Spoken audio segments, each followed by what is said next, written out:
Watching it end again and again. I feel it in waves, you follow me, drifting to places I should leave. So close to the edge of something so perfect. We were too scared. Left me in this mess, I'm falling. Heaven knows. Can't find a reason why. Couldn't get any closer. Can't find a reason why. Couldn't get any closer. Can't find a reason why.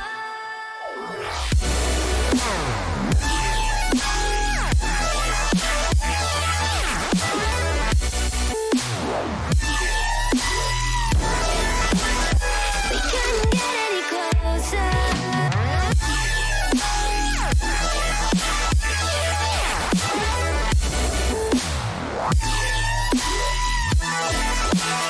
We couldn't get any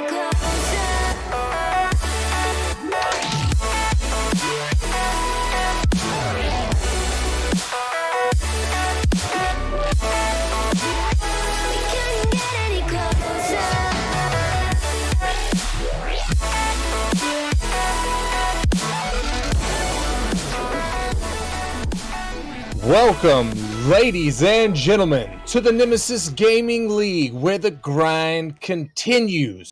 We're back, ladies and gentlemen, and it is starting tonight. We have the beginning of the postseason. We've got the play-in tournament in front of us, and we have an amazing lineup for you tonight. We're stepping away from our normal 3-game format. We've got six. Am I reading this right? 6 games? 6 games. Beastin'. Ready to go, and I'm here to do it with you in the beginning at least, and I am joined by the man himself, the pinnacle of this league, the director, Rocker Man. How you doing tonight, my dude?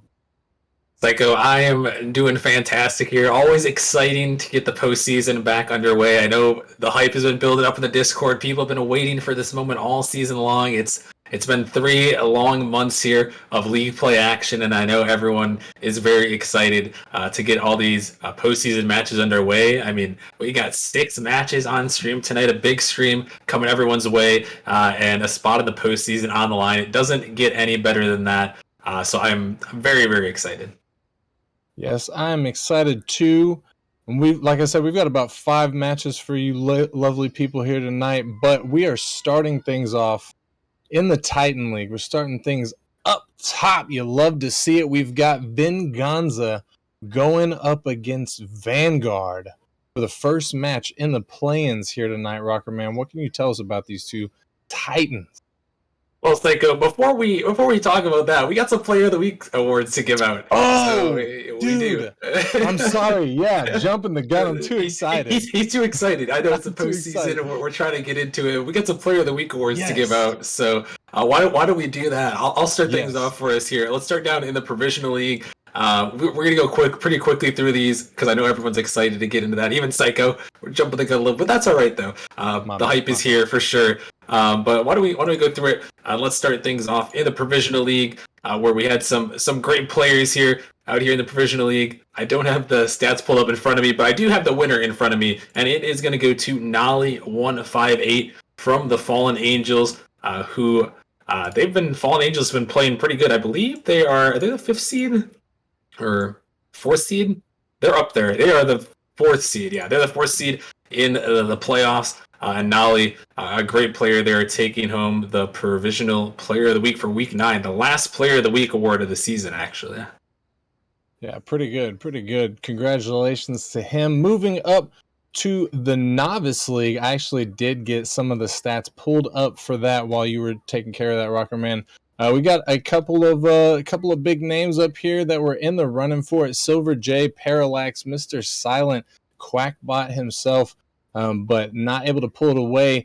It's going to go, week number 9 goes to KP from Diffusion. Man pulled it down with almost 1 goal per game, 0.88 assists, and 1.5 saves per game. with 410 score average. So some big numbers from KP. Love to see him doing it big. Love to see Diffusion making waves, as they're not always the most skilled team, I guess you would say, Rocket Man, but KP pulling it in. Yeah, historically they haven't been the best, but yeah, Diffusion, they were fighting. They were so close to the edge of that play-in tournament, trying to get that 10 seed. Didn't quite get it, but KP with a great week, so congratulations. And let's keep things rolling on the prospect here, where we got some other big names going up here on this list. A couple shout-outs to Flux Capacitor, Frosty, Dr. Waffles, Sweeney. That's all Origin right there in the running. It's Cade, who I believe is on Ember. Also, Jaegers is up here. We got Gallium in the running, Fear the Career. But the winner is going to go back-to-back. It's going to Mealy from Ember there. He is back-to-back player of the week. 1.3 goals a game there, shooting over 50% as well. The man went crazy there. Ember did have a really good week there. Him and Gallium and Cade all in the running as well. So shout out to Mealy for Prospect League Player of the Week. Big shout outs there. Moving right along into the Challenger League, we've got a couple of names here that came close. Yukio, a fan favorite, Blazing, one of the Nemesis OGs. Looks like Jeffrey, who I've been hearing a lot about lately, was in the running, but it looks like it's got to go to Milky He Hayes from the Wraiths with 480 score, 1.5 goals per game, 0.75 assists, and 1.62 saves per game. Man did it big on the goal line and showed the Challenger League why a good defense is a fantastic offense. Yes, sir. Milky, an excellent player, an all-star from this season, and definitely a well-deserved player of the week there. Another great week for Milky and the race, who locked up that number 1 seed as well. So Milky going big for his team in the final week to lock that up. They'll be looking to make a huge run in the postseason, in the playoffs there. We'll be seeing a lot more of them for sure. But let's keep things rolling on to the Rival League, where we had a lot of big names, a lot of players into contention up here at the top. We got to shout out Gabe from the Pineapples there, averaging pretty much 1 in every category. Let's see who else. Big Rick from the Chimeras, who had some clutch performances. Yeah, there are a lot of people. There are 5 or 6 people averaging 1 in every category and meeting the minimums here in Rival League. It was a crazy week. Big Rick there, the Chimeras had a great week. They're locked up a postseason spot. Hawk RL, who's always been a contender up here, had a great week as well. 2 money on here, but the winner is going to go to another player from a number 1 overall team. It is going to go to Botsy. The man had 1.83 goals per game this week, as they had 2 sweeps on the week, also averaging 1 assist per game and 1.17 saves. So the man went absolutely nuclear there, as the Distortion, another team, locking up that number 1 overall seed headed into the playoffs. Congratulations to him. Moving right along to the Titan League. To be honest, not a lot of contenders in the Titan League this season, I guess, or not this season, this last week. I guess week 9 was kind of a spotty one for the Titan League. I'm not sure if it was due to missing replays or what, but pretty much there's really just one guy I can go to, and that's Nuggy. So Nuggy taking it from Inferno. Congrats going out to him. 75% win, like he won 75% of 8 of his matches. 1.12 goals, 1 assist, and 1.25 saves on average throughout that week. So 1 in all category, absolutely killing it. Congratulations to Nuggy. Yeah, definitely. Big congrats to Nuggy there on taking that one. And shout out to all the players of the week. A lot of great players out there this past week, and performed well as the regular season ends there, and the play-in tournament is beginning. Now we're into the serious time, Psycho. The regular season, it was all fun. People had fun, people had their competition, but now this is the time, right here, right now, where you have to step up and you have to go big for your team, because for a lot of these teams, not necessarily tonight, but it's going to be a win or go home here for these teams.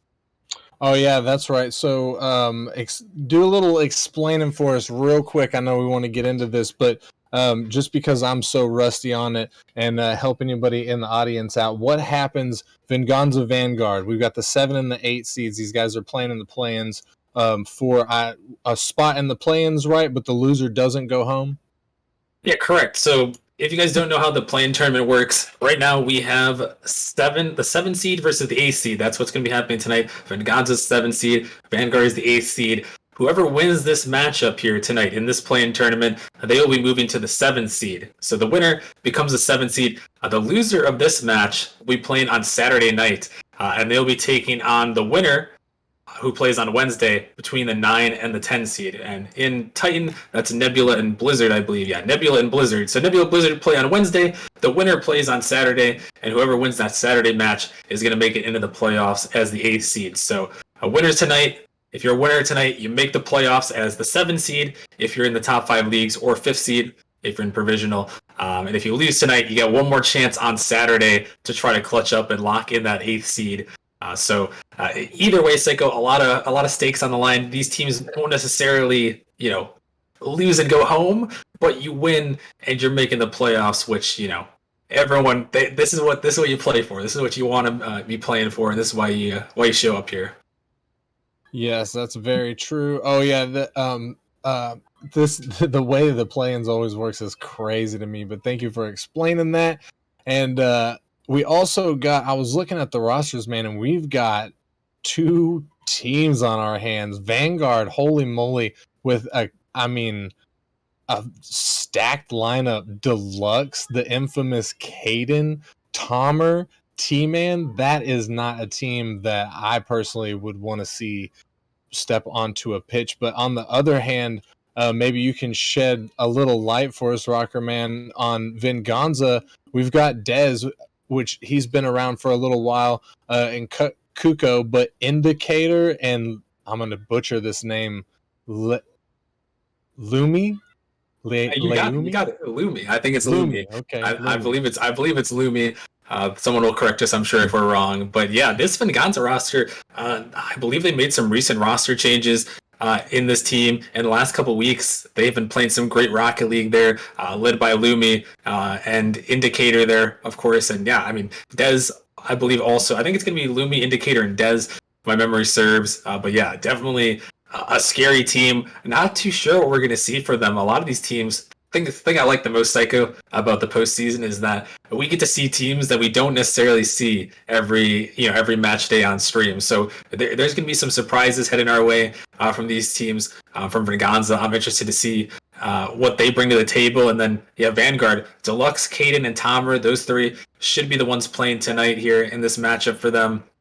And man, I mean, Deluxe, former MVP, Caden, also another great player there who's been in the running for a couple seasons. Actually, both Caden and Deluxe were on my team, Pinnacle, at one point in time, 2 separate instances, but they were both there. And Tomer, I mean, that guy is insane right there. And we'll see. We'll see what happens because I don't know. Vanguard, I'm not too sure what to think of them. Whenever I think of Vanguard, I think of Almost Magic Mike, but Almost Magic Mike is on the Reapers this season, so I'm interested to see what we're going to get from those guys. Yeah, not only that, but I mean, if memory serves correct, Caden is a fairly new addition to the Vanguard roster because they had the player Zara.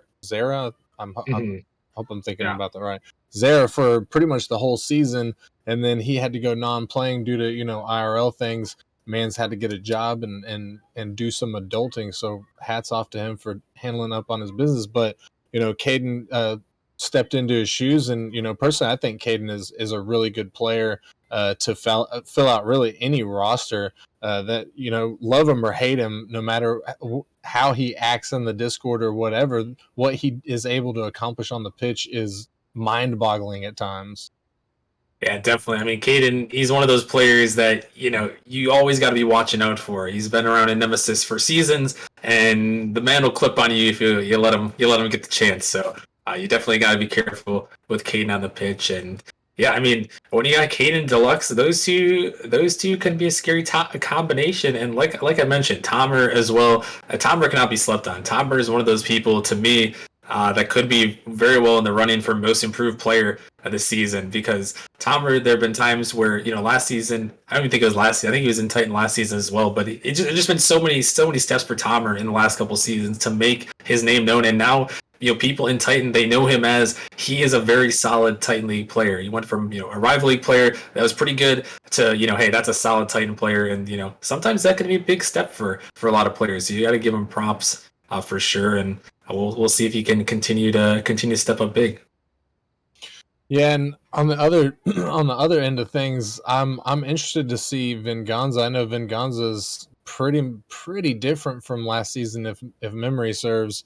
And Lumi, I don't personally recognize Lumi beyond just this season. I know he's been grinding the mess out of six mans lately. I've seen him in there doing his thing and getting a bunch of W's and stuff. But I'm really not familiar with him. I feel like he might. Is this his rookie season? Are you sure, or do you know? I'm sorry. For Lumi, you're Yeah, saying? for Lumi. Yeah, I believe so. I believe Lumi is new. I don't recognize the name, so I believe Lumi is new to the season. So yeah, a rookie, possibly. Obviously, a lot of rookies are looking for that Rookie of the Season award at the end. But yeah, new player, and like I said, I don't know too much about Lumi. I just heard that things have been going good with Venganza as of recent. They've been making some runs here in the last couple weeks. So I mean, we're gonna see how he steps up, and obviously the pressure is gonna be on for both these teams with postseason berth on the line. Yeah, the pressure is certainly going to be on, and I mean, 5 minutes. We have 5 minutes to get some teams in here. Hopefully, these teams are getting pinged in the Discord, so these guys will get in here. Sure. They've got what, 5 more minutes to show up. Yeah, they do. Before what happens according to the rules. Well, technically there could be forfeits coming this way, but it looks like both these teams are waiting for a third player. So that's interesting. They have 4 people on their roster, and they only got 2. I don't know how they managed to make that happen, but they're working on it right here. So we'll keep talking, and True. We'll figure out what's happening. Maybe we can maybe Crip can work on this in the background. Maybe we can get the Titan League playoff bracket up onto the stream. Maybe you can work on that. We can talk about that a little bit in a second here. But yeah, I mean, regardless, this match. Hopefully, both these teams do show up. It's an important one. You don't want to have to go to play on Sunday nights, or not Sunday night, Saturday night, Psycho, because Nebula, Blizzard, whoever's coming out of that matchup in the bottom. I mean, Nebula, they have been really good. They have Ga, who's absolutely insane, and Blizzard, they're just Blizzard, 3-time defending champions. You do not want to have to play either of those teams on Saturday night with a winner go home matchup. Yeah, that's true. I mean, Blizzard, I know they're different. They don't got the Mad Max buff anymore, but they're still killing it. They're still a really strong team. So I can't wait to see all the Titan teams play. I mean, all these guys are so good in my opinion. I know they go around with each other and they have who's good and who's not good within the Titans, but even the bad Titans I'm like, what? How? But hey. Yeah. It happens sometimes. These people are really good, and it looks like we do have the playoff bracket ready to look at here. So why don't we pull it up on screen? We can talk a little bit about that quick. So we got to give a quick shout out to Chuck a Stud coming back for the 2-month resub, much appreciated there. But here's a look at the Titan playoff bracket. Obviously, we don't see the play-ins; they are technically below this, but we can kind of look at the matchups. Reminder: winner of this matchup, Venganza Vanguard, will be playing Pinnacle in that first round. They become the 7th seed. And then a loser plays Saturday against either Nebula or Blizzard, and that winner will fill the other TBD spot in the top there against Godfathers. So, Psycho, what are you liking about this potential playoff bracket, and what are you looking forward to in this Titan League playoffs? Well, of course, I'm looking forward to where the Krakens are sitting and how they're going to be moving. I mean, obviously, no bias except for extreme bias since I'm the GM over there. So I'm loving that. I'm not loving that they got to play Godfathers after they beat Inferno, but you know what? They're going to have to knock Godfathers out at some point. So I guess it's got to be the semifinals. That's just what it's got to be. Yeah, no, and I mean, that is going to be interesting. I like that Inferno Krakens matchup in the first round. It's definitely going to be a spicy one in that one, and obviously there are a couple, in my opinion, there are a couple of really good teams. Godfathers, Pinnacle, Phoenix, the 1, 2, 3 seeds, I think, are going to be powerhouses this postseason. But Inferno, Krakens, Dragons, whoever makes out these playing tournaments, there have always been surprises. I mean, last season, Psycho, we had what was that? Was that 7 seeds make it to the grand finals? So I mean, you never know what can happen, especially with this playing tournament, building into the league play. So you never know. You never know. So it does look like we have a couple of players here in the lobby, but I think we're waiting to get a fourth Venganza member into the lobby here. But it looks like Vanguard is on here. Hopefully, we don't start off with a forfeit. That would be very sad. But Venganza does have 4 people, and I'm not sure where they are yet.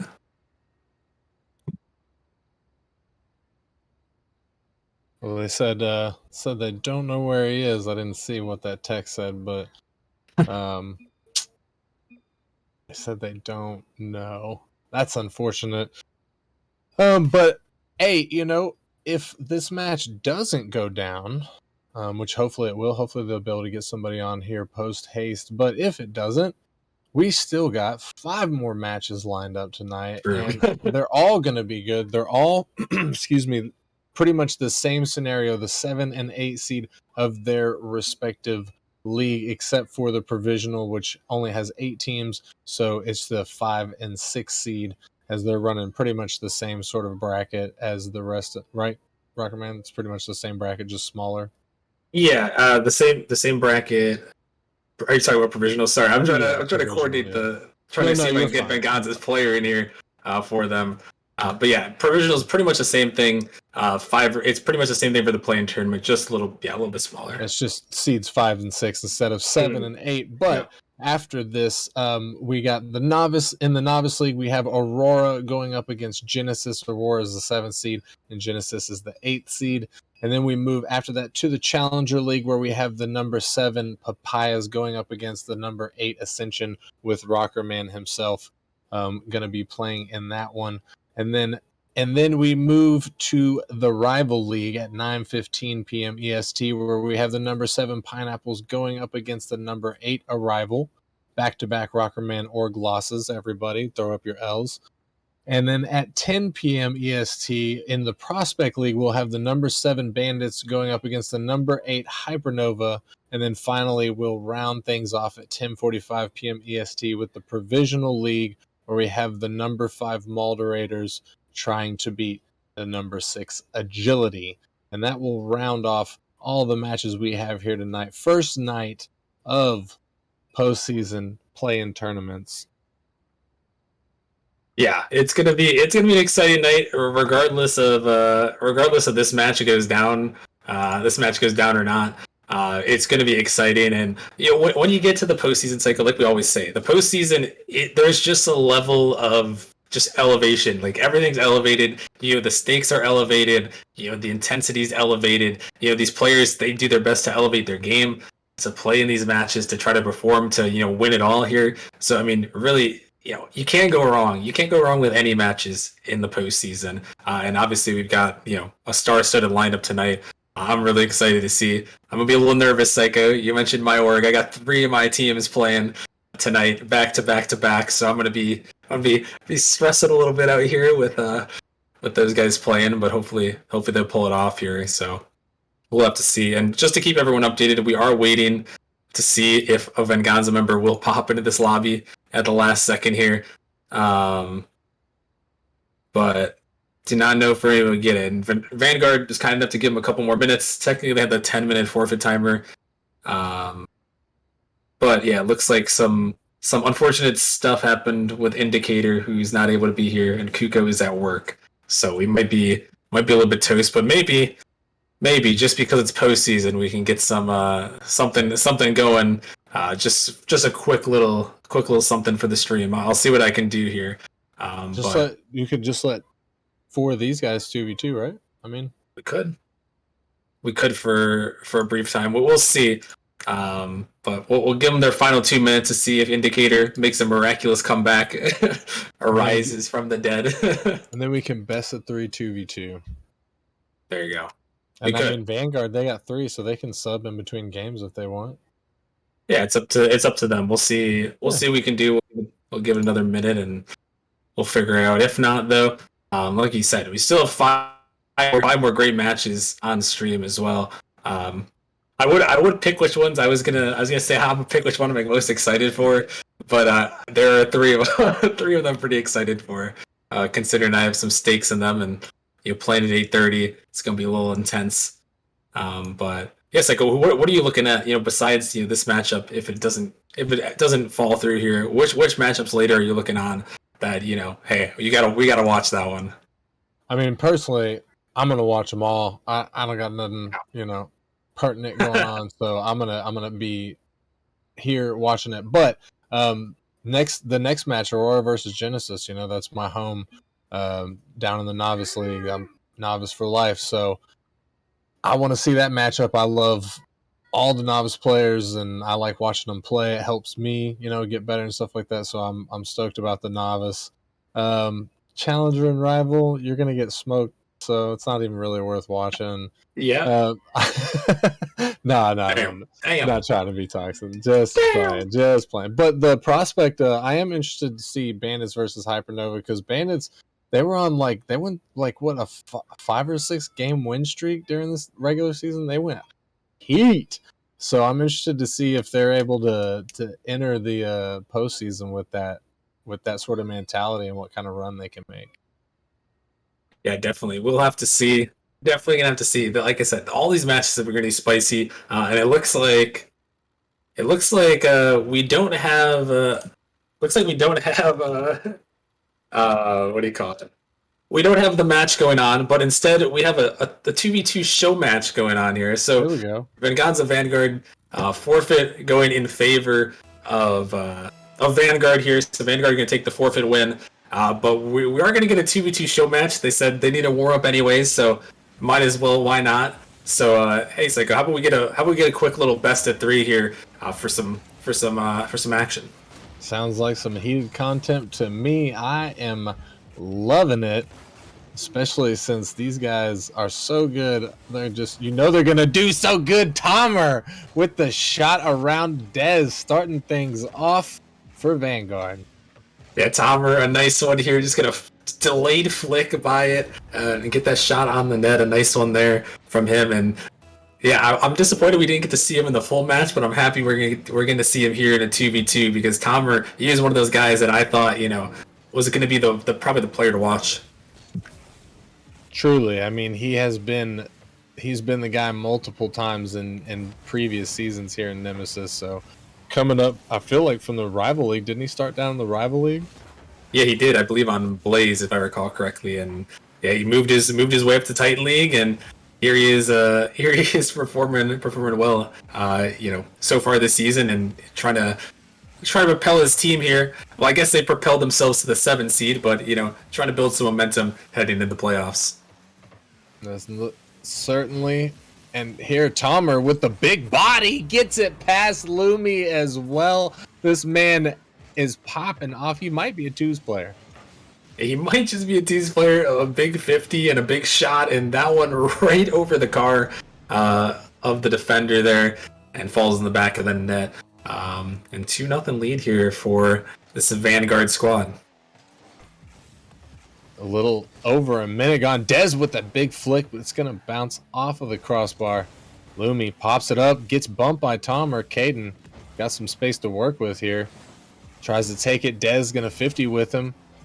Goes in favor of Venganza. Tomer pops it up. Tomer to follow. Can't get it through as Dez going to hit it. Down to Lumi. Caden takes it from him. Up to Tomer. Dez with the block. This could be in. Caden not going to control the ball enough. It still goes in. Venganza getting on the board.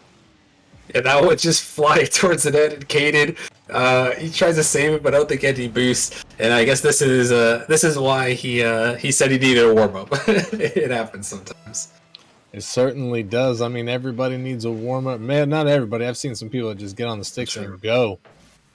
But I need a warm up. Dez with a huge shot. Venganza just needed a little warm up, and now we got a tie ball game. Yeah, there we go. This one off the backboard. Tomer can't connect. Luby, maybe a little bit of a fake, and that one right over the top of Caden into the back of the net. 2-2 here in this one. Venganza battling back from the 2-0 hole. And a little over 3 minutes left. Dez gets it through. Can he get back to it? He does. Beats out Tomer, and now Venganza taking the lead. Yeah, Venganza coming back a huge 50 off the kickoff, and that happens in twos sometimes. You'd be so aggressive, and Dez was very aggressive there, putting that one in the back, and then 3-2. Yeah, that man woke up this morning and ate his Wheaties. He's so strong, he got that ball through. Caden off his car, looking for a shot here. Takes control, tries to get it around Dez, but Dez half flips into the defensive position. Tomer banging it off his own corner. Caden missing the ball, but Tomer's got some space to work with. Gets it on, gets the flick. Lumi with the block as the ball falls down. Caden trying to take the shot. Dez to get in front of it, knocking it into the corner. Tomer's there, gets it past one with the fake, but can't 50 through Lumi. So Lumi's going to take control. Caden taking it off the top of him. Dez has got a little space to work with here. He's just going to bang it past Tomer. Tomer missing his touch. Dez might have a shot. It's soft, but Tomer is there. Gets the save as we march halfway past or into game number 1 of this best of 3 showcase, as these Titans were kind enough to give us a little content here. Rocker Man, do you think Vanguard's going to be able to come back in these last 2 minutes? Yes. Never mind. Yes, I do, Psycho. I think they're coming back right here with a banger from Tomer. Ball flies out, a banger of a shot there, and put it in, and I think they're gonna come back. At least for now. That's safe choice for at least for now. With a little over 2 minutes on the clock, a lot of Rocket League left to be played, especially in these twos matches where it can just be a wasteland of goal after goal after goal.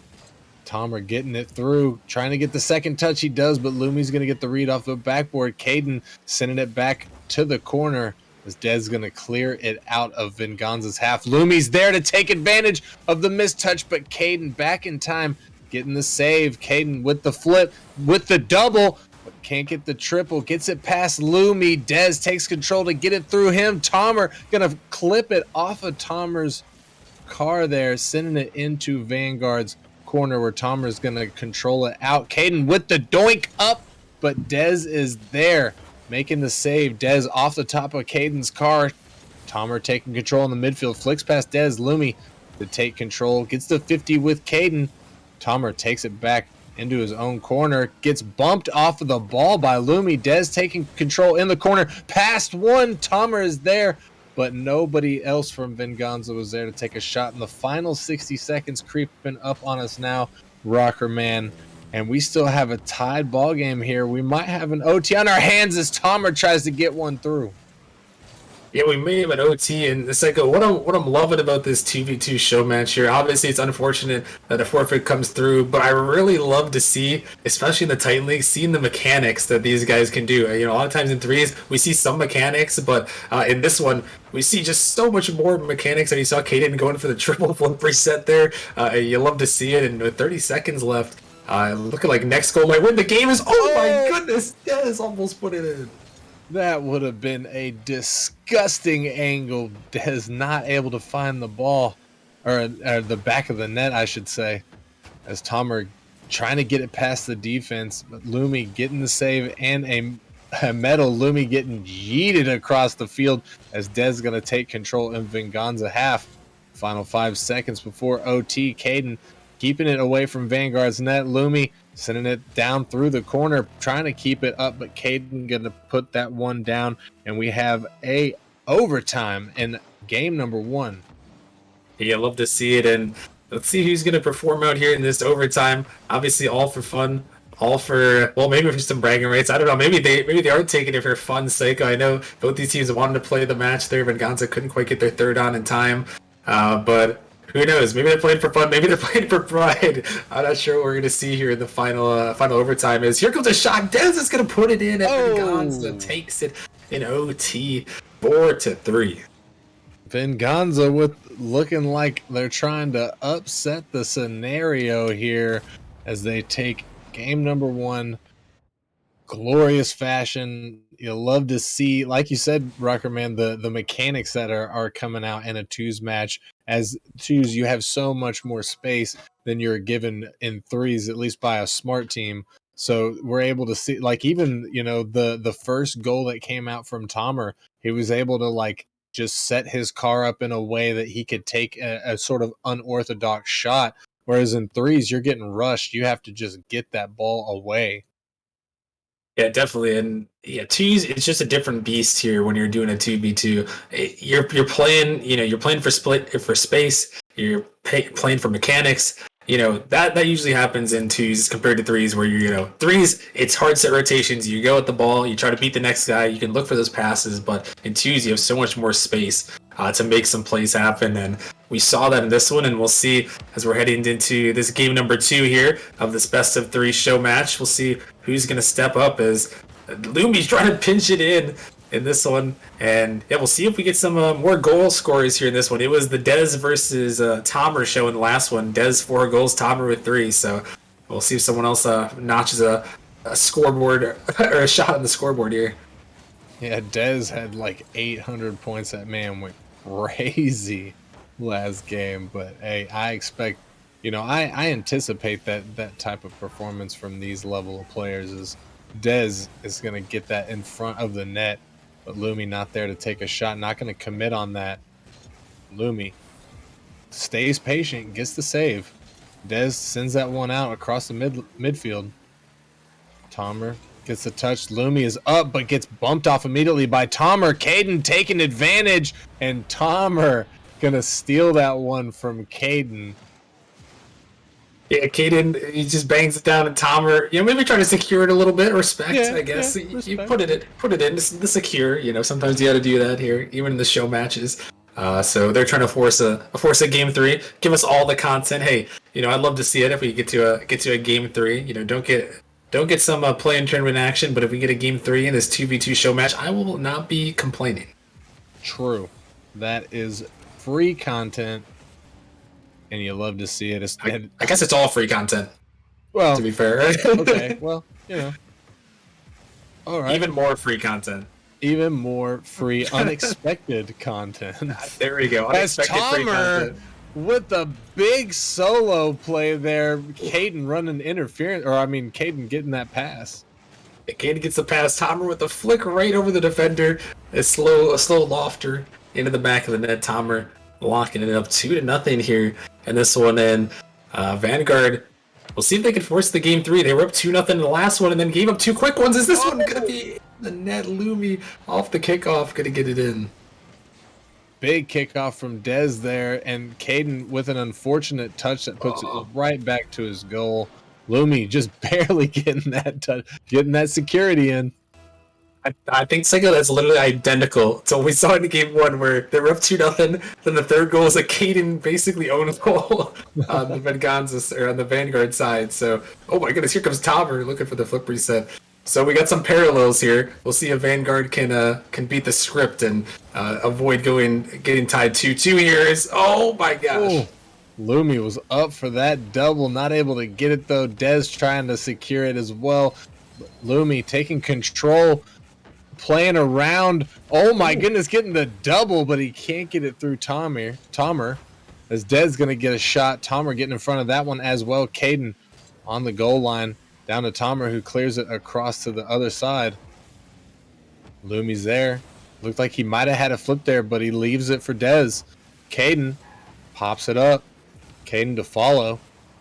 Down. Lumi is in front of it for a shot. Tomer taking it away, keeping the pressure for Vanguard. 2 minutes and 35 seconds left on the clock. Vanguard still up by 1. Vanguard down by 1 in this best of 3 series. Dez trying to get something going, but Tomer getting in front of it. He knew Dez didn't have anything dangerous there. It's Caden just trying to get the ball out of Vanguard's side.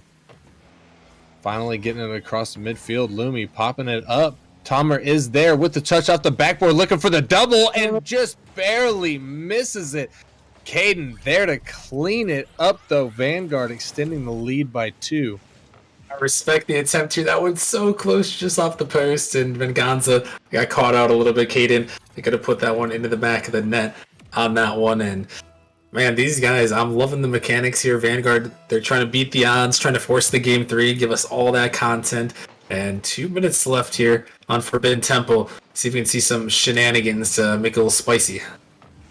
A little spicy, we shall see. Tomer popping it up. Dez in the midfield, getting in front of it. Tomer still with it. Gets one flip reset. And oh my goodness, Lumi with a huge save. Said, I don't care how mechanical you are. You ain't getting it through. And I'm about to get the counterattack. Yeah, perfect counterattack there. And that's what happens sometimes when you're selling out for, for a goal. When you make a highlight reel play, like Vanguard was trying to make there, if you sell out in 2v2, sometimes you can get punished there, and that's I guess you get punished in 3v3 as well, but especially in 2v2, if you both commit, you got to make sure you capitalize. Yeah, it's 100% right there. And now Venganza only trailing by 1 with 1:30 on the clock. Will they be able to close the gap, send in another overtime, possibly get the sweep here? Or will Vanguard stay alive, keep their lead, force the game 3 for the extra free content? Caden looking for the redirect. Lumi gets back in time. And Lumi's going to turn on this ball up in the corner. Caden beating him out. And this is dangerous, but Lumi able to stay strong on the line. Lumi getting back, leaving it. Dez pops it up over to Lumi off the sidewall. And he's with it. He's got the boost. He's got the carry, and he gets it in with a cross-field air dribble. Look at this bump. Look at Dez. He takes him off the back. He went hunting, and he took him out, and Lumi just dribbled it all the way in to tie it up. What a huge play by Venganza, trying to not give us content. They're trying to take the sweep and say, hey, we may not have had our third player show here and to forfeit, but we can show up, and we're going to prove it on Saturday night. Oh my goodness, they're trying yet again. Yeah, they will. I'm sure they will hopefully show up Saturday night and say, nah. We're getting into this playoff tourney. Caden with a flip reset into a demo, but not able to make the conversion. Final 15 seconds on the clock. Will this OT result in a win for Venganza, or will Vanguard stay alive? As Dez picks it up in the corner, trying to get it through. Obviously, Venganza trying to just close things out in regulation. Tomer sends it down. Lumi is there to make the touch. Caden off the sidewall, not getting what he was looking for, and we got overtime in game number 2. This is not looking good for Vanguard, Rockerman. I gotta say, if we're going off track record. Yeah, they've blown a couple of leads here in the first game. As here comes a bump play. Oh my goodness, it almost works again. Here comes Lumi looking for another, but yeah, just huge performances back to back as Lumi. He's got 1,000 points, 6 saves, and he's gonna look for the dagger. No, we can't put it in. It's off the post. Oh my goodness, heartbreak. Is that one you thought for sure it was it? That for sure. It had to be it, but it wasn't. Caden with the air dribble gets bodied by Dez. Says, no, sir. Lumi with the demo. Caden trying to get it out of his half. Dez half flips back to it. Beats out one defender off the backboard looking for his teammate. He's there. And Venganza going to close out the night with a sweep on Vanguard. Yeah, they're going to get the sweep, but it was hard fought in both of these 2 games, and what a battle back there from Venganza in that one to provide us some content. And shout out to both these teams for didn't get to play league play match. Instead of being sore losers, they decided, hey, we'll have some fun on the stream here. We'll play it out there. So huge shout out to both of them for giving us some extra content. And Venganza, huge performance. Lumi with 1,200 score in that last game. Obviously, two's a different beast, but 1,200 scores, 4 goals, 6 saves. It was exactly the opposite for those Venganza boys. Dez in the first game, Lumi in the second. Huge performance from both of them, and yeah, I mean, a fun little show match there. We didn't get the matchup we wanted, Psycho, but we got a fun little battle there, and it definitely gave us something to watch. Yeah, it was certainly better than nothing. As you said, shout out to those boys. shout out. Thank you so much for, giving us a little bit of your time and showing off some mechanics, some really nice gameplay there. You love to see it. And congratulations to, Vanguard being able to move on and clinch that playoff spot.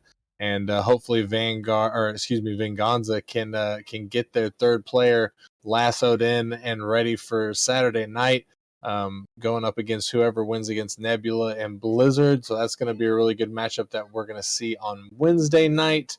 And that pretty much wraps us up here, Rockman, unless I'm forgetting something. I do that. We got any shout outs? We got some Twitch shout outs I need. Oh, we already shouted Chuck a stud, but we are pushing towards 2,000 followers here on this one. So if you guys are interested, if you guys haven't followed the channel, go follow it already. We're 20 away from 2,000 followers on the Twitch channel. So make sure you go check it out. Well, I guess I got to shout out the Nemesis merch too. Can always shout out the Nemesis merch or the socials there. Nemesis merch in chat. Rumor is there will be a discount code to kind of hype up the postseason. I was working on that. I'm gonna get it out probably tomorrow. So stay tuned for that. There'll be a discount code for merch to hype up the postseason. Go check out the socials. Go join the Discord. Go follow the Twitch. Do all the things. Make sure you guys are back for the next matchup because. Ooh, Psycho. We'll finally get into it. I think both these guys, I know my Genesis boys are ready, and I think DJD's Aurora boys are they're going to be ready. It looks like they're in their VC and ready to go. So we will have content coming up next between these two teams. It's going to be a good one down in the Novice League, which has been very, very spicy this season.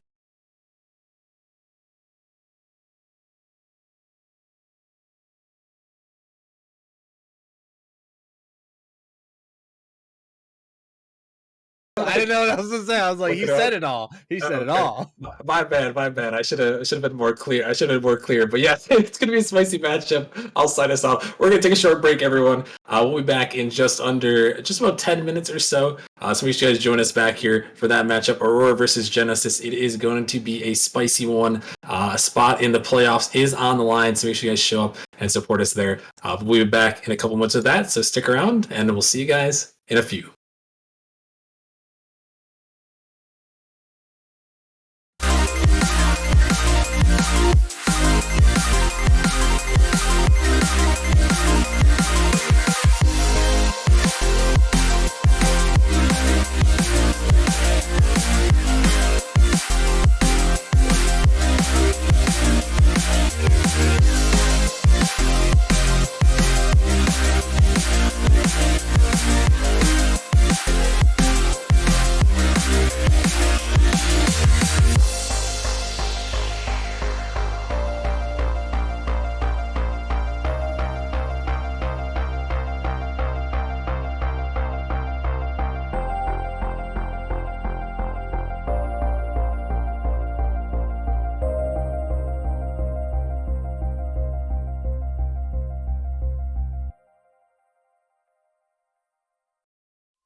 alone, they may be poverty-stricken, they may be in the midst of riches, but you can always be sure the angel of God is present wherever his children are.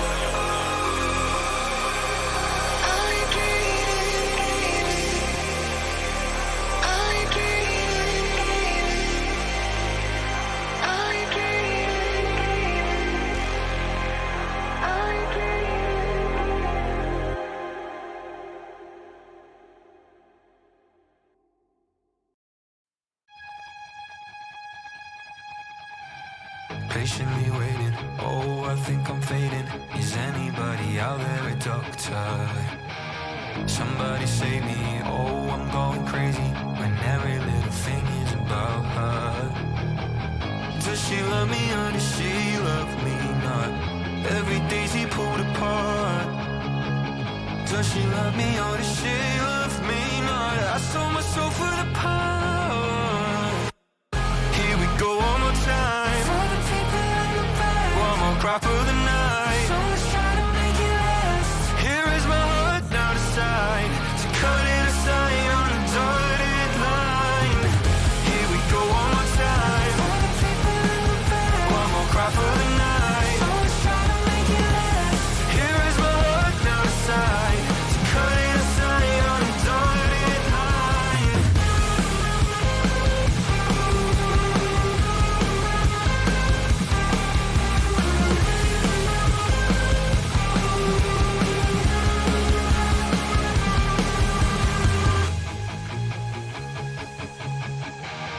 I'm slowly breaking and oh, my body's shaking. Can someone drive a hearse out of the line?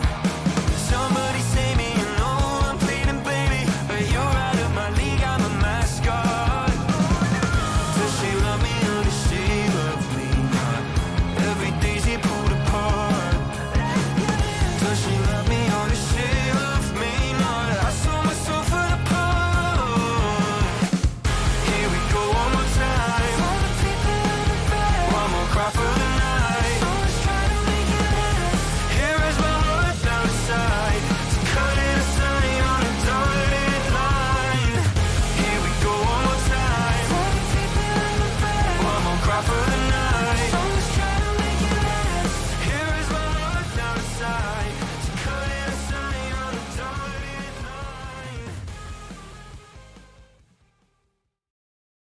Left me in this mess, I'm falling. Never know. Can't find a reason why. Couldn't get any closer. Can't find a reason why. Couldn't get any closer. Can't find a reason why.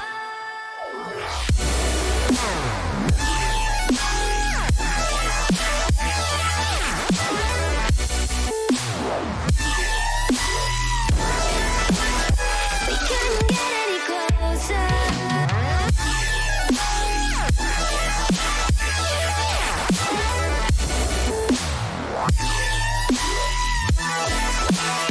We couldn't get any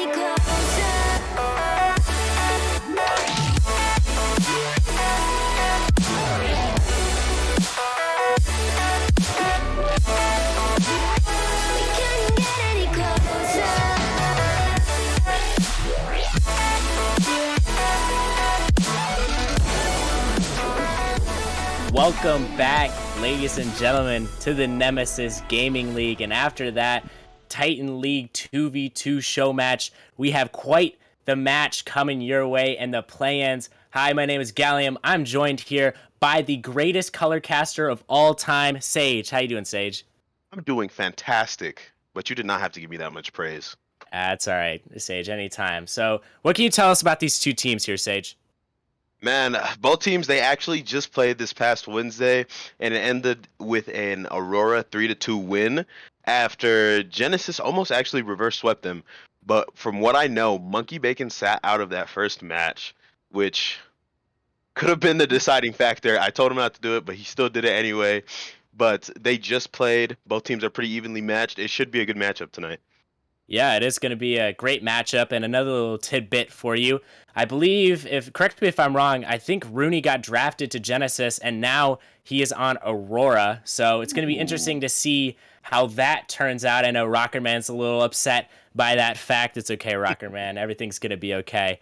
But honestly, as you mentioned, it is going to be a very good matchup. I mean, they're close in seeding.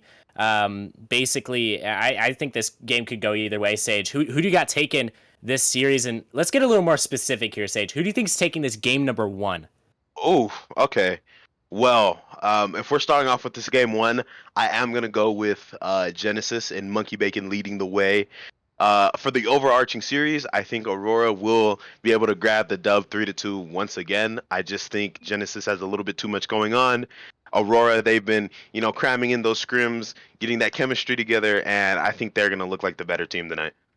Yeah, I have seen Aurora in the novice chat just really going off, and I think they're really prepared for this play-in match with Rooney leading the way, my former teammate, the mechanical beast himself. So we'll see how this match lays itself out in front of us, and I have a little bit of some stats for you guys, for you viewers at home, if you like some stats. We have the leader of shots as actually in this lobby, and he's somebody that you quite like, Sage. It's Monkey Bacon, and guess who's second on that list, Sage? I'm not happy with this. I know it's It me. is you. It is you, Okay. Sage. So, Unfortunate. actually, he is the only member in this lobby to have a top 5 stat, I believe. Correct me if I'm wrong. I think he's the only person in this lobby to have top 5 stats. So he definitely is a leader on the pitch. We'll see if he can be a leader in this play-in game. Ladies and gentlemen, it's the Nemesis Gaming League. Get hype, grab some popcorn, tell your mom you love her. Let's get it rolling here, Sage. Oh, As the kickoff going down, Rooney, Monkey Bacon gonna collide there. Mr. Marino gonna take this ball, give it over to Cognition, gives it over to Drizzard. Monkey Bacon up the wall, gonna put it down to the ground. Rooney misses his touch, and the ball is up for Remix. Remix can't get to it. Cognition gonna put it off the back wall. Mr. Marino can't find the touch, but Monkey Bacon can. Here comes Monkey Bacon. Rooney and Monkey Bacon, the 2 players to look out for tonight, as we've mentioned. So we'll see how that matchup goes. As oh my goodness, Remix almost got both of them with that little fake there. Cognition, my fellow PlayStation brethren, out here for Genesis. Good to see it. Rooney putting off the sidewall. Monkey Bacon down to Drizzard. The ball is going to be popped up for Rooney. Rooney giving it back to Mr. Marino. The ball is still up in the air. Let's see what Rooney can do with it. Puts it off the back wall. Mr. Marino with a shot. Rooney going to try to find another shot. Can't. Drizzard. Oh, he tries to find the back of the net, but Cognition laying it down, locking it down here. Sage. Oh, another shot coming in. I'm really honestly liking how these two teams are playing. They both look hungry for a win here, Sage. At first there was a lot of misses coming out from both teams, but I think both teams have settled down. Both teams are looking very explosive on offense, and at this point, I'm just waiting to see who gets the better of the other.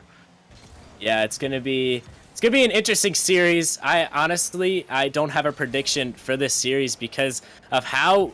Honestly, it could go either way. I think it really depends on that key matchup that we mentioned earlier between Monkey Bacon and Rooney. But, threes is obviously a team game. So we'll see if the members, if this cast of these two teams can show up here, Sage. But as I digress, we have Mr. Marino sending it off the sidewall. Cognition and a 1v1, can't find it. Drizzard pops the ball up for Mr. Marino. Mr. Marino, the former whelp, gives it over to Drizzard. Drizzard over to Monkey Bacon. Remix gonna give it up to Rooney. Let's see what he can do with it. Can't do much as Monkey Bacon gonna clear this one out.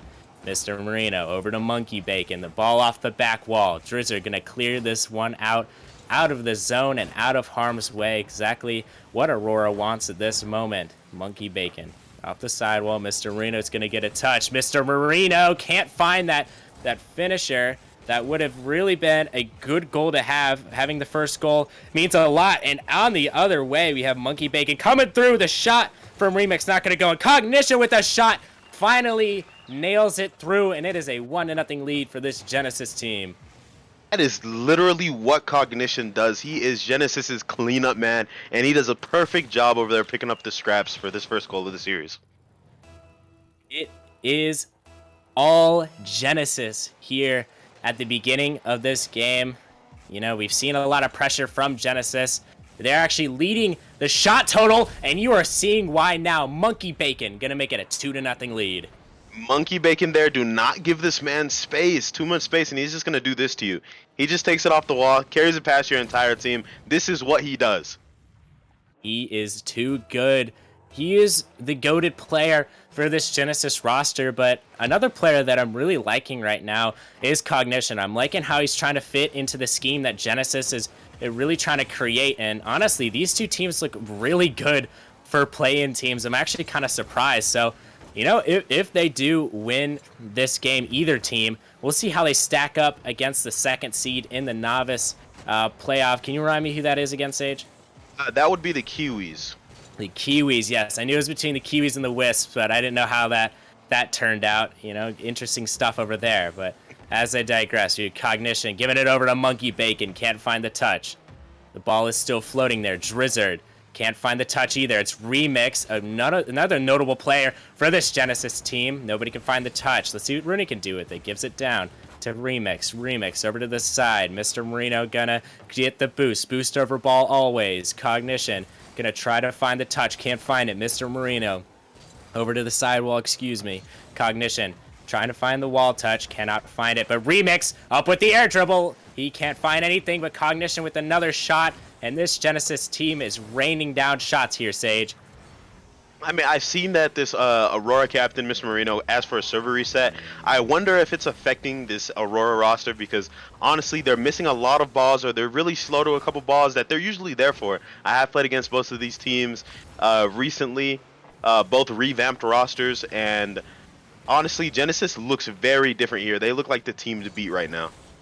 Honestly, some of their mechs that they're displaying kind of reminds me of a little bit of some prospect players. As they're looking very good mechanically. And speaking of mechanics, Rooney on the other end of the pitch for Aurora really needs to step up here. And I think his teammates need to give him a little bit of a boost, whether that be passes in the midfield, just finding him in open areas to really make it work. Because Rooney is a dangerous player. Mr. Reno off the back wall, can't find another player for the touch. 13 seconds left. Let's see what Aurora can do to try to narrow this lead and have a chance. The ball's in the opposite end. The ball going off the backboard. Mr. Marino has a shot, gives it to the backboard. Two players miss, and it is going to be a Genesis win in game number 1 here, Sage. Are you surprised at all?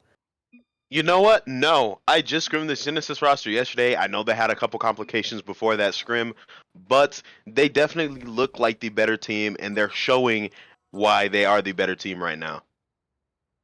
Obviously, they're looking like the better team. The shot totals definitely said that story, as 9 shots going out for Genesis to Aurora's 6 shots. So honestly, a very good game when it came down to the shot totals. I think we're going to get a server reset here, I believe, as the whole Aurora team has left the lobby. So, you know, very interesting stuff. This will give us some more time to talk about these two teams and maybe the key players that we're really looking towards to step up here. And honestly, I think for the Aurora side, I think they need to really dial in that chemistry. I didn't see enough team play going on with them. I saw a bunch of solo plays, and you can't, no offense to Aurora, but you can't find those solo plays against such a strong team defensively like Genesis. I feel like Genesis overall is a much more mechanical team. What are your thoughts on this, Sage? Can Aurora find a way to break through that Genesis defense? I do have to disagree with you here. I do think Aurora is slightly the better mechanical team just because of Rooney. Rooney's insane. I need to see a little bit more out of Rooney and Drizzard next. Drizzard, I used to play on a team with him. He was a fantastic captain, a fantastic leader. He needs to draw his teammates in right now and lock in. We need to win this game. We want to play Kiwis next. Yeah, honestly, it's looking like it. As I honestly, I think Genesis has a very good shot at just sweeping Aurora here. But Ooh. I'm not putting anything into. This could end up being a caster curse. Who knows? As Genesis has been looking like the better team in this game one.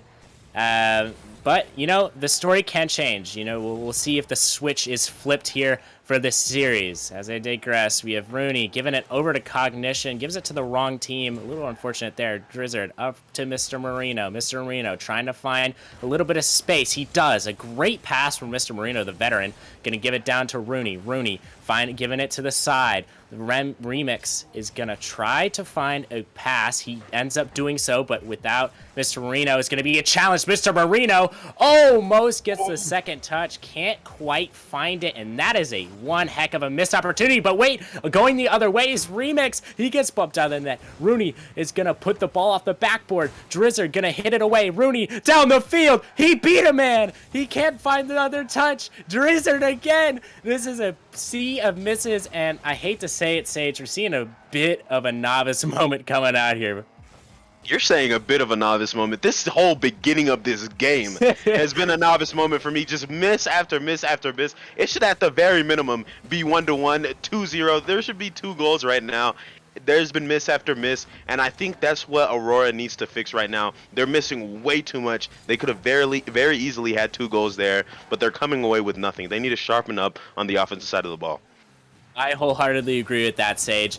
Honestly, offense, people say defense wins championships. I disagree. If you have the better offense, you score more goals. That's just how it goes. Look it up. It's facts. It's just how Rocket League is played. Rooney going to give it to the back wall. Monkey Bacon going to try to find a touch. He does. Mr. Marino has something to say about it, though. He's going to deny it. Oh, Monkey Bacon with the bump attempt. Rooney is not fooled. Mr. Marino down the field. Can he get something going? Accidentally backflips. I didn't see a thing. Cognition going to give it back to the midfield. Ew, he can't find the touch there. Mr. Marino up with Remix. Remix trying to find a double. And honestly, if you got that double as a Novice League player, I would be very impressed. Very impressive play almost came out from him. The ball just floating in the midfield. Rooney over to Monkey Bacon, who's trying to find a touch into the Aurora end, and he finds one. A very dangerous touch at that, and he can't find the double. And I'm seeing a lot of touches going off the backboard and missed doubles here. What do you think has to change here for either of these teams to capitalize here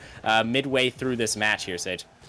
I think they're trying to play a little bit too fast. I understand Novice has gone up in MMR over the seasons. These players are more than capable of reading the backboard now. I just think they're trying to play a little bit too fast. They're trying to beat the other team. They just need to calm down, take their time. The chances will come eventually.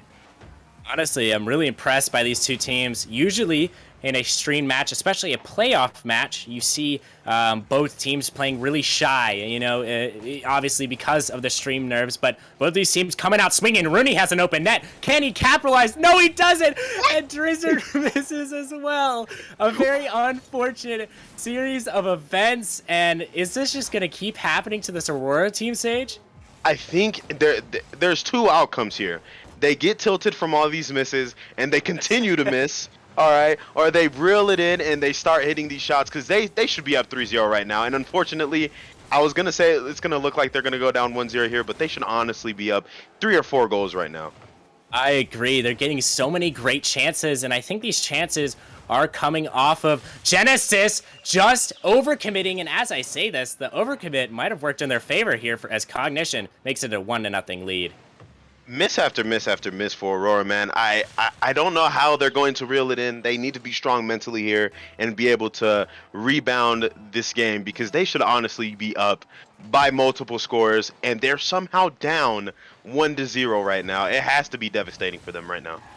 A very interesting shot to go in for Cognition, but whether it went in or not, doesn't matter. It is still a 1-0 goal, or not 1-0 lead, rather, as Rooney has another opportunity. Oh. Misses another open net, and I won't talk about a thing. Not opening my mouth again. Besides casting this match, what a play from Monkey Bacon, and was that Remix up there? A beautiful goal to make it 2-0. I don't know what to say. That's a fantastic goal by Remix and Monkey Bacon. That's a great 2-man play.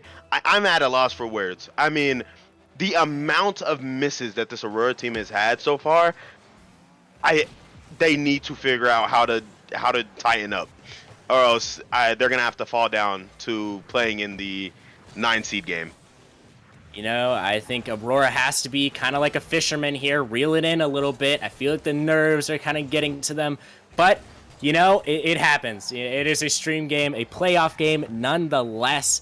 As I digress, 20 seconds left on the clock. Let's see if Aurora can get a late goal here to maybe spark some hope. Drizzard, a one-on-one. Can he double? Oh, he almost doubled there. I would have lost my mind. Monkey Bacon down to the other field. 7 seconds left. Off the backboard. Can he double? No, he tries to find a pass. 3 seconds left. I don't think Aurora's going to do it. And Genesis with a Game 2 victory here, Sage. What did you like about Genesis' play here, Sage? They capitalize off of Aurora's mistakes, and that's honestly all you have to do. All right, all you have to do is play off of their mistakes, and you win a novice. There's going to be so many mistakes. There were so many mistakes that game from both teams. Genesis just so happened to make either the least amount of mistakes or the least detrimental mistakes. But I'm not convinced with that win from Genesis. A dub is a dub at the end of the day, but that game deserved to be Aurora's. Of course, it does not matter. Genesis is up 2-0 in this series, but man, you gotta feel bad for Aurora here. Yeah, honestly, very unfortunate. These missed chances are gonna probably nip them in the butt if they don't reel it in soon. They have to reverse sweep or go home. And as Rooney's former teammate, Rooney is definitely capable of reverse sweeping. You heard it here first, folks. Let's see if this comes to fruition as Game 3 underway in the Nemesis Gaming League play-ins. Grab the popcorn, getting this one underway. Monkey Bacon off the side wall, can't get anything going. Over to Mr. Marino, off the back wall, tries to get a double, can't find it. Rooney again, Drizzard, their third, gonna put it top left. Can it go in? Yes, it finally does. Drizzard gonna give them the spark that they so desperately need. That's what I'm expecting to see out of Drizzard in this Aurora team. Drizzard, a fantastic third man, just a picker-upper for this Aurora team, and he did just that right there. You know, I liked what I saw from Aurora there. I know they sent their third man, but it ended up working for them. A very good offensive play coming out from Aurora, and honestly, getting a goal here kind of relieves some pressure, doesn't it, Sage? Absolutely. The pressure is still on. You're down 2-0 in a winner-go-home matchup, so to say. You still have another game, but the pressure is most definitely on. You do not want to fall to the technically upper side of the bracket here if they win the next game. The nerves are still on, but I think that definitely relieves some of the pressure. Yes, it did. And what I'm noticing here, I'm sorry to interrupt your points. I'm seeing a lot of demos going out here, or attempted demos. I'm seeing a lot of bumps, maybe trying to clear the back lines. And you know me, I love my bumps, Sage. I love my demos. And I'm here for it. And, you know, we'll see if this is an interesting / important factor going into this this later series, or this game rather. As I digress, we have Rooney off the sidewall, giving it to the back wall. Let's see what Monkey Bacon can do.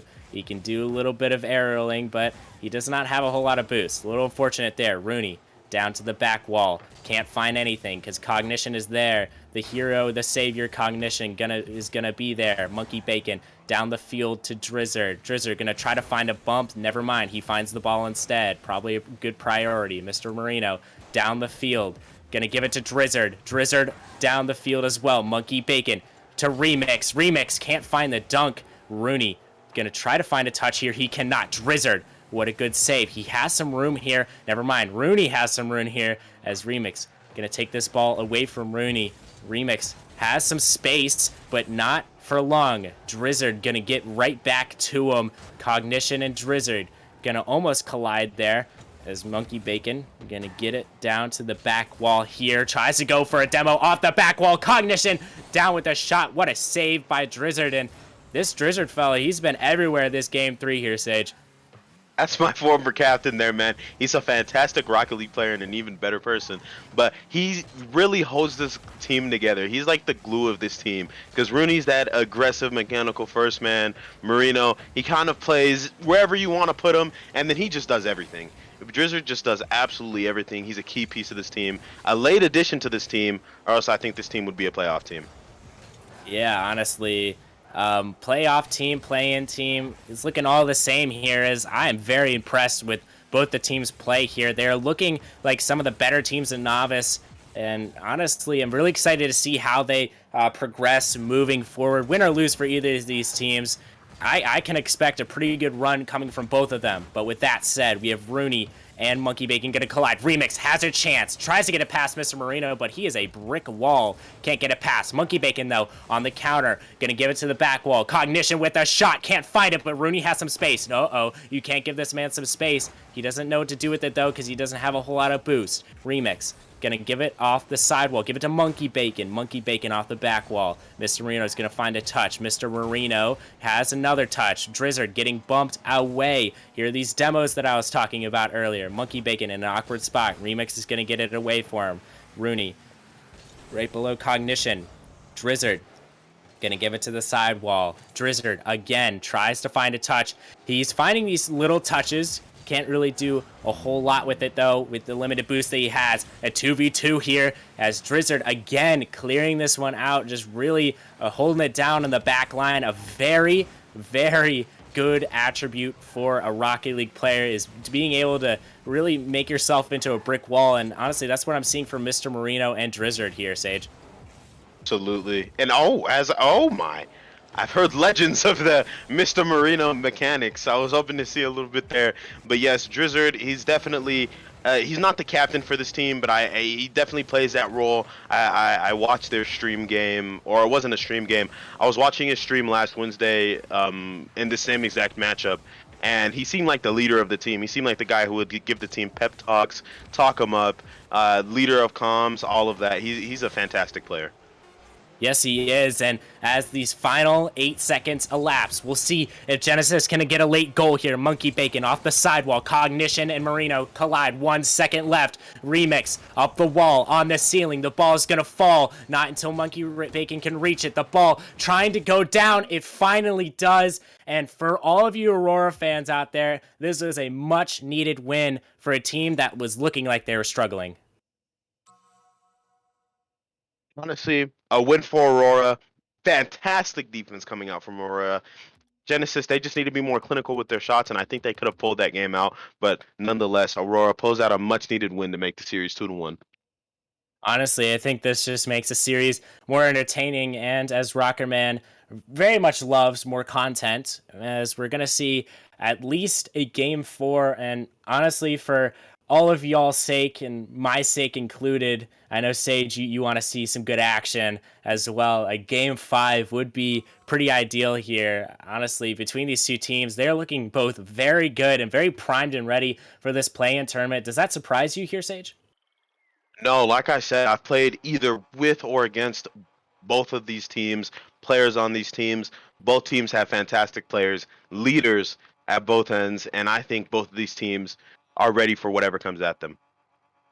Yeah, I wholeheartedly agree. No matter how this shakes out, it's going to be a good one here, folks, as game number 4 going to your TV, your phone, wherever you watch Nemesis. Here it comes. Rooney going to give it over to Cognition. Cognition going to try to find a second touch. Can't get there. Monkey Bacon off the back wall. Can a Genesis player find it? No, it's Mr. Marino who always finds the ball on the defensive side. Monkey Bacon trying to pop it over Rooney. No can do.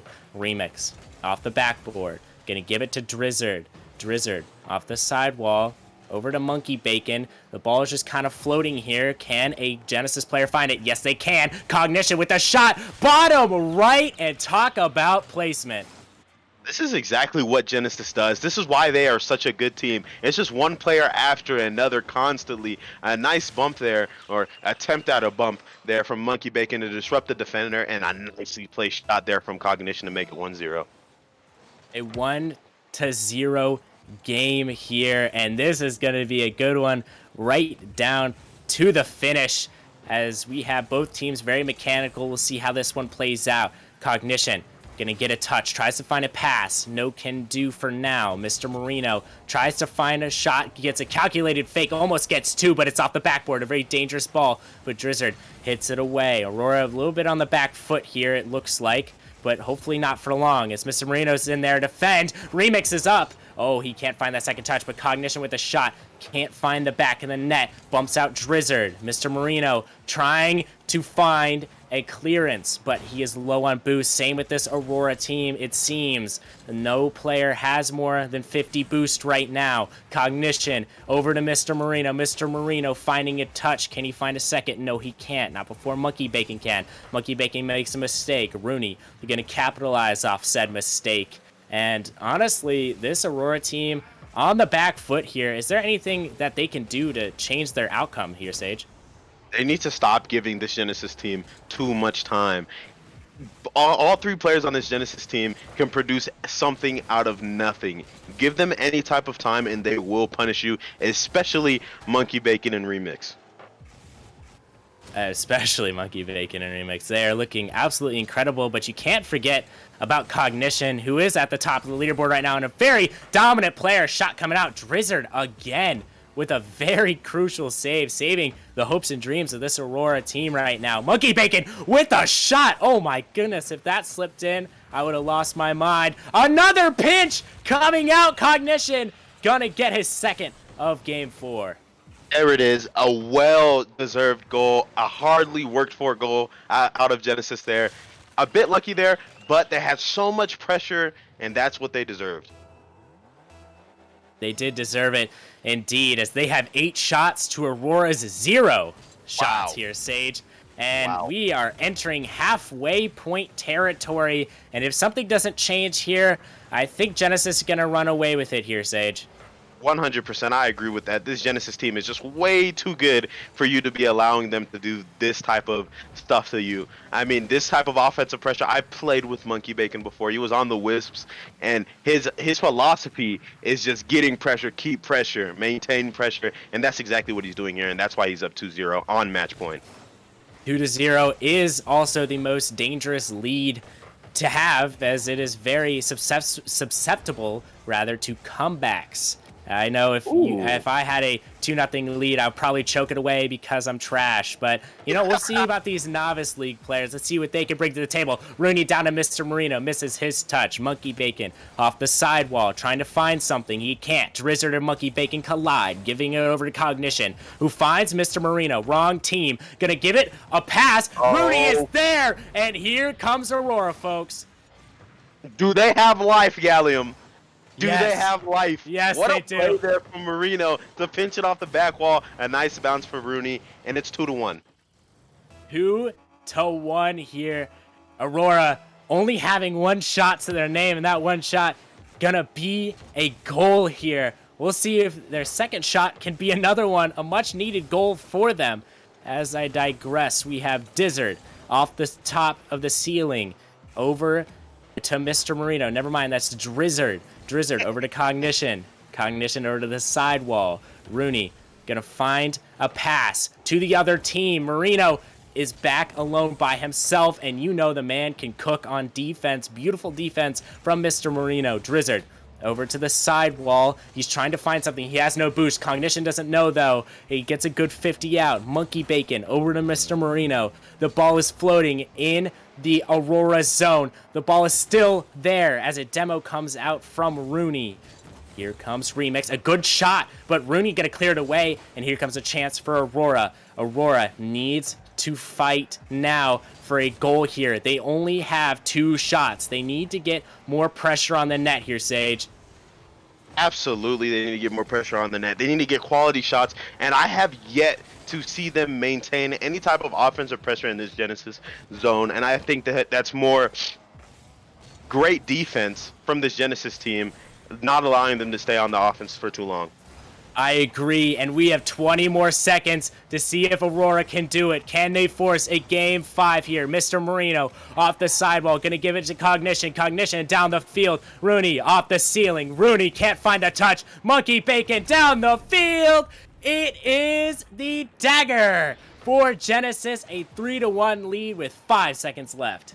Monkey Bacon! Oh my goodness, I expected nothing less from my good friend, and he's here to put the match away. 3-1 in game, 3-1 series score. What a series from that man right there. a beautiful series. And as the clock winds down, everybody clap your hands for this Genesis team who pulled off a very good win here in the first play-in match for this novice league, and they are going to go on and face the Kiwis. And honestly, Sage, I think they have a chance. 100%. If there's any team that I think can dethrone this Kiwis roster, I think it's Genesis. That buildup of Cog, Monkey Bacon, Remix, Bolton, whoever Monkey Bacon decides to throw into the match is going to be a good selection no matter what. I know how much Monkey Bacon wanted this win. I know how much he wanted to be on the opposite side of the bracket as the Wisps, and he got his wish. He played fantastic. Yes, he did. And honestly, this whole Genesis roster played out of their minds here, and they all look very mechanical. And honestly, a little bit of a sleeper team here. I don't know about you guys. I think, honestly, I'm just going to say it here for the stream. I think they are going to make a deep playoff run. You can count on it. Put all of your channel points on Genesis from now on. I promise I'm not paid to say this by Rockerman. They just looked absolutely incredible out there, just laying it all down on the line to secure this play-in win here, Sage. I'm going to do you one better on that. I will say that they're going to make it to the grand finals. Monkey Bacon promised me that he'd make a deep playoff run. Not only that he would meet me in the finals. Both teams have work to do, and I think that they'll be able to get the job done. Well, it is called Nemesis after all, where the grind continues. And with that being said, I want to thank everybody for popping out to this Aurora versus Genesis matchup. But wait, hold your horses. We have another matchup coming your way right after this. I want to thank you, Sage, again for being in the booth with me. It's always a pleasure. Always a pleasure. It's always hilarious being in the booth with you, gal. You know, we try to have fun here. I think everybody will appreciate it, as I appreciate all of you for coming out. I will be back later tonight for the 9:15 game, I believe. So, hold on to your horses as we have more matchups coming your way. You don't want to miss it.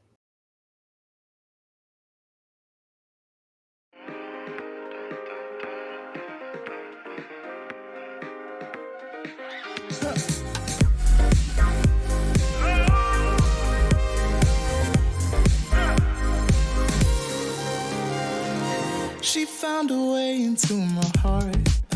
Oh, she don't make up, no, she make art. And I need a way to treat it, 'cause I keep getting high off of her. Off of her. I know that you'd be bad from the minute I saw you. But somehow I keep running back to you.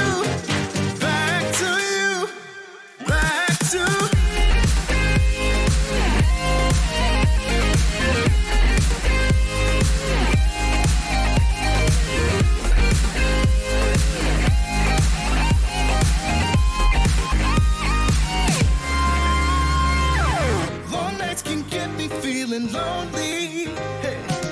And hearing music that can make me smile. But the way I feel with her cannot be explained.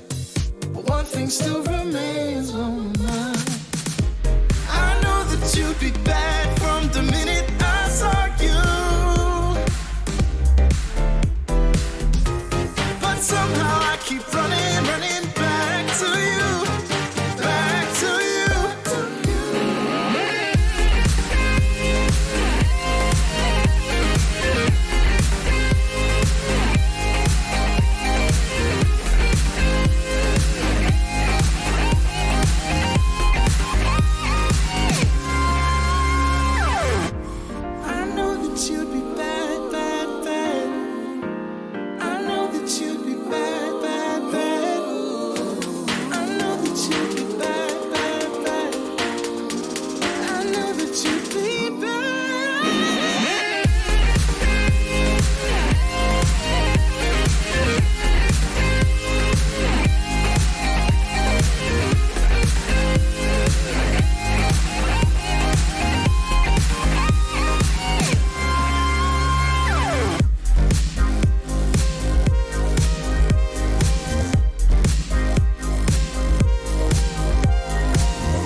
Feels like ice tracing all my scars. Why is it hurt on the inside? It's unforgivable, but I forgive you every time. Hard to let it go, 'cause we're intertwined. I break you break me, but something about it makes it so. Baby, every piece keeps us together in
welcome back everybody as we have the Challenger League loaded up and ready to go for our second Rockerman matchup of the night. We got to see his novice team and they got the W, so we can see if Austin himself can get it done against the Papayas. And I'm joined by, once again, Mr. Gallium, back for a second straight match, ready to get some color commentation, ready to go.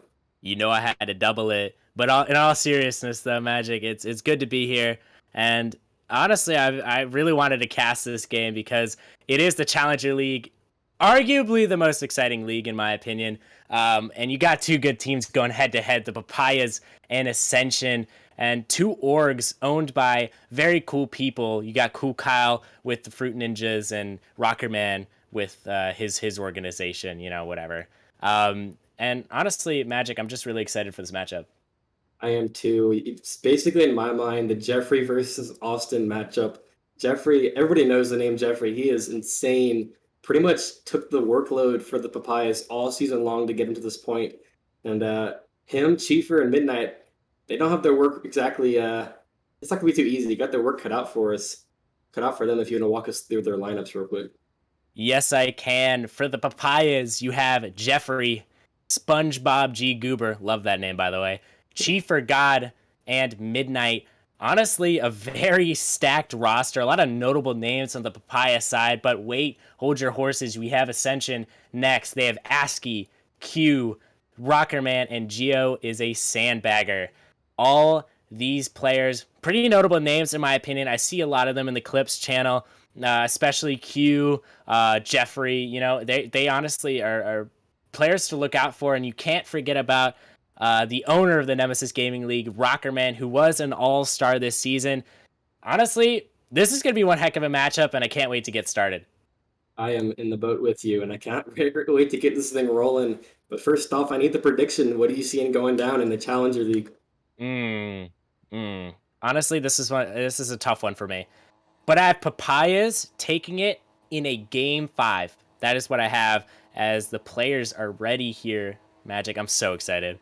I am too, and you know me, I think that Jeffrey's the X factor in this entire series. If he goes crazy, Papayas, they can take this thing in a sweep, but a very defensive roster and how they play their game in Ascension. So I wouldn't be surprised if we get a 3-2 Ascension, but we'll see how it goes by as Austin looking to take his second dub of the night for his org, as Gio will put the first shot registered in our matchup. You were not wrong when you said Challenger. It's probably the tightest knit right now. A lot of teams at right now 7-8 for Papayas and Ascension that really don't belong where they are, but they find themselves in the play-ins and some stacked rosters as Gio, I think, filling in for AC for most of the season now, and he's been fitting in nicely as Jeffrey having to make a save with Austin all over his face, and Gio will get back to it. And as Rockman turns up on the wall, plenty of boosts to work with, but not the touch he was looking for. And I know it's going to be Jeffrey on one side, Mr. Gallion, but if you have to pick a guy from Ascension, who's it going to be? I'm going to have to go with Q. I've seen too many clips of this man absolutely dogging on other Challenger players for him not to come in clutch, and we have Chiefer God, the GOAT, making it 1-0. Oh, not the good timing, as Q had the touch easy and could make the save, so... I mean, he picked a bad time to say his name. As he might have turned to look at the stream when he heard his name or something. Might need to close the tab, Mr. Q, as 1-0 is the start for the Papayas, and it is going to be Jeffrey at the top of the leaderboard with Chiefer getting the goal. So a nice 1-0 start for the Papayas, looking to advance to the playoffs and not have to fight either snowstorm or motion to stay alive on Wednesday, or excuse me, on Saturday. That's Jeffrey, plenty of boost to bang this downfield. Might be a slot top corner, but Q in a good spot to make the save. Chiefer will keep it in. Gio pretty awkward, and Rockerman will come in to clear out the threat. And Q will take the 50 in the midfield with Midnight. Gio trying to make the read, can't really get to it, but Chiefer not expecting the miss. Leaves him with an awkward touch, and a clear comes downfield, where several people are up in the air to meet it. Rockerman looking to get a shot on target, and he will do so. But another free 50 points for Jeffrey. As 2 minutes gone by. Other than that one whiff from Q, we're not seeing too much offense come through for either team set in stone. No, it's looking kind of unlike that novice game we saw earlier. We saw both teams coming out real confident, but now both teams are a little nervous. This is what I expect from most teams in the play-in/playoffs. I expect a lot of nervousness coming out from them, and We'll see how this one plays out. I think both these teams have to really warm up before we can get a real sense of who has the advantage here. But obviously the advantage is going to go to the Papayas right now, who have Jeffrey, Chiefer God, and Midnight holding it down for them right now.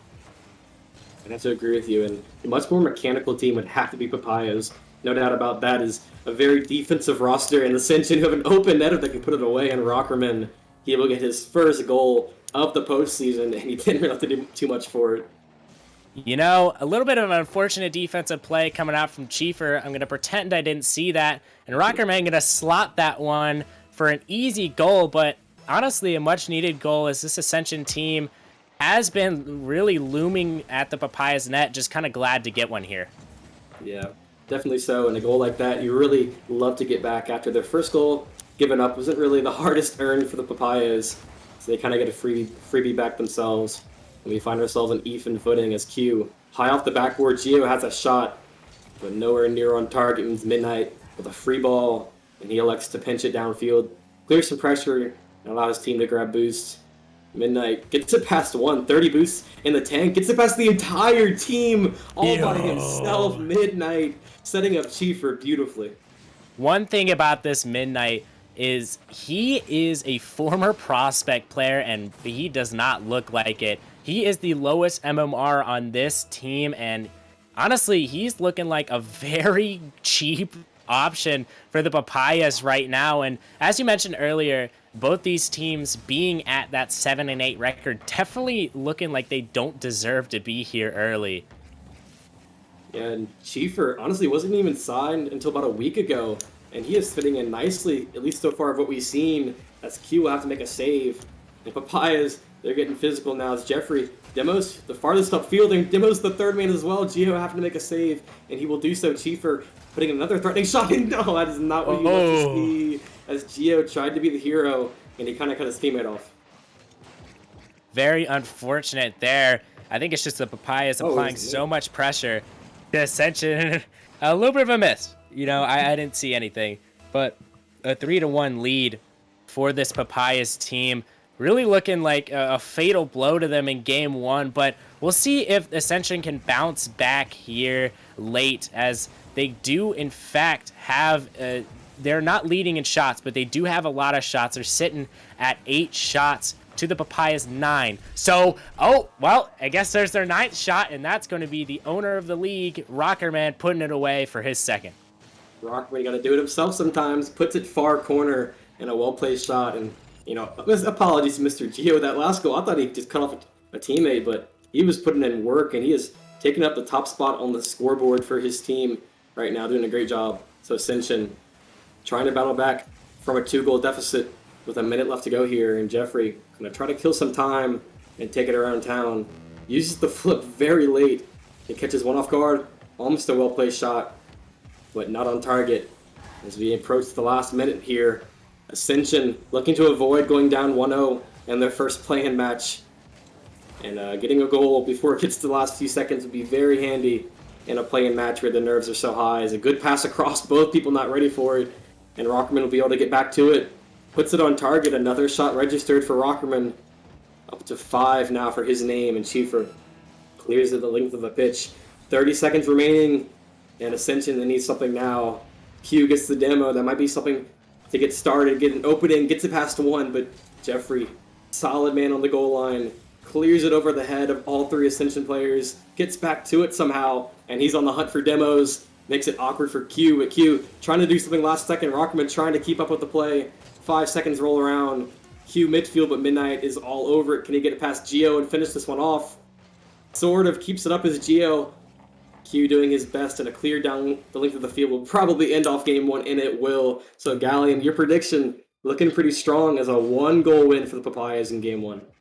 Yeah, and honestly, I not to burst any bubbles here, but I feel like it should have been more than a 1-goal win for the Papayas. I think even though the shot totals were so close, I feel like they looked like the better team coming out of the gate. Even though the shot totals were close, they applied more pressure. They really got in the face of this Ascension team, really started to cook them a little bit. And as you mentioned earlier, they are the more mechanical team. And if you want to show off those mechanics, now is a perfect time to do so. In this play-in match, honestly, game 2, heading into it, I think Ascension has still a very good chance to make this series even here, Magic. And I just want to know your thoughts. Who's taking this game 2? I think first you got to take Jeffrey off the field. He registered 6 saves in game 1. You're like, oh, they're talking all this hype about Jeffrey. Bro didn't even score. But then you see the final scoreboard, and you realize he had 630 points just from saves alone. So they got to get physical. They got to get Jeffrey off the goal line and open up any chance of getting a goal. And they got to get off a defense, and that'd be a good way to start for Ascension to try to get back in game 2 as Rockerman avoids 2 people looking for his head and gets the clear, but not as far as Chiefer, who gets it over the head of Q. Can't follow up with the double. Jeffrey going to apply the pressure, and he just bodies the third man, and Jeffrey gets his first goal of the postseason. It is a trio attack for the Papayas. Everywhere you look, it is Papayas soccer that we are seeing here, and the cars are flying here for the Papayas. Jeffrey going to be that one to put it away, and honestly, the Papayas just still looking like they're shutting out this Ascension team. And I feel like what's really what got those 2 goals scored against them were mistakes. I feel like mistakes are going to be pretty prevalent, especially since we are in stream games, especially because it is playoffs. So we'll see how both these teams can do with those mistakes, see if those mistakes will hurt them in the future here, Magic. Yeah, and they got to clean it up quickly, because giving up a goal in the first 30 seconds, whatever it was, is not a good way to start a game 2 after dropping game 1. And Gio, trying to go the entire length of the pitch, gets it over several, but not the third man. It's Jeffrey with a huge flick, looking to 50 out another person for a goal, and it cannot be done as Rockerman hops in front of this one as well. Fakes out. We'll call it a fake as Gio has a shot, and Q is a wide open net. A huge demo from Rockerman. Gets the demo on Jeffrey, like I was talking about, and that opens up the net. Honestly, I think when Ascension sets up in the Papaya zone and really gets cooking, I think they can be a dangerous team. You see demos coming out. You see everybody spread out into perfect formation to get a goal. And for this Ascension roster, it's going to be really key for them to get into those points. Get the midfield battles, get into the Papaya zone, and apply some pressure here, Magic. Yeah, we'll see how it goes, and demos are a great way to start. And yeah, you're right. They are a very defensive team, but they have to really get in the face of this Papaya's team if they want to stand a chance. And right now, double committing in their net is not a good way to start, but Rockerman, a huge 50, not on target. I think he probably thought it was. He kind of just sat there a moment, expecting it just to roll in the net, but it was not on target. Jeffrey looking to get with the fake, and he cannot get it past the 2 looming defenders, just waiting for something to happen.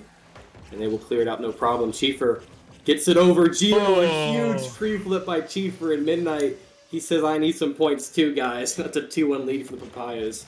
Yeah, they're starting to get real messy here as Midnight and Chiefer gonna put it in the back of the net. 2 of the lower MMR players on this Papayas team, and honestly, great value picks for the Papayas. Really good job picking them up. You know, a lot of people, I didn't expect Chiefer to go to the Papayas, but I know he's glad to be here, and I'm sure a lot of people are glad to have Chiefer on the Papayas, and same goes for Midnight. You know, he made a lot of waves playing for the Melons last season, and them 2 on the same team, I mean, what more can you ask for? It's really just a formula for success here.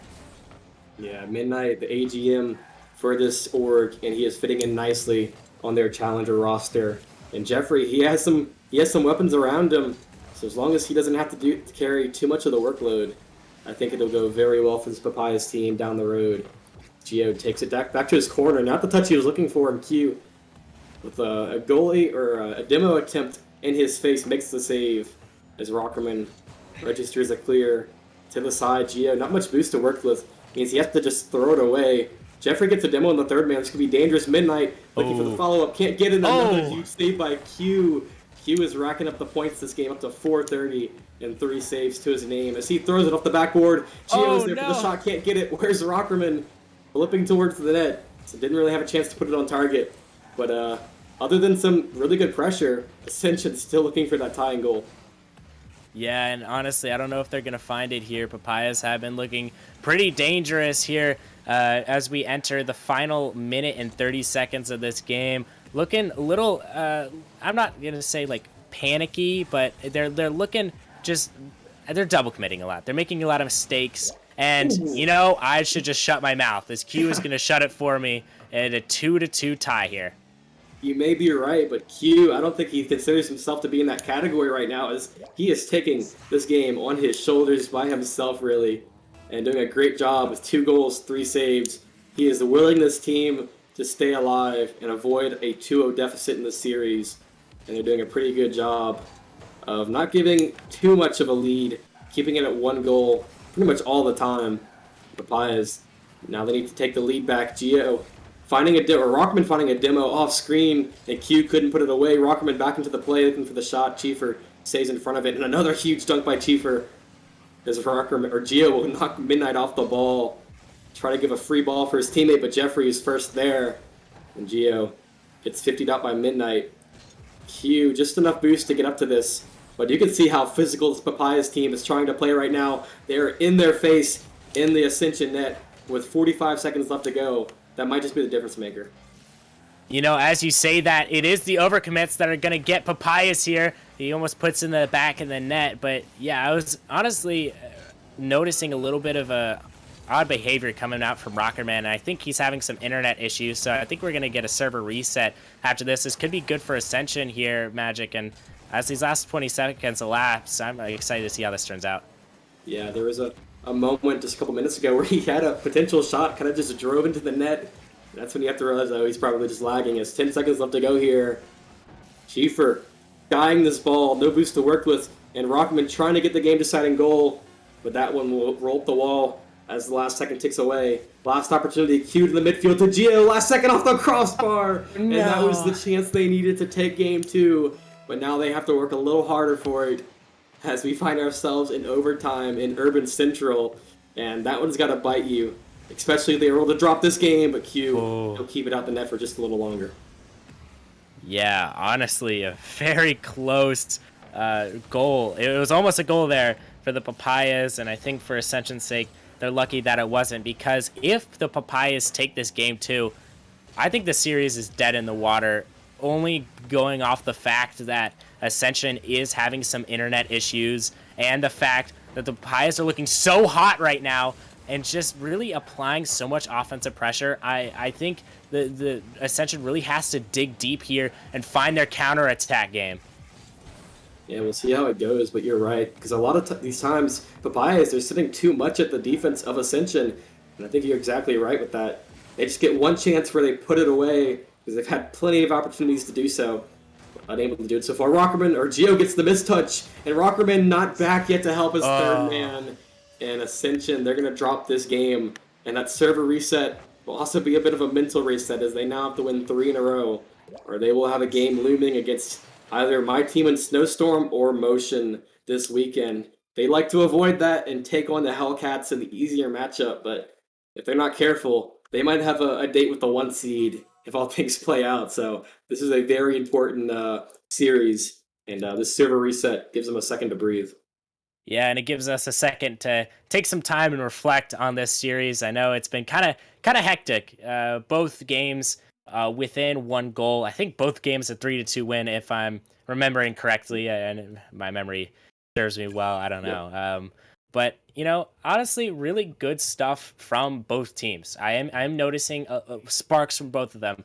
I do feel, however, Papayas has that advantage when it comes to mechanics. I feel like they're utilizing their strengths better than Ascension, if that makes sense. I feel like Ascension is trying to be too mechanical. They're trying to make these solo plays. They're trying to make stuff happen when it's not really going to happen for you. I think they just need to dig deep and get in the Papayas' face, cause some pressure here in this game 3. You're exactly right. And Papayas, they're kind of just doing whatever they want. They're throwing so much at Ascension all at once and not getting punished for it. So if they can figure out what exactly it is that Papayas are doing and counterattack it, we can have a series in our hands, because I did not see this going 2-0 Papayas in the first 2 games. I really thought Ascension had more in the tank. Maybe they do, and maybe they're just waiting for game 3 to throw it all out. And we'll just say that server was the difference, and that Ascension will become revitalized here in game 3 on Utopia Coliseum, as Chiefer just a little too high off the top corner, and from Jeffrey is just too easy. the people in the net were kind of mesmerized by the bang from Chieffer. They could make the easy save. Yeah, honestly, a crazy pass from Chieffer and probably even crazier shot from Jeffrey as this Papayas team gets out to an early 1-0 lead here. And I will say that this Papayas team is really rocking. And as somebody who has experienced a server reset in the playoffs, it can really do a lot for your mental. It honestly swings either way. It's basically like a pendulum, either team will get that momentum going into that next game. And right now it looks like the Papayas have that advantage. Yeah, that last goal looked like a bit of a team bump with Hugh and Rockerman, so any mental reset they had probably just got shut down, as that always hurts when you run into each other in the back of your net and give up a freebie. As Jeffrey, no way, this is just another goal as it is off the crossbar. And a bit of panic on the defense right now, something I'm not used to seeing from this Ascension roster. A very defensive-minded team, very good at what they do.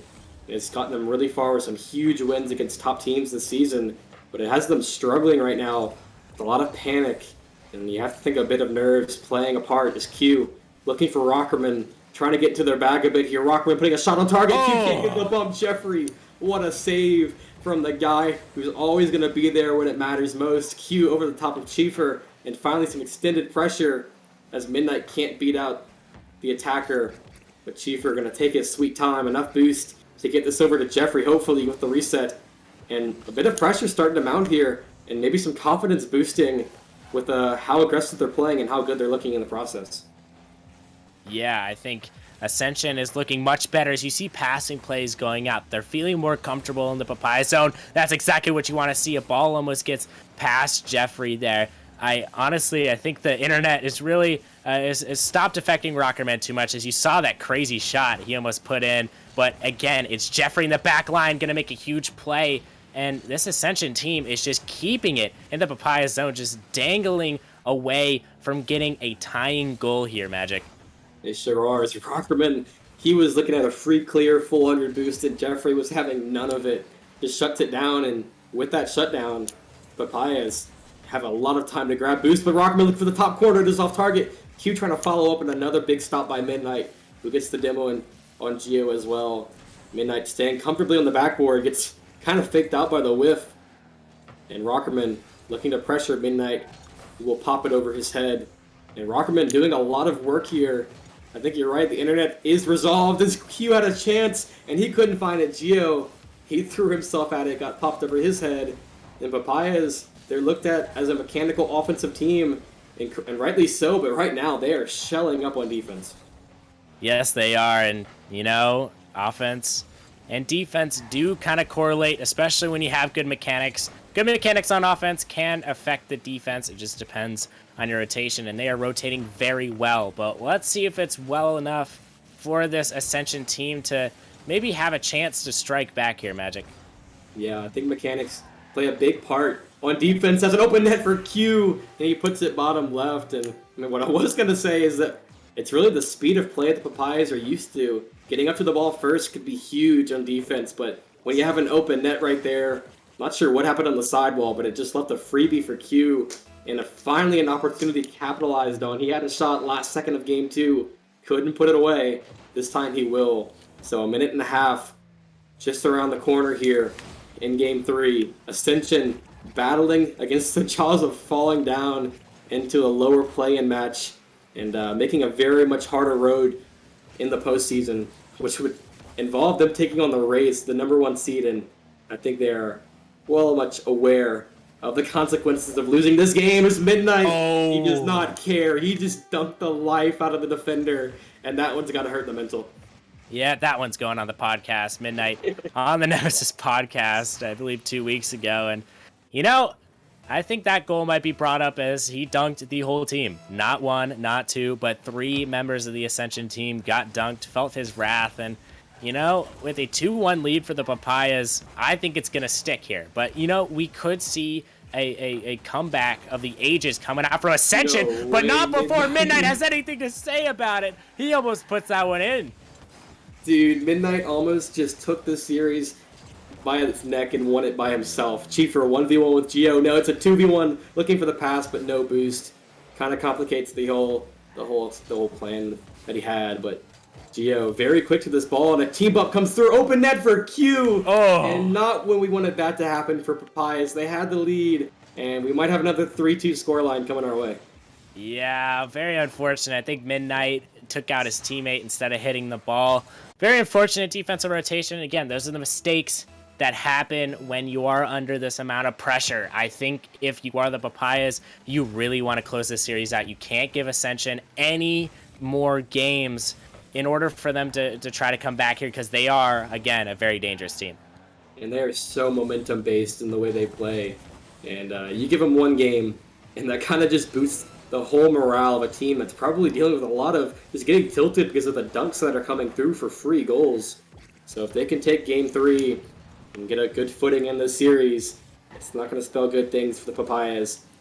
As Gio tries to get it over Midnight, but he is just playing too well right now. He finds himself at the bottom of the scoreboard, but he is doing work as Rockman with a huge bump. Midnight whiffs. Gio a whole net to shoot at. He shoots it right at Jeffrey, who does pay for it with his life. Rockerman gets the demo. Counterattack will not happen. We find overtime. Another missed opportunity. Last second for Ascension. And will it bite him once again in Game 3?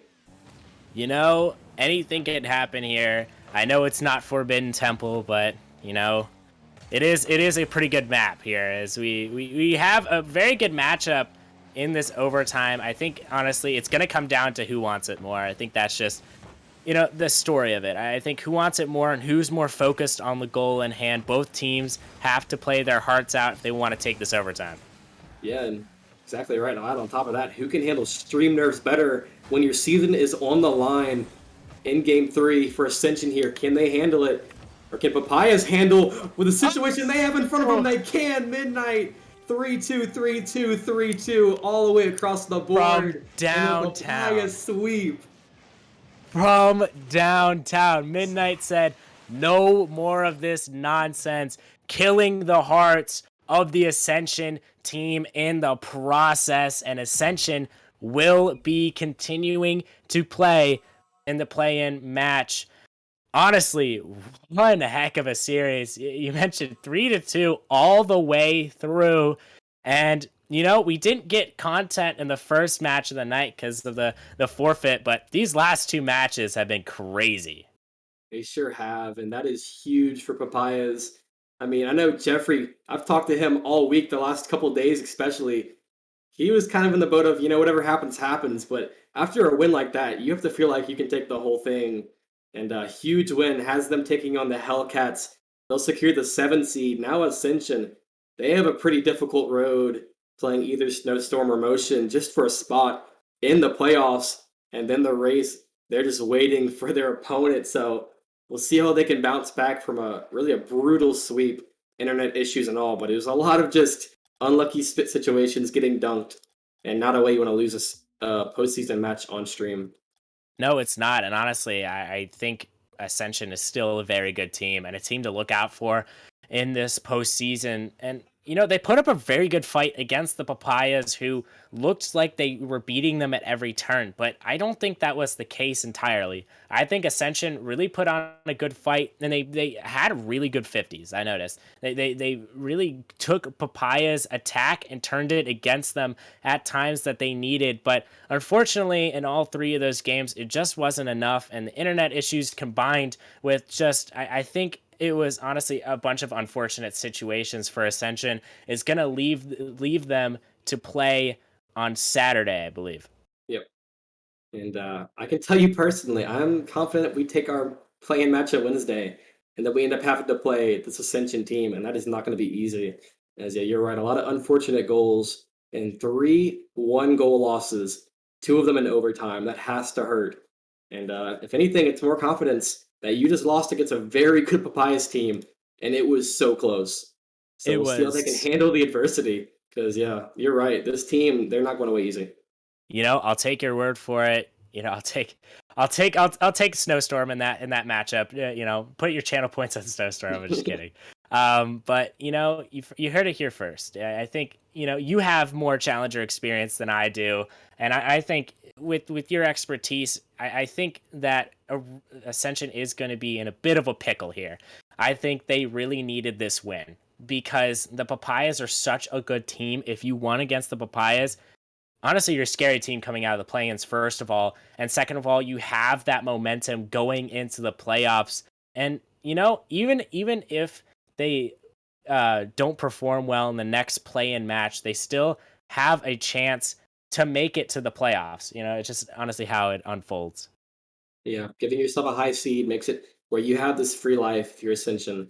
But now it's their backs against the wall. They have to win their game to stay in on Saturday. So we'll see how it goes. We'll see who they have played them for that game on Wednesday. But that's all we have for our Challenger League play-in match of the night. So other than that, thanks for joining me in the booth for a second straight game, Gallium. It's been an honor, and we have some more play-in action rolling around the corner. So don't go anywhere.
I don't wanna wait for a storm that ain't coming, or hide from the sun in the morning.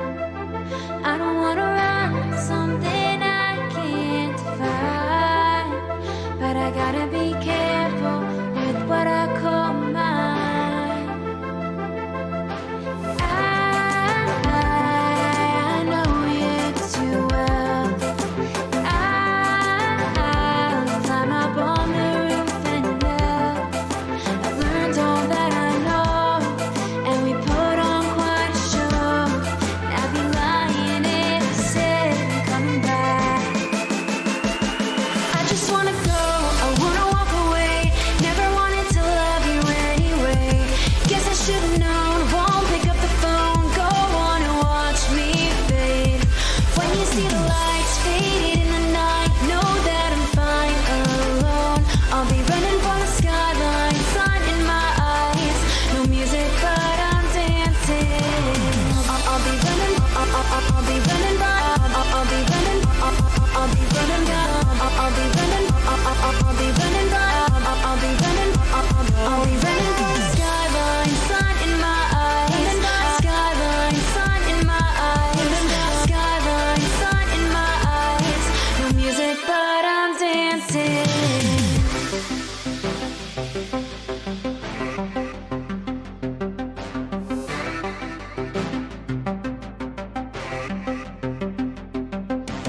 I can see the end now, almost in my memory. No more waiting for a sign now. It's time for me to leave. As the world closes on the door of what became to be, I regret nothing. I can set my mind free. I know you too well. I'll climb up on the roof and yell. Learned all that I know, and we put on quite a show. And I'd be lying if I said I'm coming back. I just wanna go, I wanna walk away. Never wanted to love you anyway. Guess I should've known, won't pick up the phone. Go on and watch me fade.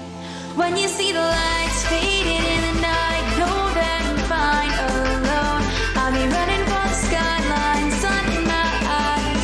No music, but I'm dancing. I'll be running, I'll be running by, I'll be running, I'll be running down, I'll be running, I'll be running by, I'll be running, I'll be running for the skyline, sun in my eyes. Skyline, sun in my eyes. Skyline, sun in my eyes. No music, but I'm dancing.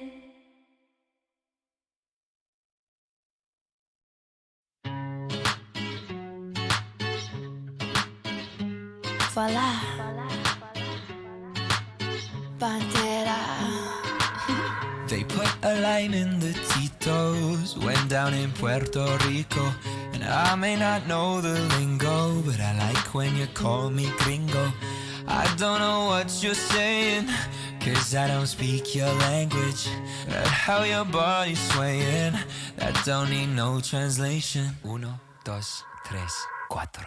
Hey, señorita, I know I'm no Spanish speaker, but hey, one more margarita, and I'll be singing Mamacita. Hey, señorita, I know I'm no Spanish speaker, but hey, one more margarita, and I'll be singing Mamacita. La la la la la la la la la. Hey, can you help me practice how to kiss in your accent? Can you be my translator down here at the equator? I think I'll move my flight, stay here another night. I know that I'm saying it wrong, but darling, it feels so right. Hey, señorita, I know I'm no Spanish speaker, but hey, one more margarita, and I'll be saying Mamacita. Hey, señorita, I know I'm no Spanish speaker, but hey, one more margarita, and I'll be saying Mamacita. La la la la la la la.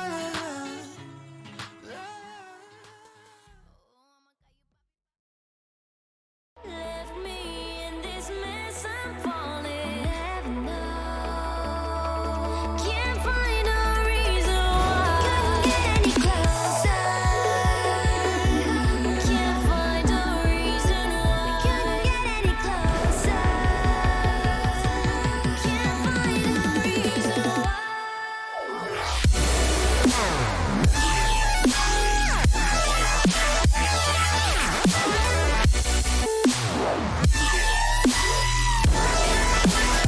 We couldn't get any closer.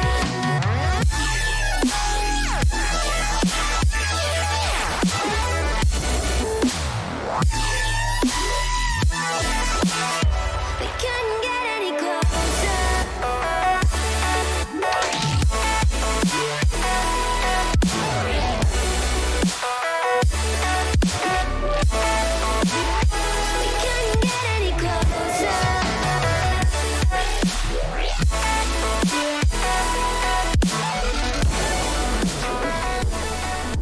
Welcome back to the Nemesis Gaming League, where the grind continues.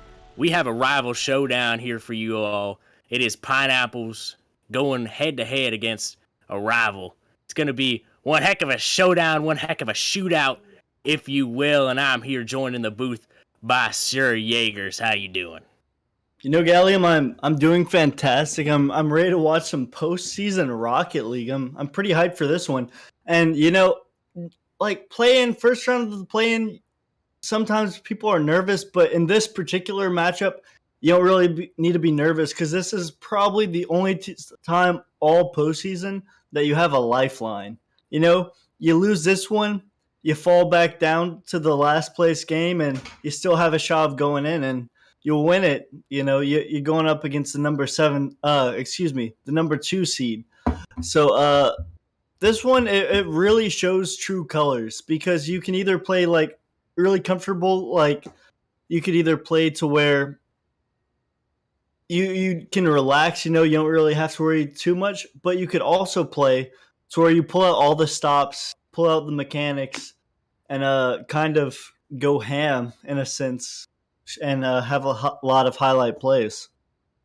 Going ham indeed. And as these players are ready or getting into the lobby here, Jaegers, I have some statistics for you. And actually, before we go over statistics, it'd be worthwhile mentioning the rosters we have. We have on the Pineapples, we have Gamer Gabe, Kyle, Bomb, and Alex. And for Arrival, we have Mythic, Ibonic, Keesen, and Cotney. So, and anything more about these two rosters? Yeah, no, it's very interesting, actually. Neither of these teams have ever been in play-ins, and Arrival's only won one game in the postseason. Also, Arrival's only beaten the Pineapples once, looking to double their record against them. That was back in all the way in Season 3. I believe Rockerman was on the roster that season. But so, I mean, Arrival's looking to show up, like, and not a lot of people are picking Arrival on this one. Actually, excuse me, Arrival is actually predicted to win 22-15, but overall over the years, Arrival isn't really one of those teams that has really shown up big in the postseason. They're looking to change that here, and I think this would be the roster to do it. I know you were talking about lower MMR players in the last game. I mean, this Arrival team has two of them, Ibonic and Cotney, great value players. The Little Caesars of players, not too pricey, but I mean, really good at what they do. So we're gonna have to see in this one. I love that analogy, Jaegers. I do love pizza. And one thing I love more than pizza is Nemesis Gaming League action, especially in the Rival League. We got traded to one heck of a match coming out of the Challenger League and hoping to build its way up to success as the night moves along. And some stats for you, some interesting little tidbits for you, Jaegers. We have Kyle, who leads the league in demos by 50. You heard that right, by 50 demos. Kyle leads the league, so it's going to be one heck of an interesting one. And as the players are in the lobby, is your prediction, Jaegers, for not only the season, not only for the series, but for this game? It's a tough one. I do see this one going the distance, but last time I predicted against Arrival, they proved me wrong. I'm going to have to take Arrival here, and Mythic gets a shot, but Kyle has an amazing save to keep the score 0-0 early on in this one. And before you even said the stat about Kyle, the demo stat, I already was going to make a comment. Kyle is a demo merchant through and through. And, you know, I'm not a huge fan of demos myself, but they work out. And right away, we've seen a few good passing plays, a little bit of pressure from Arrival. And let's see what Pineapples can do with their first real chance on goal.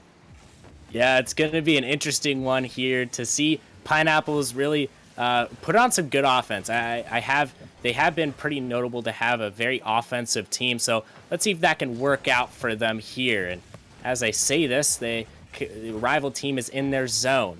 Gabe gonna give it out to Ibonic. Ibonic gonna try to make something work, can't because Alex is applying that pressure. Ibonic gonna keep control of the ball. He gives it over to Gabe. Gabe is going to give it to Cotney. Cotney gonna try to find a teammate, cannot. He has no boost left, and he gets absolutely demoed. I guess Alex is another person on the team you can rely on for demos. We'll see if that holds true as the series goes along. Gabe has a little bit of an opening here. Quickly shut down by Cotney. Cotney gonna take it up the wall. Cotney gonna try to find a play over to Mythic. Mythic is gonna pop it up with Cade. And oh my goodness, Ibonic is gonna find one early. Yeah, just a good pass by Cotney, sniffed out by Gabe, and I mean, no one back for the Pineapples. Is Ibonic gonna find the bottom left corner? I wasn't sure if that was gonna bounce out, Gallium, but it did the job there. Honestly, I'm bumfuzzled right now. This is just one heck of an offensive push from Arrival, and you know, a push that you need to see for Arrival. You pointed out the record they have against the Pineapples. It's not looking too good. So we'll see if this team can be the team that bounces back here. As we have Ibonic taking it to the back wall. Ibonic gonna try to find a double, cannot do so. Alex gonna chase this ball, gonna get it past one defender. Can he get two? No, he can't. Mythic on the stop. Mythic can't get that touch though. He leaves it for Ibonic, the Dominus Goat. Gonna give it to Cotney. Cotney is up. Let's see if Cotney can work some magic. No, he can't for now. Mythic. You're gonna have the ball in the Pineapple zone. Kyle gonna give the ball down to the Arrival zone. Cotney gonna try to do some mechy things. Not a whole lot he can do here. In a little bit of an awkward position. The ball is gonna float down. It's a good opportunity for Cotney, but he doesn't have enough boost to make it work. Gabe, however, gonna clear it out. Kyle, down the pitch. Gonna give it over to Ibonic, and as we reach the halfway point here, Jaegers, what do you make of these two teams? Yeah, no, as of right now, Arrival just looks like a much faster team. Maybe Pineapples are a little bit nervous. I know Alex was a prospect player last year. Ibonic with the air dribble. The defense thought he was going high. He just goes right below them. And what a shot by Ibonic, his second of the game. It's the Dominus buff in full effect for Ibonic. Arrival taking a 2-0 lead right now, and it is looking like smooth sailing for Arrival right now. They have 6 shots to Pineapple's 3, so out shooting them, of course. We'll see if that can continue as the series progresses. Mythic down the pitch. He has one to beat. Can he beat him? He does. Mythic gonna slot another goal for Arrival. And Alex was just trying to get back. Mythic a little bit quicker than Gabe, beats out the rotation. And I mean, just early on, everything is going right for this Arrival roster. You got to be quicker than that. And he was not quick enough to get back to that ball. And I'm honestly seeing a Pineapples team that is not looking too complete. And as I say that, Gabe is going to shut me right up. Well, I mean, Gabe might have something to say about that. Gets it off the ceiling, finds the redirect, and just finds the open net. Ibonic not quite quick enough on the third man rotation. And, I mean, it's a minute 41 seconds left, Gallium. Anything's possible. And if they can get some shots on target, I could see the Pineapples coming back in this game 1. Honestly, it is a possibility as they have a minute and 30 seconds to work with. It is not out of the realm of possibilities as Pineapples are a very good team. A double commit going out from Kyle and Gabe. Another shot coming in. Alex gonna save a very good shot from Ibonic. Gabe up in the air, hits it off the ceiling. Kyle and Cotney almost collide. Cotney gets the better of it. Flip reset. Tries to get another. Ibonic slam dunk. 4-1. You gotta wonder. Was that calculated, Gallium? Ibonic got the 50. It goes off the crossbar back down at Ibonic, and the man secured a hat trick. And right when we said Pineapples could come back, I mean, Arrival's taking this game number 1, and the best the Pineapples can do is just regain, go towards next, find a way to get some momentum. They've been playing well on defense, but they need to get their offense down. They're being outshot 12-4. Going to get one back there, however, but is it too little, too late? Only time will tell.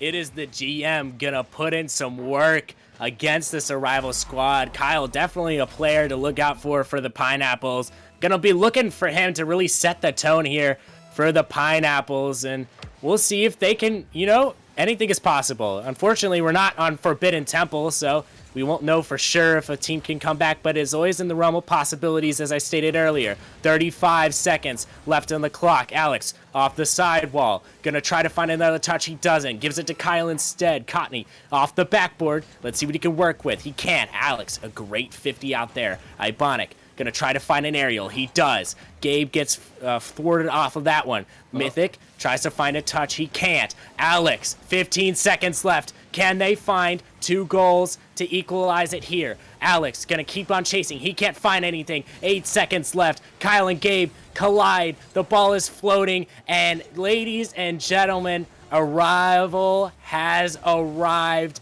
in game number 1. Coming out swinging here, Jaegers.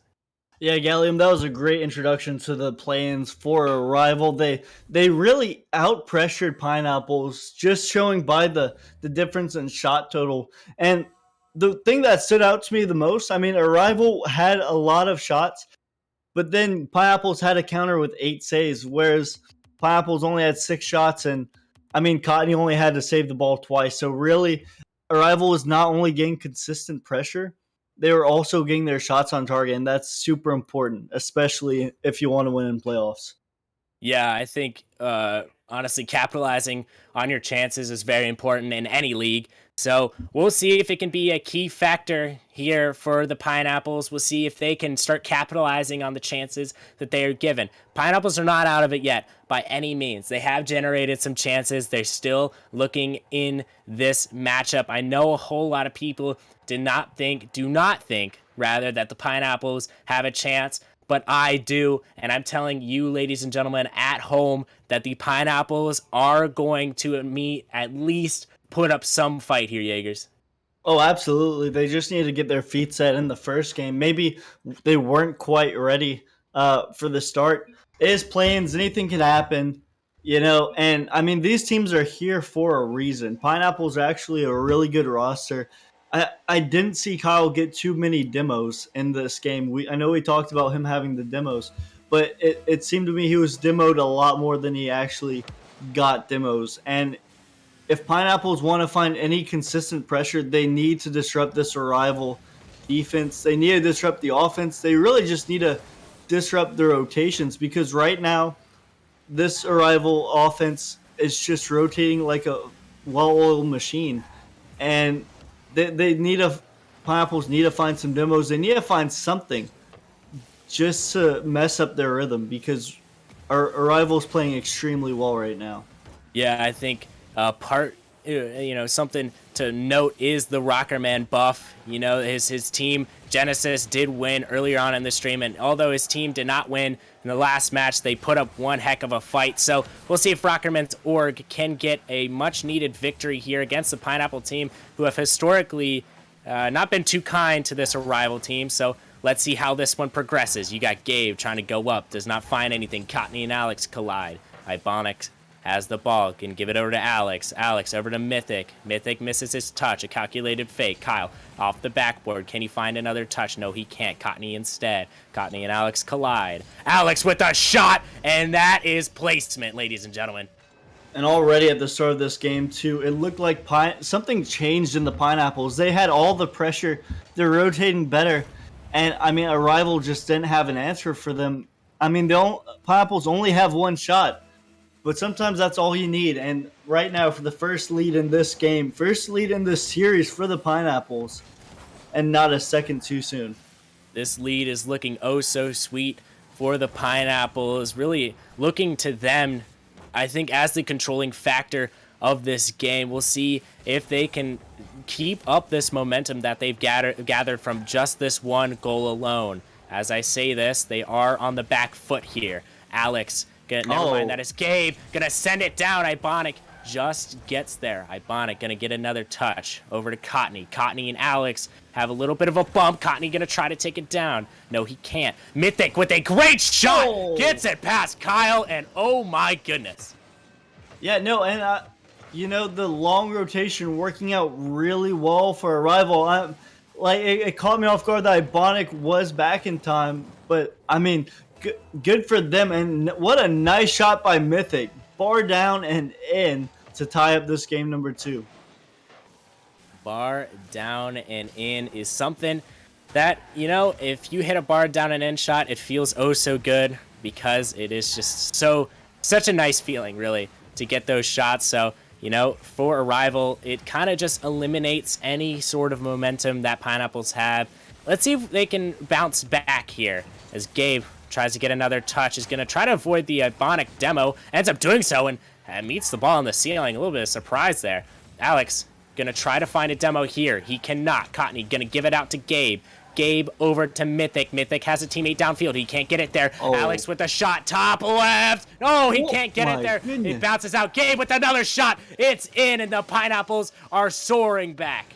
And yeah, nice shot by Alex. Even better save by Ibonic. I thought that was going to be yet another bar down in, but it doesn't matter. Gabe is just quicker, and he puts in the second goal for the Pineapples.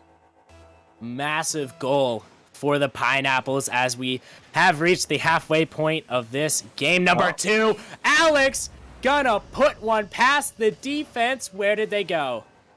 No, Alex, 2 for 3 shooting accuracy, and he's just a bit quicker on the kickoff. Mythic not quite able to get the touch he needed, and Alex takes those every single day of the week. Pineapples up by 2. Kickoff goals are honestly just really nice. They're kind of those goals that, are more important than they seem. They're honestly just a buffer between the goals that actually happen after the kickoff. So it's nice to see the Pineapples get one for a change, as we have Cottony going to take this one up the wall. He's going to bounce down. Let's see if a rival player can get a touch. No, they can't. Mythic, a little awkward in his zone, but still makes the defensive play. Cottony off the ceiling, going to try to get a pinch here.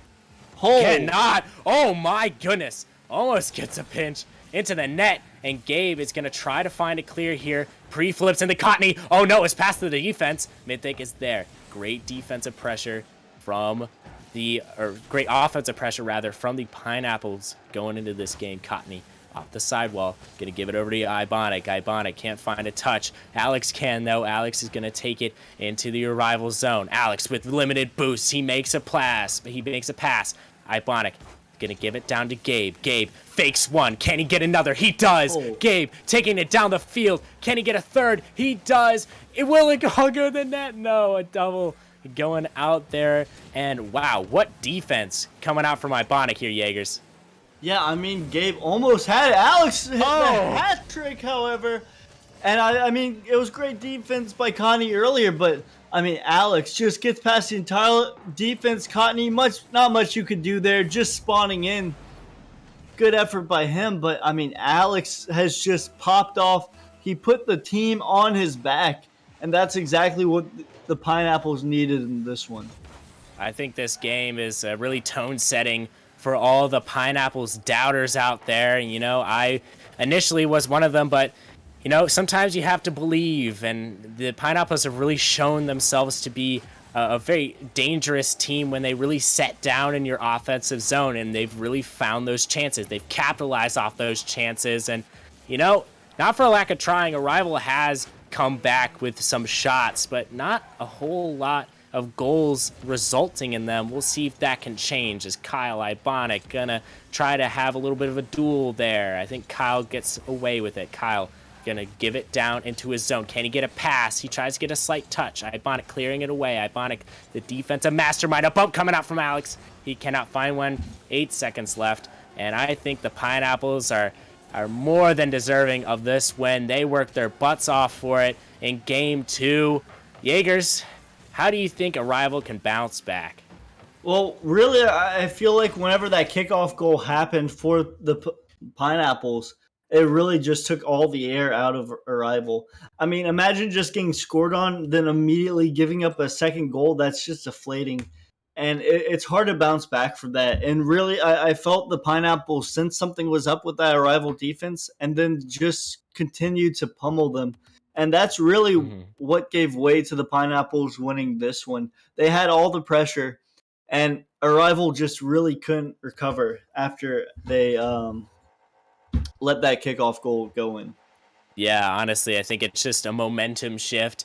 It's all about momentum in the playoffs, and you know, we'll see how the momentum shifts and in what team's favor as game number 3 is underway on the Nemesis Gaming League channel. Cotney off the backboard. Mythic is going to try to find a touch. Mythic finally finds a touch. Going to get another one down to the opposing team, but he finds Mythic. a dunk. Can an Arrival player get there? No, they cannot. Cotney off the sidewalk. He's still a dangerous man. Most wanted man for the Pineapples right now. Kyle Cotney gonna 50, and Mythic gonna slot it down low. And no, that all started with the boost steal by Ibonic not giving enough space for the Pineapples to operate, and the Pineapples never really recovered there. Cotney took up the wall, got the 50 on Kyle, and the ball was just handed on a platter for Mythic, who puts his team up early in this one. And I do believe this is a game where Arrival will bounce back, Allium. I see them taking this next one.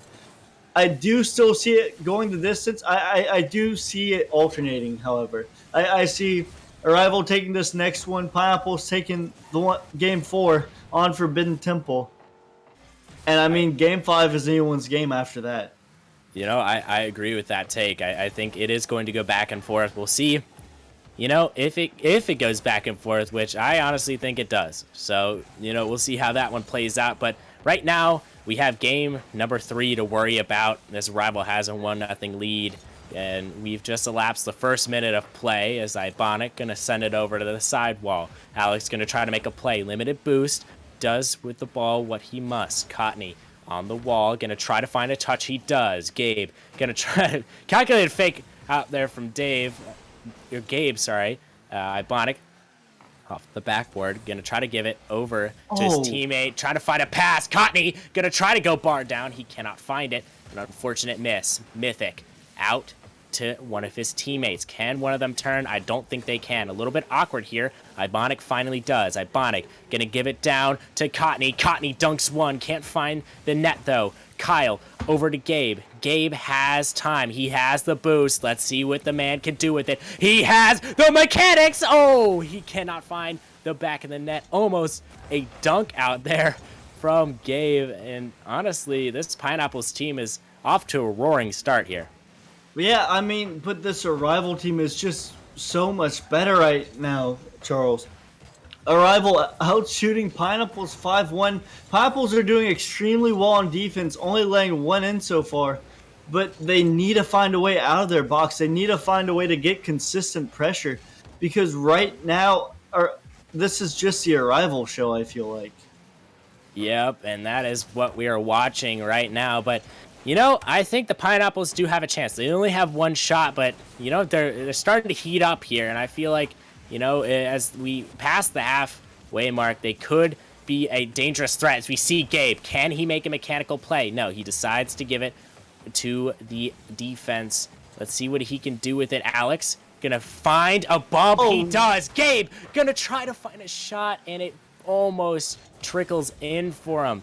Ibonic gonna try to find a shot here. He can't. Gabe down the pitch. Gabe gonna try to find another touch. He can't, but he fakes out one.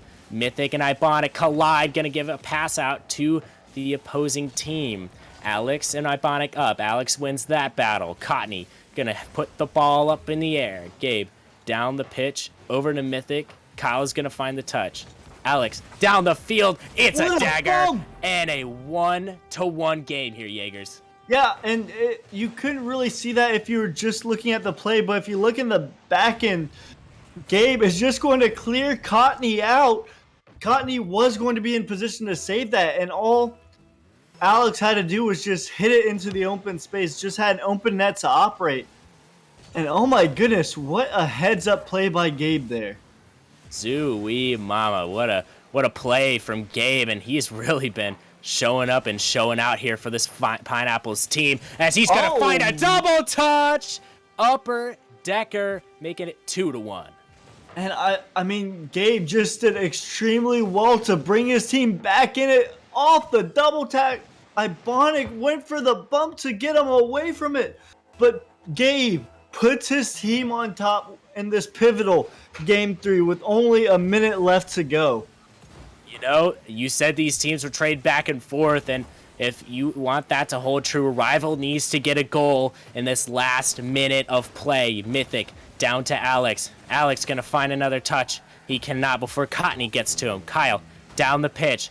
Over to Mythic. Mythic down the field. Gabe gonna have a booming clear, but Ibonic is there. The brick wall himself. Mythic over to Alex. Alex has some time. Let's see what he does with it. He works the clock perfectly. Gabe gonna try to get a bump on Cotney. Eventually does. Alex down the field over to Ibonic. Ibonic 50s it over to Gabe. Gabe over to Mythic. Gabe cannot get the 50. Mythic out in the pitch. Ibonic gets a demo. Let's see if the rival player can come and get the ball. No, Cotney cannot find that touch. Alex gonna get another bump. Kyle gonna 50 out with Mythic. Alex jukes out one. Can he get another? It's a 1v1. Has a player behind him. He does.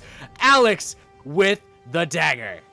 And I can't help but feel like Pineapples have stolen this game away from the Rival. Arrival had it. They had all the pressure. They were out shooting Pineapples 5-0 going into the halfway point. And all of a sudden, the Pineapples battle back. And with 17 seconds left, it looks like they secured this Game 3 and put themselves in match point to find their way into the playoffs. Playoffs are looking pretty bright for the Pineapples, but let's see if they can't get a late goal here. Arrival. Oh, no. Can they tie this one up here, Jaegers? Oh, hold on. 2 seconds left. It ain't over until it's 0 seconds. And with a good kickoff goal, Arrival can find a way to steal this game back from Pineapples. But they need a good bounce here. Anything could happen. They found the bounce. The ball is Colin cutting off, but neither team finds the ball. And Pineapples going to steal away this game number 3. unfortunate for Arrival. They almost had that one. They almost had the comeback of the century. Unfortunately, they don't get it done, and now they're down 2-1 here, Jaegers. What do you think the key difference is between these two teams that's really separating the Pineapples from Arrival? Well, Arrival was playing extremely well in that first half of game number 3. And they just kind of tapered off towards the end, maybe letting up a bit too much. And really, that bump by Gabe kicked it all off. Just finding a way to disrupt the defense. And I mean, it was just easy pickings from there. Yeah, honestly, just crazy stuff we are seeing from both of these teams.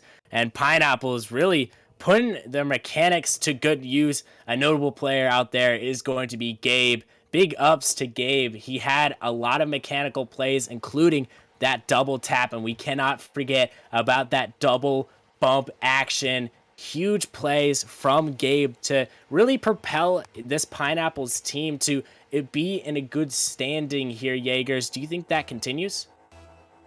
You know, I'm not too sure. It's really hard to predict, especially on this map, where I mean we've always talked about it, Gallium. Weird things have happened on Forbidden Temple. Each team getting a demo of their own, and Alex gonna put a shot on target by Bonic, finds a way, and Kyle just a little bit quicker slots it top left to score only 15 seconds into this extremely pivotal game number 4. That Arrival has to win if they want to make it to the playoffs and face the number 2 seed. That's too disgusting. Get that off of my screen. I don't want to see that anymore. Huge shot from Kyle, and the amount of poise you have to put it top left in that situation is crazy. But Ibonic firing right back, and that is the Dominus buff for you. Oh my goodness, what power from that. What a pass by Mythic Ibonic. I was expecting him to get the touch. I wasn't expecting the power top left and in. And I mean, this is the quickest we've had 2 goals in this series yet, Gallium. And that just makes me more excited. Will this be a high-scoring game? Only time will tell, but it's looking extremely good to start. Buckle in, ladies and gentlemen. This is going to be one heck of a series going down. And honestly, probably my favorite series of the night so far. I don't know if you guys agree, but, you know, as I'm saying this, Cottney in the Pineapple zone. Alex going to hit that away from him. Gabe is going to try to find a touch. Alec over to Kyle. Kyle tries to find Alex. He cannot. Cottney off the ceiling. Gonna try to find another touch. Never mind. It's Ibonic who gets there first. Mythic and Cottney collide. A little bit of an unfortunate touch there. Ibonic's gonna settle it. Ibonic with his mechanics gonna get it to the wall. Not before Alex can get there. Kyle and Mythic collide. Kyle is going to keep on chasing this ball. He gets a good 50. What can Alex do with it? The shot coming out. It's a low one, and Alex putting the team on his back. And you know, what a pass by Kyle, taking the 50. Gabe with the fake, and Alex already up in the air. Ibonic a little bit awkward on the sidewall. Not quite able to get back. And I mean, Alex and Kyle popping off. I just can't wait to see what Gabe pulls out currently. You know, Alex and Kyle have been performing really good in this one, though. Yes, they have. And honestly, I think this whole Pineapple team has really come out and showed us what a very mechanical team they are. But that's not to say that this Arrival team isn't, because they have been fighting back. We'll see if they can get an equalizing goal here with 3 minutes left in the game, as Alex gonna shoot it down the field, gonna try to find a touch. He cannot find a second. Gabe instead is up, gonna get 50'd out. Gabe trying to find another touch. He can't. The ball is just floating in the zone. Alex, the ball is up. Can Gabe find a touch? He does. He gets one. Can he get a second? No, he cannot. The boost going over to Kyle. Cottney is up. Gabe and Cottney almost collide there. Mythic going down the field over to Alex. Mythic again. Huge plays coming out from Mythic. And Mythic with a good search and clear. Alex not quite able to get the touch he wanted. And a perfect bounce for Mythic. And I mean, just he ties up this game. 2 minutes and 43 seconds left. We're not even halfway through the game. And already it's less shots than we've ever had. But I mean, this is the best scoring pace we've had yet. Yes, it is. And as we reach the halfway point, this is where legends are made.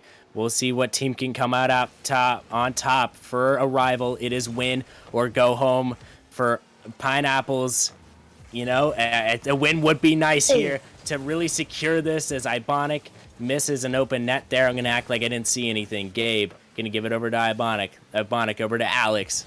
Alex is going to find a touch. Gets a 50 out by Cotney. And Cotney going to put a huge goal away for a rival.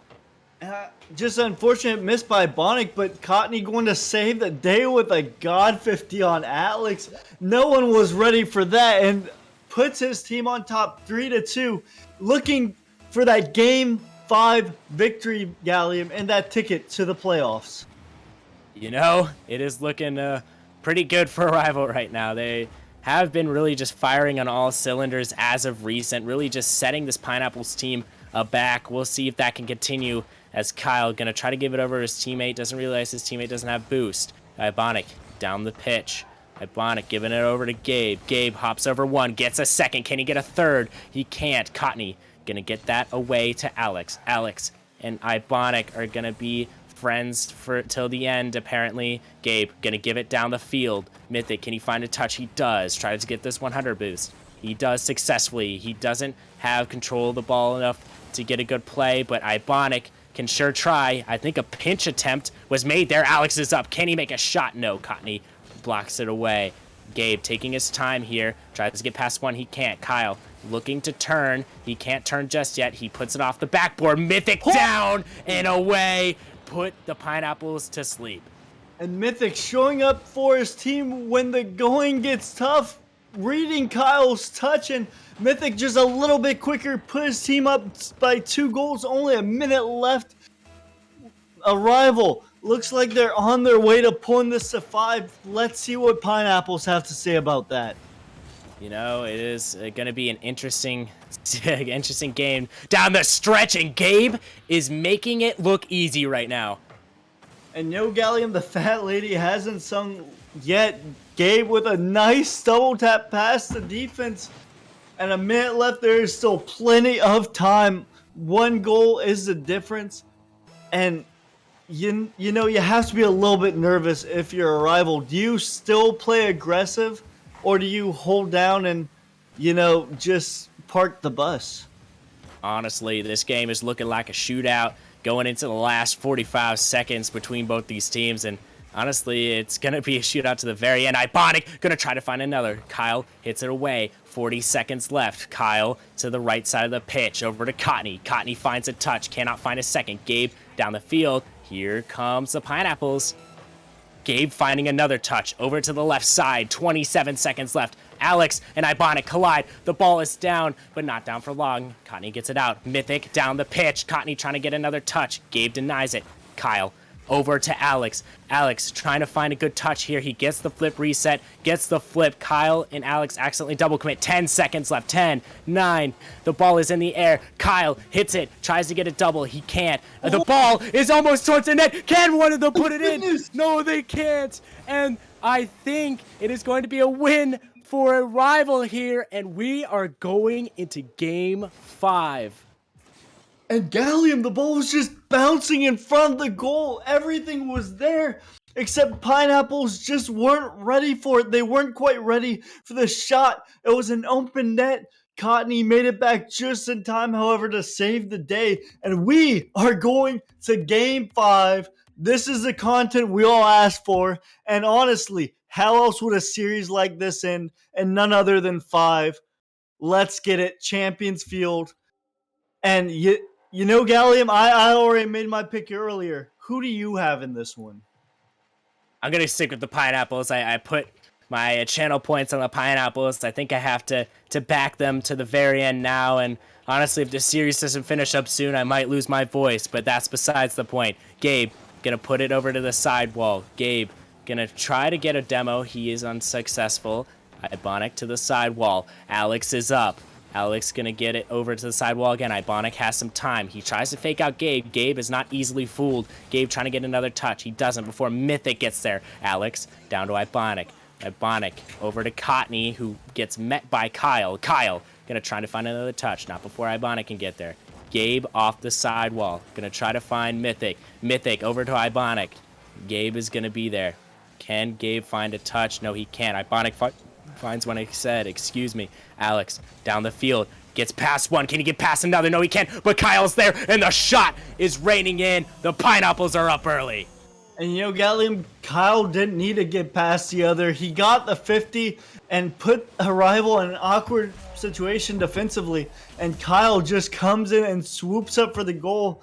And I mean, that's how you want to start in Game 5. The person who scores first in Game 5, they have all the momentum. That's where you want to be. And from then on out, you're just playing catch-up. Does a rival have what it takes to come back in this one? Only time will tell. And they got 4 minutes to do so. You know, that is the big question. We will see as, you know, this rival team has fired back almost instantly, it feels at times, to this Pineapple team. We'll see if that is the case this time. As Gabe taking up the wall, very smooth mechanics going out. And as I say that, he gets a calculated fake. Ibonic gonna hit it up the ceiling. Ibonic trying to get a second touch. He does. Gets it past one. Cotney tries to put it away. He cannot find it. Kyle versus Ibonic. Ibonic wins that one. Ibonic gonna get another touch. Ibonic, another touch over to Cotney. Can Cotney find that double? No way. Oh my goodness, he does! No way. Mythic gonna put it away. And you know, Cotney did all the work there. He got the beautiful touch. He made it back down, and that ball was rolling in whether or not Mythic touched it. What a shot by Cotney, and good job by Mythic just to secure the goal. And look, this is such a back and forth game. My blood is pumping, and it's just so exciting. I can't tell who the favorite is in this one. No, I don't think anybody can. It has been a certifiable shootout towards the end. Both teams had their games, game 1 for Rival, game 2 for Pineapple, but it has been a shootout down the stretch, and I think it's due to the fact that both these teams have finally heated up here. As Mythic going to take a shot on net, it doesn't go. Cotney off the backboard, going to give it down to Gabe. Gabe can't find a touch. Over to Ibonic. Ibonic going to find another touch. Gives over 2. Can he get it over 3? Oh, he can't. But Cotney has a chance. Cotney, it's going to waterfall. Can an rival player get to it? Mythic does. Mythic off the sidewall. Alex, again, 50's out. Ibonic. The ball is off the backboard. Cotney over to Kyle. Kyle, can he find that other touch? No, he can't. Mythic over to Cotney. Cotney is going to get demoed. Alex is trying to find another demo. He can't find Ibonic. Ibonic is going to miss a touch. And Gabe, upper decker. And I mean, Gabe just dodges that demo there, hits off the sidewall, and jumps over another one, putting it top left and in. Gabe has been having a dominant performance for the Pineapples. And I mean, it's just so back and forth. I just can't wait to see the climax.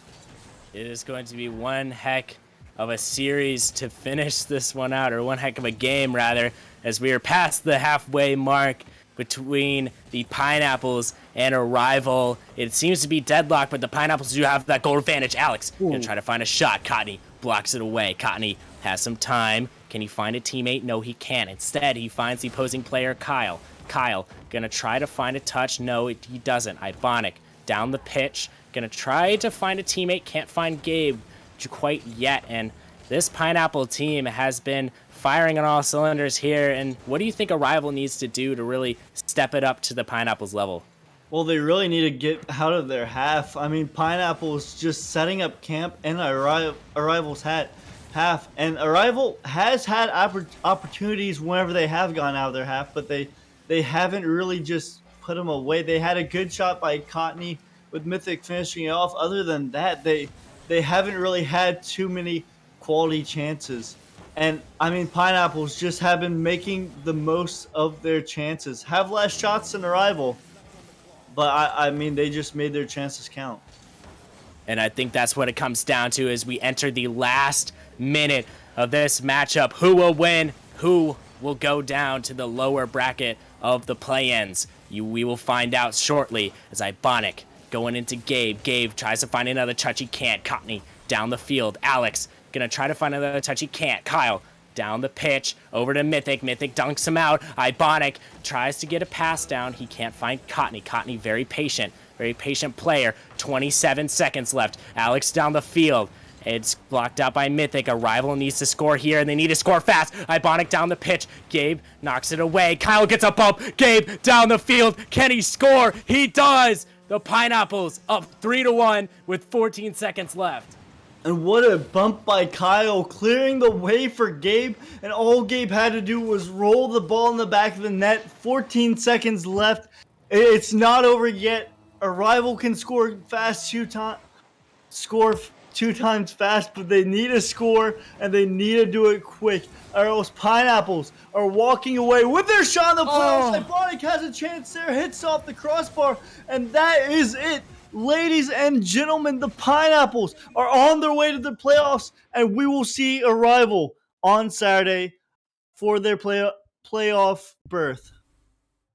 Oh my goodness, what a series between these two teams. A rival played one heck of a game. Unfortunately, they couldn't get it done, but they're going to be one heck of a matchup in the lower bracket. We'll see how that all turns out, but can we just talk about how crazy that series was? That has to be the series of the night so far, and honestly, those two teams gave us some loaded content, so just very glad to, just see some really good Rocket League coming out from these two teams. Oh, extremely, Gallium. That was quality content. And I couldn't have asked for a better match. It was really back and forth. Neither team was lopsided. It could have gone either way. We've had beautiful shots, beautiful goals, beautiful saves, the whole 9 yards. And I could see both of these teams going on in the playoffs. I could see I wouldn't be surprised if a rival wins this next game, goes to the playoffs, and goes far, because with that performance, both teams really popped off, and either one could have taken it. Yeah, honestly, it was just a crazy matchup from the beginning, and I am losing my voice. So I'm just going to try to wrap it up here. I want to thank everybody for showing up to this Rival League match, but hold your horses. We still got one more match to go, if I'm not mistaken, and it is going to be one heck of a doozy, as we have a Prospect League matchup, I believe. Correct me if I'm wrong here, Jaegers. Bandits versus Hypernova. Yes. It should be a good one. Hypernova won back in season, if I'm not mistaken, 5. Bandits have yet to win a chip, so they're going to be coming in hungry. And we're just going to have to see. It's going to be an exciting matchup. Don't go anywhere. Yeah, don't leave your seat. And I want to thank you for joining me in the booth here, Jaegers. It's always a pleasure. Always a pleasure, Gallium. Good job, Casson. Hey, thanks, man. It was one heck of a day here for me, and I just want to thank everybody else for showing out, just showing some support, and let's just keep this thing rolling for one more game. Just really get this one wrapped up. I want to thank you all for showing up, and we'll be right back.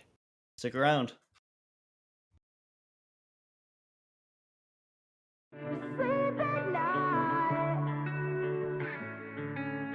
We buried the hatchet right into my back, and look what you've done.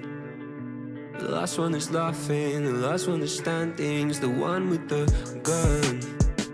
And I thought you were different, but you kept a knife hidden in your silver tongue.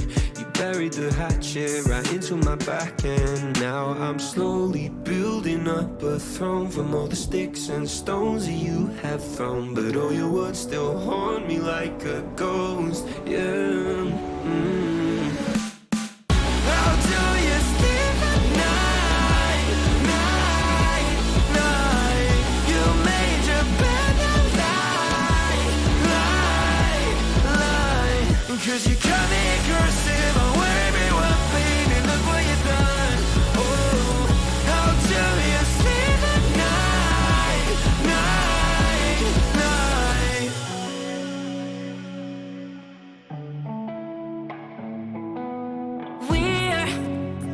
We're like a fox and a rabbit. You're acting like Alice. You're chasing me down with your proverbial damage. I'm broken and branded, and now I'm slowly building up a throne from all the sticks and stones that you have thrown. But all your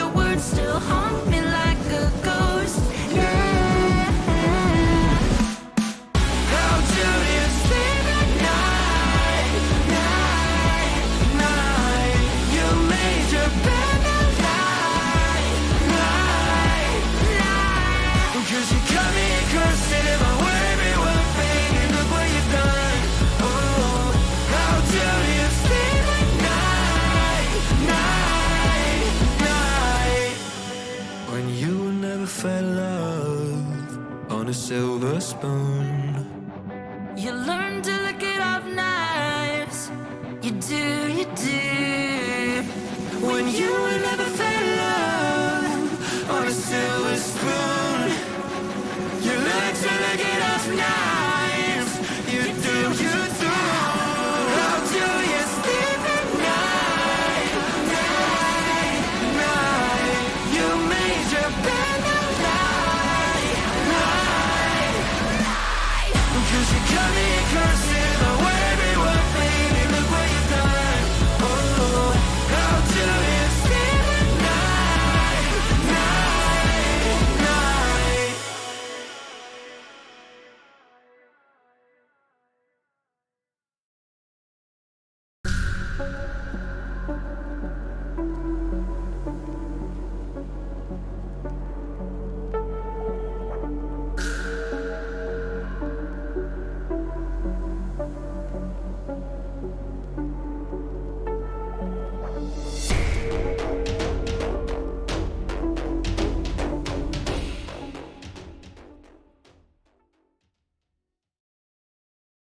Left me in this mess, I'm falling. Heaven knows.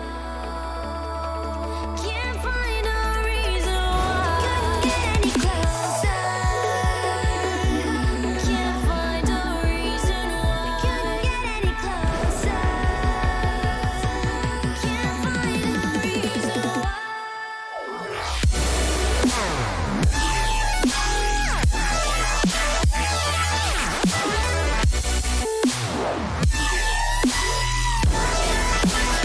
We couldn't get any closer. We couldn't get any closer.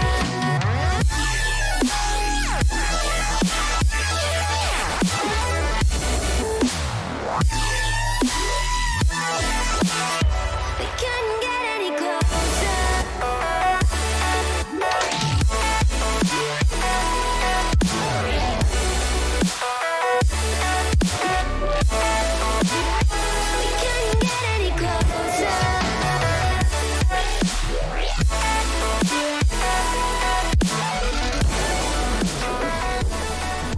Welcome back, ladies and gentlemen, to the Nemesis Gaming League, where the grind continues. We are back for yet another Nemesis League matchup. We're taking it to the Prospect League. We've got the number 7 seed Bandits going up against the number 8 seed Hypernova. Your boy Psychonautic back in the booth to bring this action straight to you, and I am joined this evening by my friend Dr. Waffles. How are you doing, my main man? Hello. I'm so good.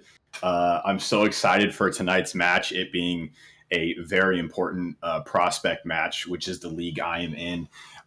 Bandits versus Hypernova, and this is a very interesting matchup because Hypernova were actually I don't mean to brag. We actually beat Hypernova last week and put them down into play-ins. They were never supposed to be here. So Hypernova, who have been doing very well in this last half of the season, just barely got out of that 6th seed. And then Bandits, who have been playing really well for most of the season, these last few weeks have been kind of falling off. I think they're on like a 3 or 4 game losing streak now. So they almost lost their play-in contention. So tonight's going to be an interesting match. It's going to be a match of, who has the momentum. I'm really excited for it, Psycho. I'm really excited as well. So excited. In fact, let's not hold things up any further. Let's let these players get onto the pitch, and let me hear, Dr. Waffles, that magical prediction that you've got. Oh, absolutely. I don't know if I'm still on camera, but before I get off camera, here's my answer right here. I don't know if I'm still on camera. If I was off camera, Sloth jersey. My own Sloth jersey, straight from Sloth Squaw. I'm voting for Sloth here, basically for the upset. Hypernova on paper should win, at least because of the way Bandits have been playing the last few weeks. But I'm here's to hoping Bandits come back and get the upset here. I'm going for Bandits. All right. Will the Bandits be able to do it? Or will Hypernova shut things down? This is the first match of the play-in, so the winner secures their spot in the playoff tournament against, I believe, the second seed. If I'm remembering correctly, it's the Melons for the Prospect League. Correct. And the loser of this match will go on to play the winner of Wednesday's matchup, which I'm not exactly sure who that is, but the winner of that match will go on to play the loser of this match, basically, on Saturday night. And so, will it be the Bandits or will it be Hypernova? Sands is up but not able to get the touch. Running's there with the touch, with the shot. Beatree making the stop. Fear, the career coming out of the corner. Sandsbar is there to cut him off. Ken takes it in the midfield, gets it past one, bodies it through, but Wolfie's going to send that one all the way back into Hypernova's corner, where Fear has got control of the ball, but he can't get it past running in the Bandits' backfield. Beatree is there. Fear turns on it with the shot. Sands in front of the Bandits' net. Fear with the shot, but can't sneak it past Wolfie in the last minute there. Wolfie made a huge save, Dr. Waffles, and I mean, the Bandits, they're not generating a bunch of offense, but they are solid defense until that happened. Fear, the career, opening up the can and getting Hypernova's first goal of the night. No, yeah, that was a great defensive showing coming out from Bandits in the first minute and a half. They had it under control. They even had a little bit of pressure. They've got a couple shots. Hypernova, though, came back and got a good offensive push. A lot of shots on goal, made Bandits awkward, and they couldn't recover from those odd shots right off the crossbar in there. Yeah, Hypernova is firing on all cylinders at the moment, and they were bound and determined to find the back of that net, and they finally succeeded. Bandits with a little under 3 minutes on the clock to equalize that goal line. Running with the shot, not going to go. A little bit too high. As the ball gets cleared away, Sands trying to keep it out of the Bandits zone. It's not going to work out. Fear with the 50 against Running. It's up in front of the Bandits net, but nobody from Hypernova there to take the shot. The ball yet again is floating up in the Bandit zone. Bandits not able to get out of their side very much yet, Dr. Waffles. They're going to need to turn that around as the demo comes out, but Hypernova is not able to convert. Yeah, they definitely don't have a whole lot of pressure here. They're getting stuck in awkward situations. Hypernova going for some bumps, some fakes, making them awkward on that defense. Their defensive line is held up, and one thing I was going to mention earlier, just as that showed there, is their rotations have been a big factor in their losing streak lately. They're going to have to figure out how to keep that third man in a good position to follow up on defense. To prevent that right there from happening. And not only that, but they got to get the ball cleared out. They just don't. They don't seem to be able to get it past Hypernova in the midfield.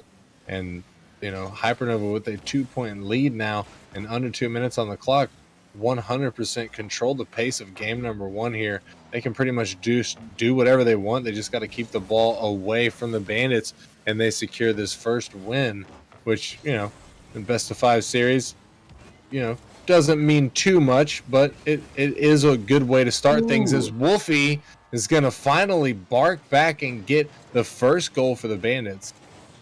What a heads-up play from MP. Wolfie popping it over the second defender. MP recognizing that he probably won that challenge, going straight for that bump and making that goal line awkward enough for Wolfie to just push it in. Great play. Great play indeed. And now with that, Running with a huge shot that's going to tie it up 2-2 with 1:23 left.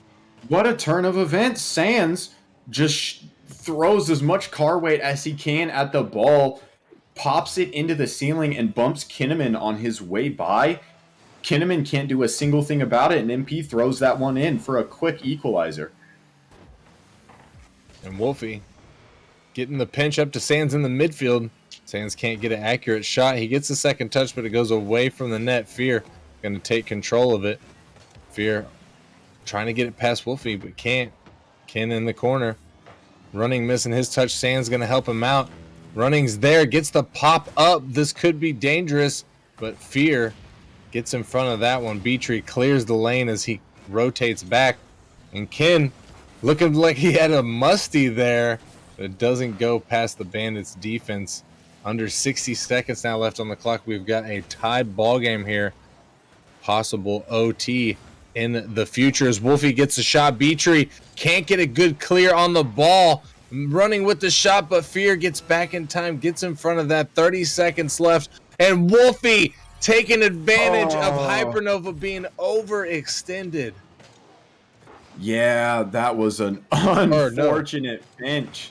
That was a crazy pinch coming out from Kinnaman and Sands, and Wolfie just could not recover, kind of panicked there on that goal line defense. Unfortunate for Bandits there. Yeah, that was unfortunate. Unfortunate for me. I thought that he got past the defense and I didn't realize he was own goaling. Yeah, quite unfortunate. Not the way that you want to lose game one, but hey, it is what it is. You got to put that type of thing behind you, move forward, and they might have something here in the final seconds. Oh, Wolfie going to get beat by Beatree there, and Sands just trying to get in front of it. Hypernova going to take game number 1 away from the Bandits. Yeah, Hypernova, they're definitely a very fast and they're pretty mechanical team.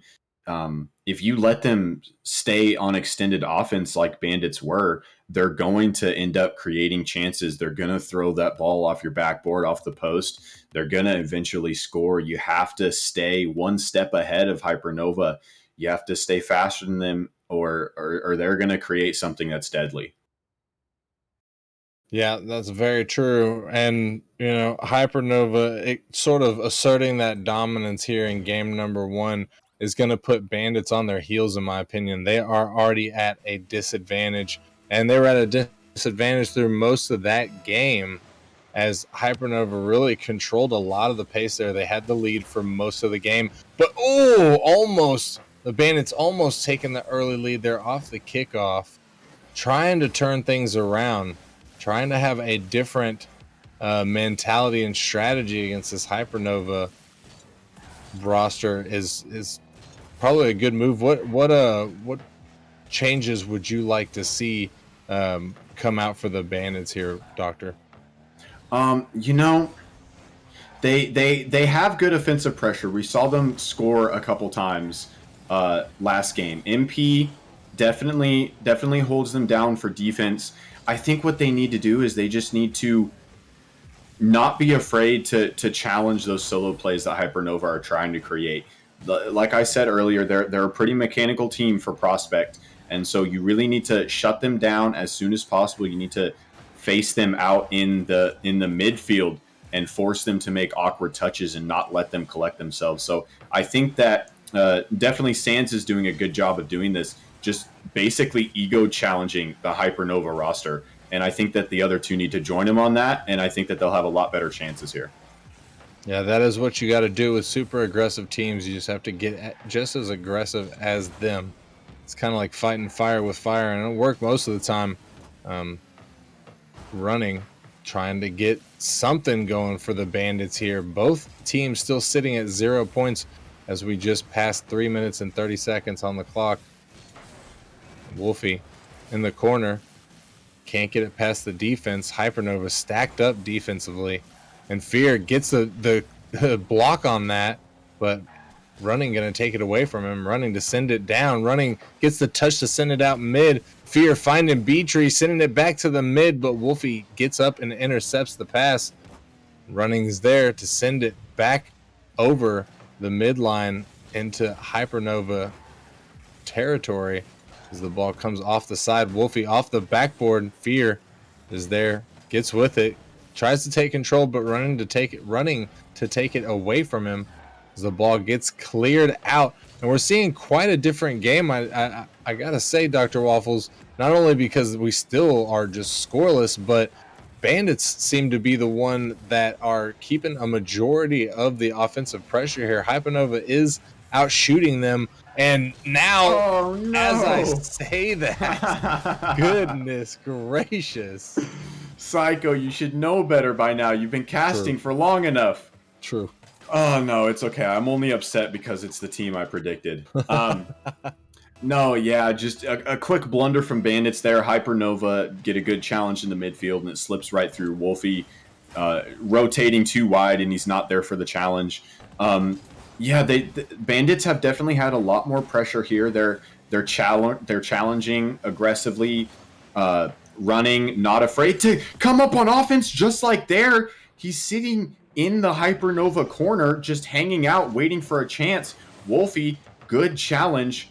And 50 up on the post there, and MP is there to finish it off. Good equalizer from Bandits. What just happened there, Psycho, needs to keep happening. They need to stay aggressive. They need to keep Hypernova on their back foot. If you keep Hypernova on their back foot, they can't even create the offense necessary to get through, because Bandits' defense is pretty good, but they just need to stay aggressive. MP needs to keep staying up, ego challenging, and I here. And in the final 2 minutes, we'll see how it turns out. We are now tied at 1. Which team will be able to take the lead here as Sands scrambles to get to the ball in front of the Bandits' net. Sands coming off the corner, can't get the touch he's looking for. Wolfie with an awkward touch as well, puts it over running, gives Beatree possession of the ball. Beatree trying to get the flick, but gets stuffed by Wolfie. Ken with the shot, running back just in time, saves it off of the backboard and going for the counterattack, but doesn't have enough juice in the tank to make the follow-up. The ball is going to get cleared away. Sands with the shot gets stopped by Ken. And the ball in the corner, running, sending it back in front of the net of Hypernova. And he gets the double touch off the backboard. Mans is putting the team on his back. Absolutely. As soon as MP comes up and gets out of that defensive third, he keeps challenging. If you notice, about 20 seconds before that, I think it was Beatree. They gave Beatree just a couple seconds of ball control freedom, and he immediately made it awkward for them, and they almost had 2 goals right there. I think it was Wolfie that ended up saving it. But as soon as Bandits, specifically MP this game, come up and stay in their face, stay on the offensive third, good things happen, Psycho. Yes, they certainly do. And running with a big clear, sending it all the way back to Hypernova's corner. And the Bandits just looking to play some control at this point. Just need to run down the final 30 seconds of game number 2, and they can tie up the series moving into game number 3. And the final 20 seconds is upon them. Can they hold out, or will Hypernova be able to turn it around and equalize this? Ken with a opportunity here, 2v2 situation that doesn't play out for Hypernova. They still might have one more opportunity as the ball is still up. Oh, Bandits gonna take game number 2 as that ball drops, and we have a tied series as we step into the Coliseum. Absolutely great showing from Bandits there to come back from a rough game one where they almost did come back in the end there, but ultimately a blunder gave it up. So now we've got a tied series 1-1. Bandits coming out, showing some life. MP putting the team on his back, being aggressive, staying on that offensive third no matter what was happening, getting bumps, staying in their face. Yeah, great showing from Bandits. Great showing from MP, especially, Psycho. Yeah, he really, really popped off that game. And, I mean, honestly, if he keeps playing like that, he might just be able to put Hypernova away in these next 2 games. But I expect to see some changes here in the Hypernova strategy. I wouldn't be surprised if we start seeing a little bit more aggression directed at running if this Hypernova roster doesn't try and just shut him down, as we see him starting off things aggressive again. One thing I know, oh my goodness, Beatree is going to beat out Sands and get that shot and start things off for Hypernova in 9 seconds. Fear the Career, great 50 against Wolfie over there in the corner. Pop straight to the mid, and Beatry's just ready for that one. And the Bandits' defensive goal line was just not. It was not indeed. Just not ready. And there is a lot of things happening in the first 30 seconds of this game. A lot of things going back and forth. This looking like not anything like the first 2 games, as we have yet another goal from Hypernova, catching the Bandits defense sleeping. Bandits just playing a little slow here. A couple whiffs is all it takes. A couple good challenges from Hypernova right off the bat, and that throws Bandits down by 2 30 seconds into this game. This is not what you want in a game 3. But Wolfie has something to say about it. He says, "No, sir. No 2-goal deficit for me." What a play from Wolfie. Throws it up onto the ceiling. He's faster than anyone else on the field there. Fear the Career could not get up in time. What a play from Wolfie to bring them back. Holy cow. Yes, it was. And all of this has happened in the first pretty much 30-35 seconds of game number 3. If this keeps on the way it is going, this is going to be a very high-scoring game. Both of these teams have pulled out all the offensive stops, and they seem to not be playing defense anymore. Oh, possibly we might have a bit of a switch up here. Is going to pop this one up. Ken going to clear it away off the backboard. Fear still having to clear it away as the Bandits are maintaining their offensive pressure in Hypernova's end. And Running's there. Ken has to just get it away. You know that the Hypernova's got to be running low on. Oh my goodness! Fear with a huge shot. Beatree not able to clean it up as the Bandits just peak on defense. Dr. Waffles, wow. I can't believe that. The 2 clutchest goal line saves I have seen in a long time. Everyone going. I think there was a double and then a triple commit, but it worked out. Oh, what a save from Sands there. As Fear. Oh, another save from Wolfie. Psycho, this Bandits defense is going nuts right now. It certainly is, and they're going to need to keep going nuts because Hypernova seems to have found its groove. They are now up to 6 shots, and they don't show any signs of slowing down their offensive onslaught. As Beatree is going to dunk out the defender off the backboard. Wolfie pops it up. This is still dangerous, but Ken is not lined up enough for it. It looks like the Bandits seem to be panicking a little bit on defense here. Wolfie getting yeeted away, and Ken with the shot's going to bounce off the defender and find the back of the net. Yeah, Psycho, you're definitely right. The Bandits' defense started panicking there a little bit. They had some close calls and got a little lost in the sauce there. Stopped communicating for a second, and it got the best of them, double committing over there in the corner. That was basically the end of it right there. Yeah, you know, a great man once said, you got to be careful because you can get lost in the sauce. But if you ain't got no sauce, you lost. Who said that? Coochie Man. Oh, okay. And 2 minutes and 15 seconds left on the clock here. Hypernova leading this by 2 points. Hypernova looking to get their second win of the match and set themselves up in match position, or match point position, excuse me, as they move into game number 4. But with under 2 minutes left, plenty of time for the Bandits to make a comeback here. Seems like both of these teams have somewhat slowed down from the first half of this game, trying to play a little bit smarter and a little less chasey. And we're starting to see some plays formulate as Ken gets a good demo on third back, but Hypernova not able to make a conversion. But Beatree with a huge shot right there, running with the save. Sandsbar with a back-to-back save. And we're seeing again why the Bandits are so good on defense, Dr. Waffles. Absolutely. Bandits are just clutching up on the defensive end here.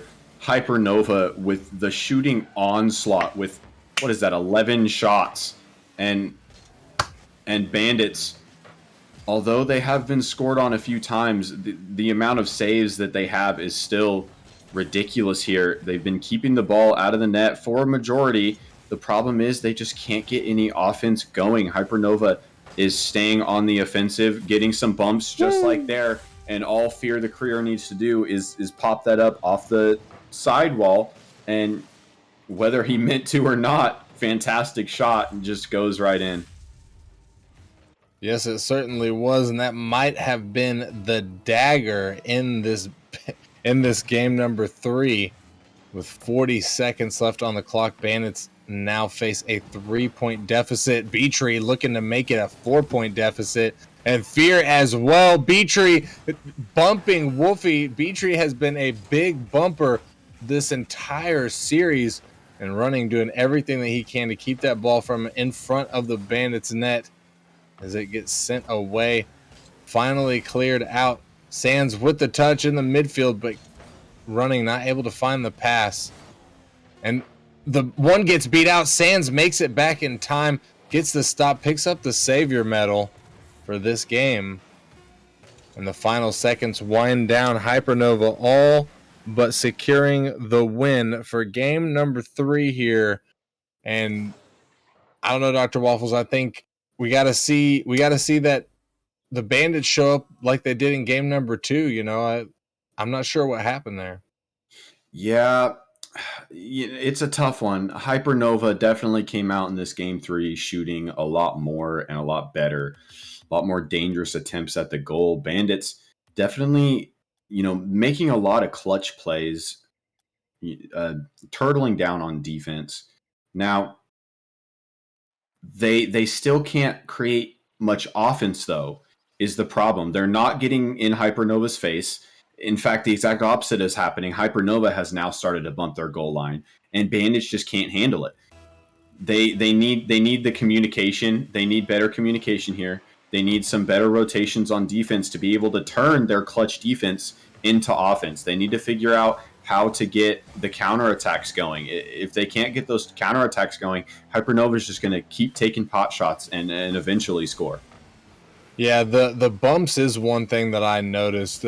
Beatree got extremely aggressive in game number 3 there, and I think that was a huge part of the win for Hypernova. And we'll have to see if they're going to maintain that aggressive bumping style as we see. I'm not sure if that was an intentional bump from Beatree there, but a bump did come out. And Fear got an empty net to shoot on. Oh, my goodness. Sands making it back just in the nick of time, as running is going to help him out there on the goal line make that save. And yes, Beatree with another demo as he leaves the ball for Fear off the backboard. Running is there, gets the stuff, trying to get it in front of the net, but Ken not going to let that happen. As we see the Bandits finally start to wake up a little bit here and not allow Hypernova to just walk all over them. They're starting to trade demos here a little bit as well. That might be the key, Dr. Waffles, to Bandits sort of making never mind. Oh no. Just as I was mentioning earlier, the rotational issues coming out from Bandits. Sands right there needs to realize that he's got one player over in the corner grabbing boost and the other one challenging. He needs to be ready for that, potential bad play that just happened. Bandits just need to figure out how to back each other up better. They need to keep a tighter rotation. They keep going wide for boosts and whatnot and getting beat out because of it. Yeah, it's an unfortunate situation, but one that they're going to have to adapt to. And this is not looking good. Fear, I think, saving the ball from going in his opponent's net. It looked like it might have been dropping in there, though a defender might have had time to get back to it, though they didn't need to, as it got blocked for him. And Ken, oh my goodness, what a shot from the midfield. Oh my goodness.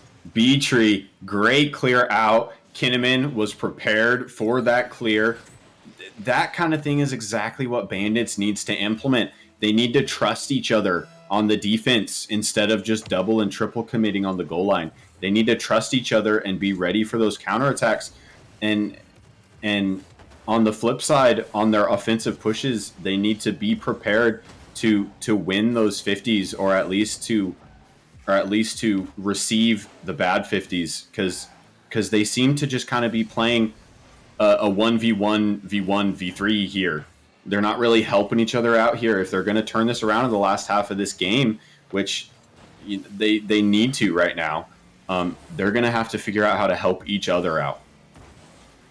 And we are on the second half now of game number 4. Hypernova leading the Bandits by 2 points. Bandits have to get something going. They're running out of time here. Sandsbar going to do just that. Puts the Bandits up on the board, finally making a breakthrough. Wolfie, good job getting a couple touches on that air dribble, just enough to make the Hypernova defense awkward, and that's enough for Sands to just hop right in there and push it in. And now they are only down by 1. Can the Bandits make a comeback? Or is Hypernova going to shut them down here? A win for Hypernova is a big win as it secures them in their playoff spot. And a loss here for the Bandits sends them into a match on Saturday night. They'll have one more chance to make it into the playoffs if they can win that match. But they could just start here. They got 1:35 left on the clock. They're only down by 1. Wolfie off his own backboard. He's there to follow. He's going to send that one all the way down B-tree with a save on the shot. Sands not able to get it past the defense. And Ken was there, but he pinches it backwards. Works out as Fear was ready for it. Wolfie is on the backboard, pops it up. And this could be dangerous for the Bandits if they're not able to get this out. B-tree is going to send his shot a little bit wide. And Fear 50s with Wolfie. Running was there, trying to block with Ken, neither touching the ball. Final 60 seconds here, ticking down. Hypernova just looking to waste the clock as the Bandits need one more goal here. As Fear is going to put a pot shot on. And Wolfie in the midfield finds running off the backboard. No. And Sands is beat out in the midfield. This could be dangerous. Ken not able to get the back of the net. And Wolfie might have something. No, B-tree to take it away from him in the midfield. Sands is there with the touch. 30 seconds left. And Sands not able to find that touch. And running, beat out, flicked. Wolfie keeping it alive. Wolfie still up with it. He's got the shot, but B-tree makes the stop on the goal line. And Sands with the block. He's got the 50, but he can't get control of the ball. Running is there off the backboard. Wolfie with the shot, but it's high. It's not going to go in. The final 5 seconds. And Fear with the counterattack in the midfield, putting the dagger into the Bandits and all but securing this win for Hypernova. Oh my goodness. Such a good offensive push from Bandits. That they showed some life there. They had several shots on goal in a row. They just couldn't finish. Hypernova's defense, especially their backboard defense, holds up there. And, you know, that final goal there that's going to happen when you're in Bandit's position, you got to just push as far as you can and as hard as you can to try to get that last goal. But Hypernova, great gameplay, consistent as always. They have been for most of the season. Bandits just didn't show up today, still on that losing streak. They do have another chance on Saturday. Hypernova now going to continue on into the playoff bracket. Good job, Hypernova. Hope to see you there at some point. Yeah, that was a really good show from the Hypernova boys. So shout out to them on that W, securing their spot in the playoffs, getting ready for that run. It's going to be a good one. They were looking good. I think they're going to have a good shot at taking down the Melons. It's going to be hard. The Melons are a tough competitor, but if Hypernova is able to play the way that they did tonight, I think that they'll easily give them a run for their money, Dr. Waffles. Absolutely. Yep. Hypernova, definitely a solid and mechanical team. I haven't played Melons in a long time, so I don't remember what it's like to play them, but hopefully they can play up to what Melons are at least supposed to be on paper. Yeah, and I mean I can confirm that they are maybe not every bit as powerful as they show to be on paper, but I've seen them play recently, and they are looking hot. The Melons are looking good. I think that the Melons are going to have a really strong playoff run, maybe even grand final contenders. But, we'll never know. There has been upsets before. Upsets happen all the time, as they say, any given Sunday, or around here, any given Monday and or Wednesday. And in the playoffs, Saturdays too. But that is going to wrap us up. Not entirely for the night. We do have one more match if you just need a little bit more of that Nemesis and or Rocket League itch. We've got one more match. We're going to take a quick break here, couple about 5 or 7 minutes. And whenever we come back, we're going to go into the Provisional League where we have the number 5 Malderators going up against the number 6 Agility. Dr. Waffles, I'd like to thank you for joining me in the booth, good sir. It is always a pleasure. Absolutely, Psycho. I love that they keep pairing us up together. We're going to become the best one day. We're just going to be an absolute Titan matchup. No one's going to be able to contend. That's just going to be what it is. I love to hear it. And you have yourself a good night, ladies and gentlemen. I'm sounding off. Stick around if you want to see one more match. It's going to be a pretty good one, so we'll see you in a couple minutes.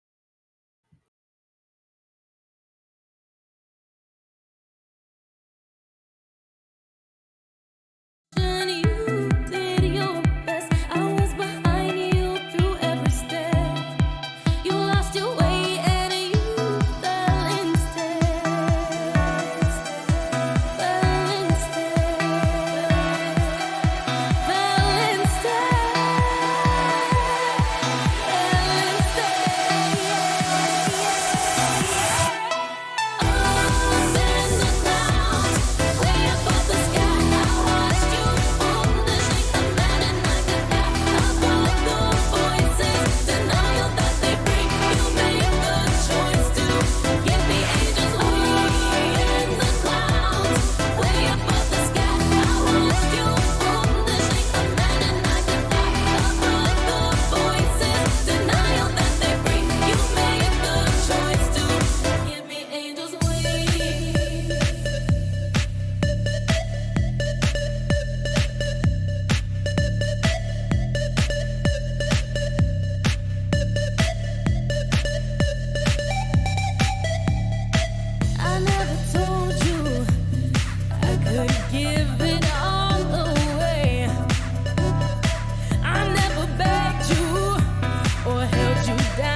Can't find a reason why.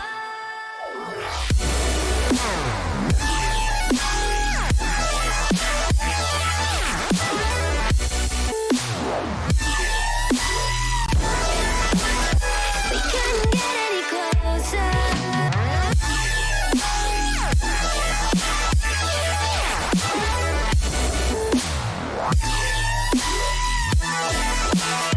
We couldn't get any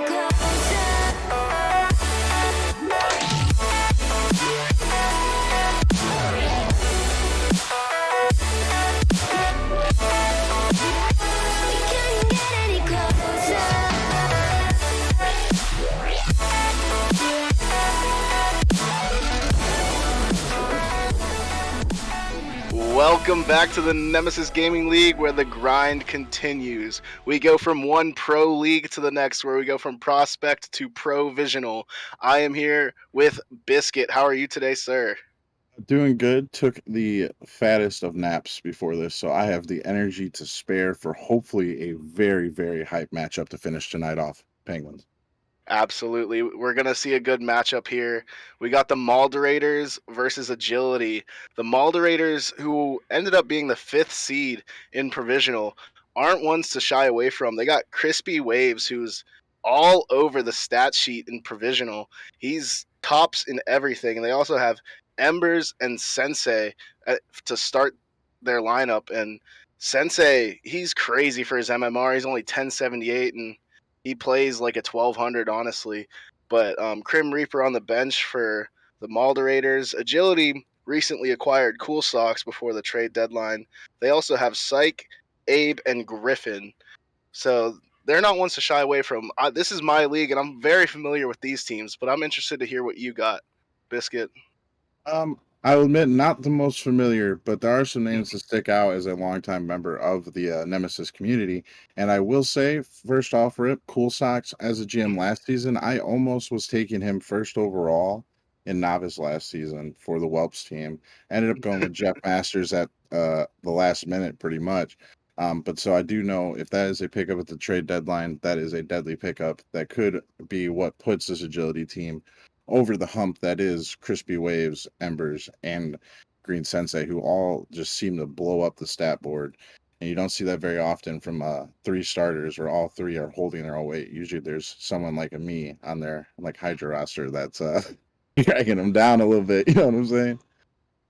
But yeah, all these players really solid. They all play really well. Agility had a very rough start to their season. They started off, I believe, 0-12 in games. So they got swept in their first few games of the season, but they made some roster changes. Once they got Psych on the roster, he really turned their season around. They took them from a last place team to getting the 6th seed, which from where they were sitting was very impressive. And from playing them, they're very good at countering their opponents. They are positioned perfectly to 50 the ball, and the teammate's going to be right there to put a shot on. And I know Psych is going to hit some demos. He is 2nd in the league in demos per game. So he's going to look to get some physicality. But Crispy Waves, he's arguably the most mechanical provisional player. He can air dribble, he can double tap, he can flip reset if you give him space. So he's going to go crazy. Hopefully, I want to see some great action here in the Provisional League. But if you had a prediction with a series score, Biscuit, who do you got and how many games? See, the stats tell me it's hard to vote against Malderators, but Crip and me get along in a competitive way, so I can't pick his team. So we got to go agility, and honestly, momentum can be huge. They're coming out. They started rough, but they had to obviously pile up some wins, so they've got to be coming in a little hot. So to keep myself safe and not look too bad, I'm gonna go agility 3-2. Say it's a close series. Game 5, I'm thinking about 25-minute overtime. The script would love that, but everyone's sleep schedule would not. I, for one, cannot bet against my good friend Crispy Waves. He is too cracked. I know him too well, and in the playoffs, he hasn't had much opportunity to shine. So I'm looking for him to show out, and I'm looking for him to be that X factor. I'm saying Malderators sweep here. I have faith in their offense. I have faith in their just ability to dominate games. They have great touches. Their it seems like they're everywhere. I actually scrimmed Raiders with my team right before this game, and with how they played in the scrim, it's gonna be a rough match. They are all over the field, and they have players that can solo play over your heads for provisional at least. So it's gonna be exciting to get in here and see what these provisional players can do. Yeah, and just a few more things to talk about. I do want to state, and this is a little weird. The only top 15 stats coming out for agility do come from Psych. I could find nothing top 15 wise. I'm sure there might be close in players like Cool Socks and ABK, but looking at the stats, it's just such a polar opposite feel for both of these teams. Where it's like you look at Moderators and so many stats, so much going on up there, and then you got agility where it's just Psych. It looks like a one-man army statistically. Do you think he'll have to whip out the one-man army play to beat the Raiders, or do you think it'll have to be a team effort? Given I don't know about the other two, Abe and Griffin, but I know Cool Socks missed out on a lot of games. He definitely focused on his schoolwork, and which you can't fault him for that, but it definitely doesn't do him any favors, I should say, on the stat sheet. So he's lacking there in just total games played. So he doesn't have the raw stats to get him in there. But the way that I know agility can play, they definitely play better with Psych. Psych is the glue to the agility team, so he can definitely help them out and compete against the Moderators. But it's definitely a team effort. They are positionally phenomenal at times. They are hard to beat when they are on it. Like, they have blown my team out, but we have come right back. But they're just a rough team to beat, especially with their new roster. It looks like we're about to get in here. Excited to see how it goes. But yeah, Psych and Crispy Waves. Let's see who can hold their team up the hardest as we players on the field, but looking like we have some technical issues. But the winner of this match goes on to play the fourth seeded Fallen Angels, who I know quite well. They are my team. But the loser goes on to play on Saturday against the winner of Dissonance and Uprising. So we'll see who comes out on top in the first ever provisional play-in match. Biscuit, any final comments before we get started? Just congratulations on your early scouting. Whoever wins here, you get to have a little insider knowledge that not all teams get. So I hope you put that to good use when you play later this week. I absolutely will, as we kick off this provisional play-in match. Abe with the ball going into the Moderator's end. He has Embers to beat. No one close by to support.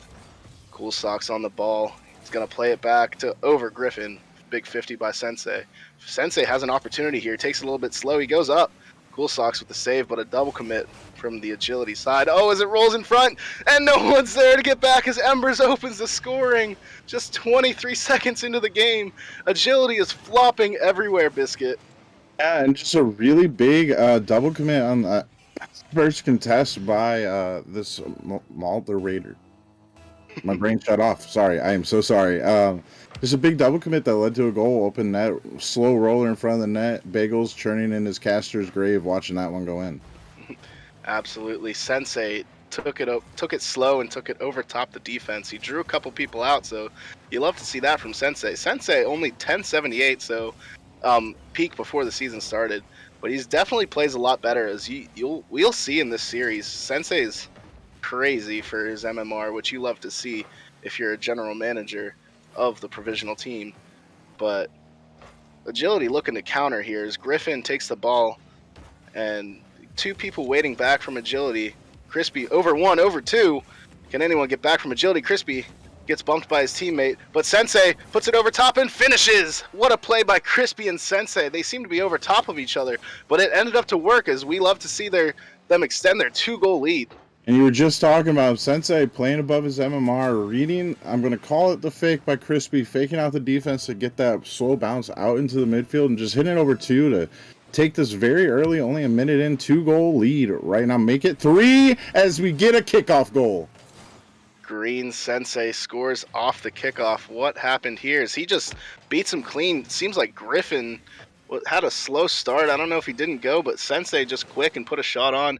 Cool Socks was in net. Maybe a calculated fake kickoff. Cool Socks was there, but he just could not make a play on it. What a provisional moment there as the Moderators go up 3-0. They just want to get one hit in this play-in and be out. As Crispy goes up for the double, not quite there, but Embers with the follow-up. Big save by Cool Socks, keeping his team alive. There's a lot of time left, and keeping his team alive was Cool Socks there. What a save. You would think that would not be the dagger, but Crispy with a shot on, but Cool Socks doing everything he can to keep his team alive. As it rings around the corner, Agility with the clear. Cool Socks in net, but he jumps right over it, Biscuit. And Sensei finishing off his hat trick early. We are 2 minutes in, and he has put 3 away. You called out his excellent MMR, and it is looking like one of the best caster callouts I've seen in a while. Usually you say a player's good and they underperform till like game 3. Not Sensei. He's coming out, really focusing, really ready to go, and this Moderators team really just punched this Agility team in the mouth, and I want to see if they're going to be staggered or keep moving. Green Sensei with the natural hat trick. 3 goals in a row, uninterrupted. But I just noticed that Psych is not on the field for this game 1. But from when I played them a few games ago, they also sat Psych out game 1. And maybe that's a strategy to lull the other team into a sense of hope. But their playstyle drastically changed with him in the lineup. I expect to see him here in game 2, and we'll really get to see how this Agility team plays. But it's almost like you're conceding game 1 here, Biscuit, by sitting out one of your best performing players. What do you think of that strategy here? I do know it can be really effective. Subs are an important thing, and I guess in this case, when you're subbing your best player in after game 1, it can affect the psyche of another team. Ego and arrogance are a big thing. As we talk about this, Cool Socks coming through, did his homework, brought out his protractor, and just 52 people into the Moderators net somehow, some way. I've never seen a more low-ranked goal as it just 50'd perfectly off the corner into the Moderator's net.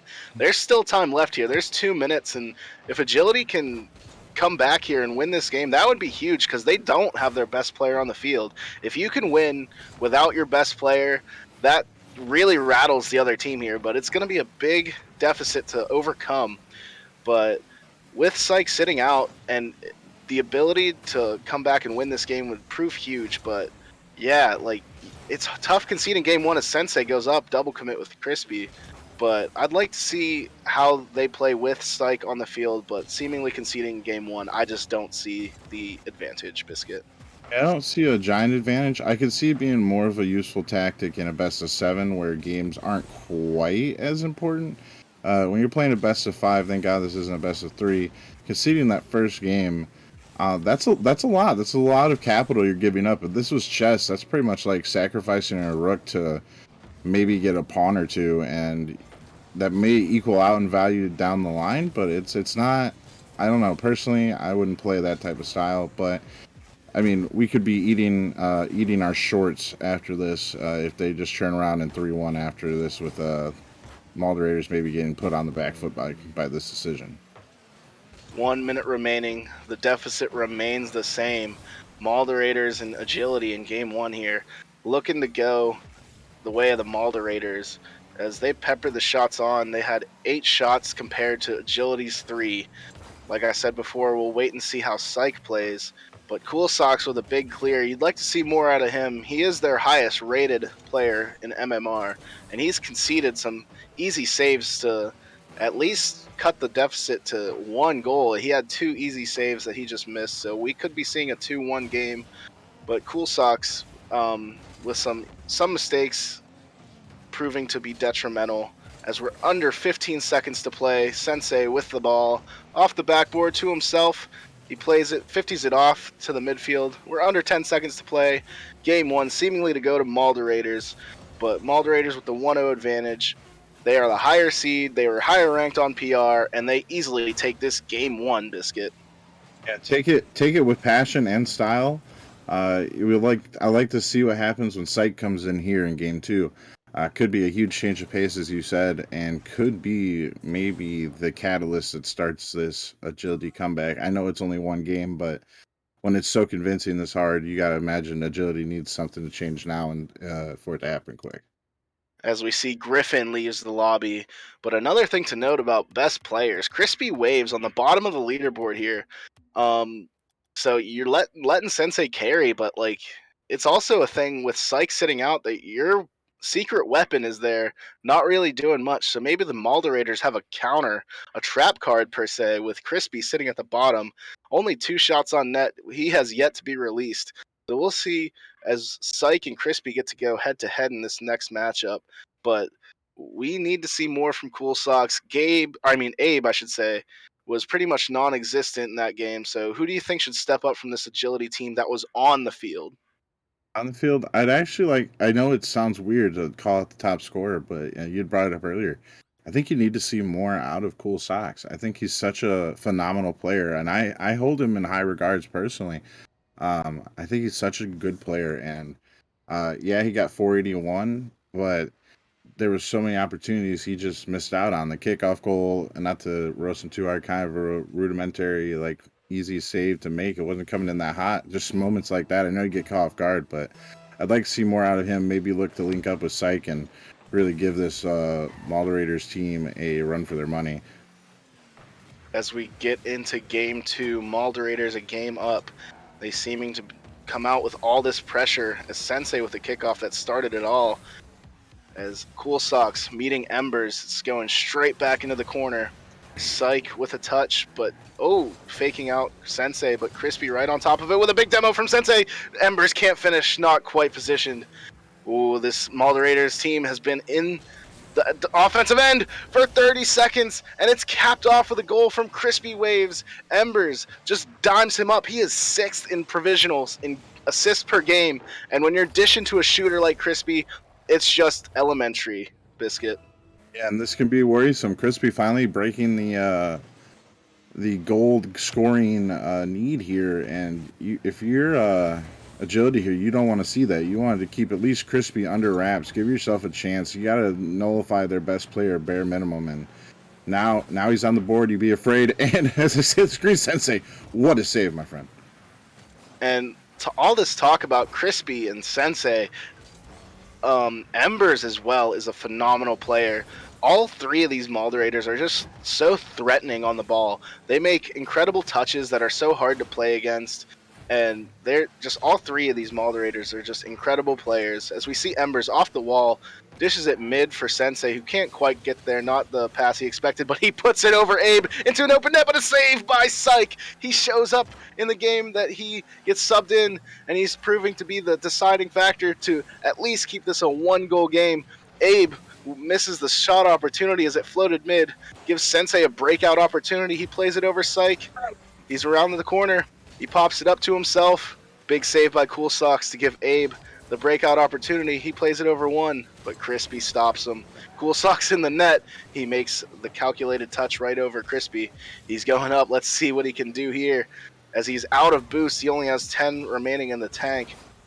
But this agility team is gaining some pressure, maybe putting Malderators on their back foot in a defensive stance, Biscuit. Definitely put him on the back foot. Yeah, so close. Definitely put him on the back foot, but it's just so, as we say that, over-aggression, their first real push for 30 seconds, and Crispy Wave finding his 2nd goal, and he has come alive here in Game 2. Absolutely. Crispy with 3 shots on net and 2 goals, already beating his totals from Game 1. He's atop the leaderboard, already with 358 points. He is 1st in provisional and score per game with 391, and he's proving to be the worthy of the 2nd overall pick as Embers with a shot on net, saved by Psych. The shot on. Can Sensei get back? No. Psych puts it perfectly out of reach from the Malderators' defense. What happened here? I see Psych just with a big clear. All the Malderators were just cheated up too far. Yeah, Psych taking a note right out of Crispy's book from not even 30 seconds ago. It's the one risk when you play such a high-powered offense, which both of these teams tried to emulate. Not a lot of saves either way going. And sometimes you just get a little too confident, a little too cocky, a little too far upfield, and next thing you know, you're caught with your shorts down, and there's nothing you can really do about it. As Sensei with an opportunity here. He goes up. 2 agility defenders again. They can't seem to rein in the double commit as Embers puts it in the open net. What a play by Sensei. He's a magnet to defenders. He goes up and people jump to counter. And Embers just takes advantage of that open opportunity, Biscuit. Saying the exact same thing. Green Sensei with the light tight touch up just sucked both defenders in, and all he needed was one good 50. And Embers, I'm pretty sure, getting his first goal of the series there too. I believe or did he get opened one the last scoring. game? He opened the scoring in game it. 1. That's it. Yeah. So now we have seen all 3 players for Moderators find a goal, get a little groove going. Can't say the same yet for Moderators as we're kind of waiting for Abe to find the net as Crispy finishes his hat trick. Not a natural, but still, he has really popped off here in game 2. Absolutely, as they extend their lead 2-3 with 2 minutes remaining. And they already matched their score of game 1. Can they hold off as we kick off? Cool Socks on Embers seems to go Cool Socks' favor. Psych has the boost and he goes up, but he can't make a play off of it. Abe goes to bail him out as he puts a shot saved by Crispy. Crispy in his own corner. He has no boost, but he's looking to make a play. Maybe just a flick over one. He does. Embers there to follow up with a bump on net. Abe is so awkward, but Sensei does not commit. Both of his teammates were up, but Abe seemed ripe for the opportunity just to dunk and challenge their Biscuit. Yeah, I get it. You're up 3 goals. You don't want to give the other team a chance at a counter. So I don't hate the play by Sensei, but I just feel like when you see a player so out of position, so backwards, so awkward, I think you have to play a 50. As never mind, he's scoring anyway. That's fine. I'll shut up. Good job, Sensei. He just wanted to kill more time off the clock as Embers right off the backboard. Crispy and Sensei going for the ball, but Crispy he didn't have the angle there, so good thing he missed as Sensei gets his first goal with a hat trick in game 1. This Moderators team is running away with it. We're going to be on match point here as it's 5-1. We're getting just under a minute remaining. I hate to say that my prediction seeming right is a pinch right over the Moderators net, but I predicted a 3-0, but you predicted a 3-2 for agility, which seemingly possible. Could we get the reverse sweep here, Biscuit? I'm hoping for it, I mean, we need the content. Provisional league needs the content. As a new league, you always need to come out swinging, really build your hype around your league and show people that good gameplay can come of it. I'm not saying that neither team has played good play. As Cool Sox finding another consolation goal, I want to call it. I don't want to say it's over, but it's hard to imagine 3 more in 33 seconds just the way this Moderator teams are playing. But their name is Moderators, so they could maul 3 goals away here if possible. We shall see, but a goal for momentum, let's say, is you need anything that you can to claw back into this series as you go down 2-0. Could we see Griffin return as Embers goes up for a shot? Crispy on the backboard. They're having fun at this point. I know Crispy likes to camp on the backboard for fun, but seeming like the Moderator is going to take a 2-0 series advantage. Let's see if Agility does any more on-field manipulation with their players. They had Psych coming in game 2. They scored more goals, but they also let in more as Psych pops it up in front of their net to kill it. Moderators take game 2, 5-2. And just another dominating performance here for the Moderators. And I'm not one to back down on my predictions. I'm really not. But it's really hard for me to argue against yours right now. I do want to see Agility turning around, and I think it is possible. I personally, a server reset, aka a free timeout, it looks like is what we are being asked for. That's what I call it. But I just think this Agility team's got to figure out something. And I will say, as a friend of Sans, if I am correct, I'm pretty sure Griffin is one of the Sloth comeovers when pretty much Nemesis and Sloth merged a few seasons back. And I've scrimmed against him a few times, and he's held his own. I'm not saying I'm the greatest player, but for a professional player to show out, and I think he was prospect at the time, and going, wow, you're really good for his rank. I think he might be a possible sub-in option here for Abe, I Abe forgot. KTM. Abe, thank you. It's a name. It's a name and a half to remember. I'm sorry. Sorry to anyone, any Abe fans out there. I apologize. But I think it might be. It might be the move that has to happen. I think Griffin can be energy to a team. I think he can compete.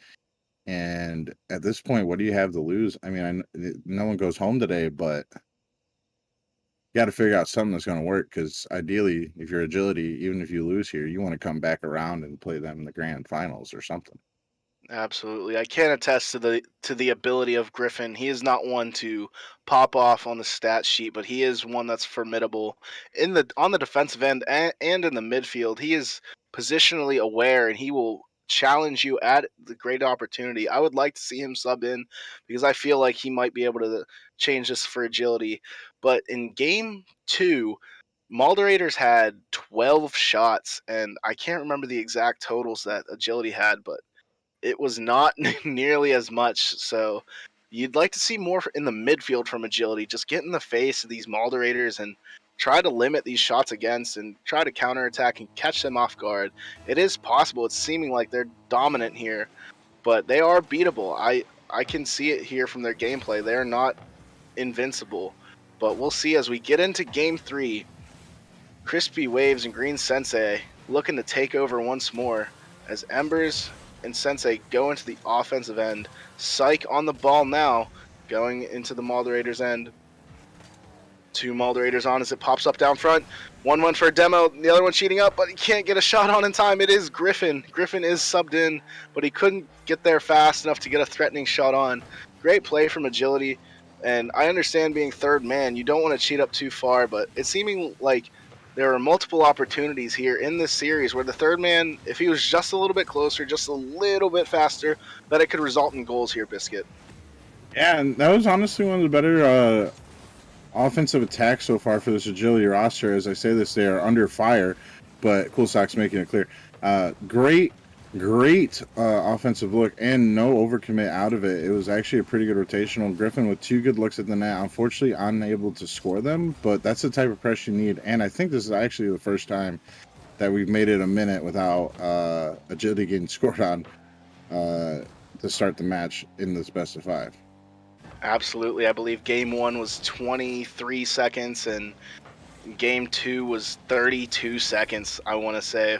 But yeah, so agility definitely holding on. Maybe the sub in of both Psych and Griffin on the field, changing their defensive mishaps, as we had Cool Socks with a great save right under the crossbar. But they're seeming to have more opportunities offensively as Cool Socks and Crispy both go for the ball. Crispy taking the better of it as they has a fast break opportunity. He pops it over Psych and he finishes it. Crispy Waves trying to call game here as they take a 1-0 lead. 3:12 left.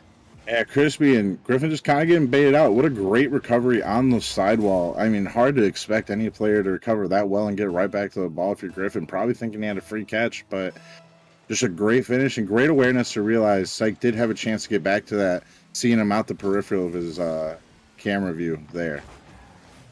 Even if he missed, Sensei was there to finish. The dynamic duo of Sensei and Crispy taking over this series as Crispy with the dribble into the offensive end. It pops off the corner.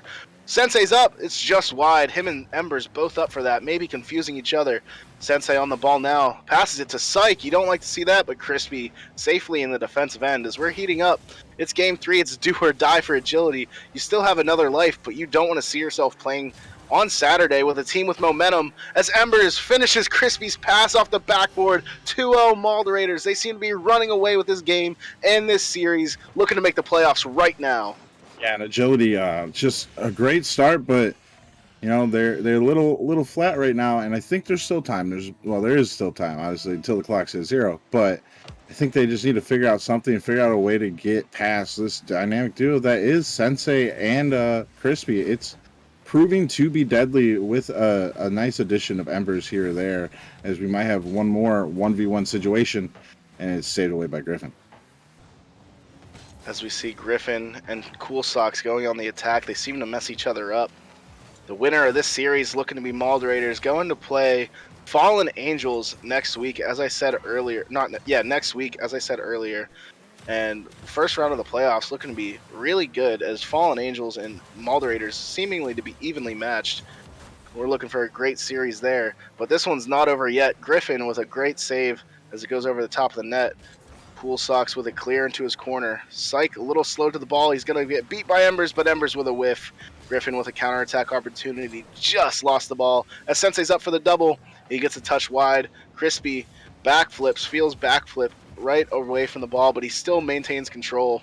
Psych with a clear, and Embers is up. He sees Crispy. Crispy does not see it yet. He's driving away, but he gets bumped back into the play. Sensei to Embers. Embers to the wall. What can he do with it here? As we're under a minute 20 left to play. Moderators only with a 2-goal lead. It's their smallest lead that they've had this series. Agility have had the ability to score 2 here. Biscuit, do you think they can finish it off here as it's going to their net? Crispy with the save.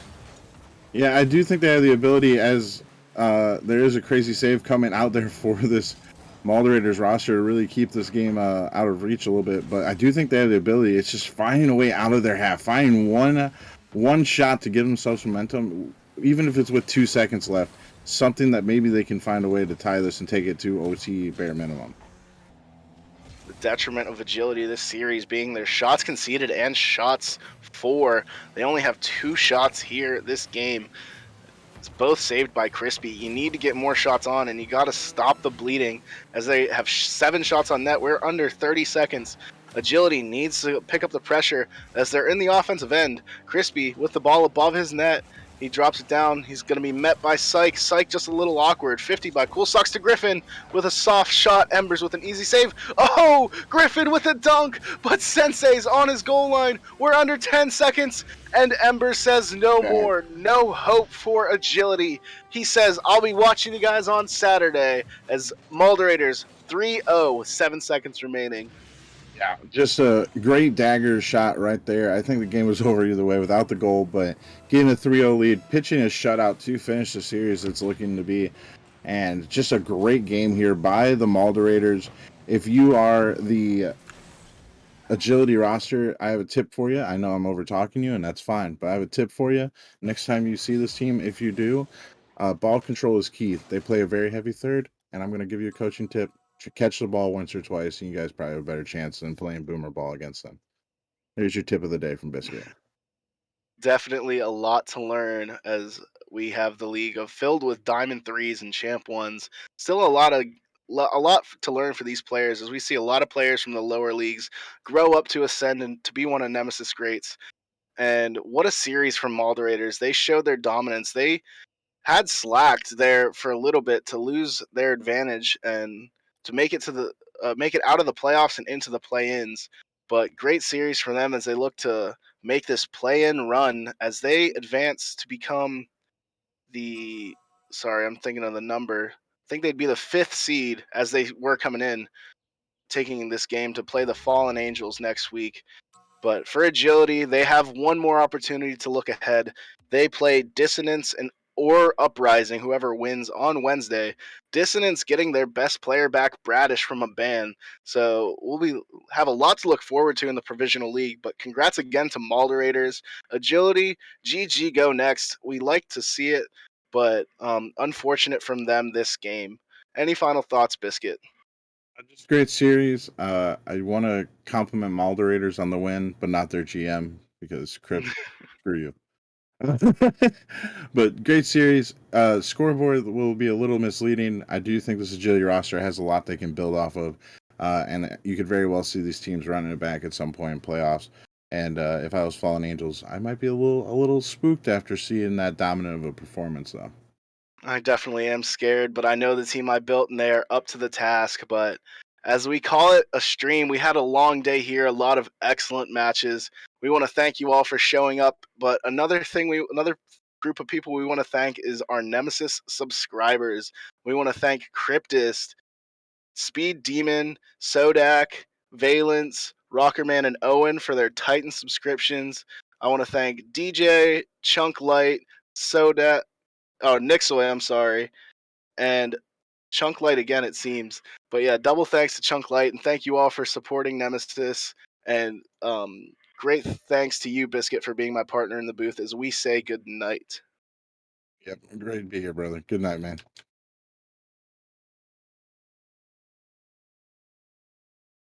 Through had it with the things you do. I think I've had enough of you.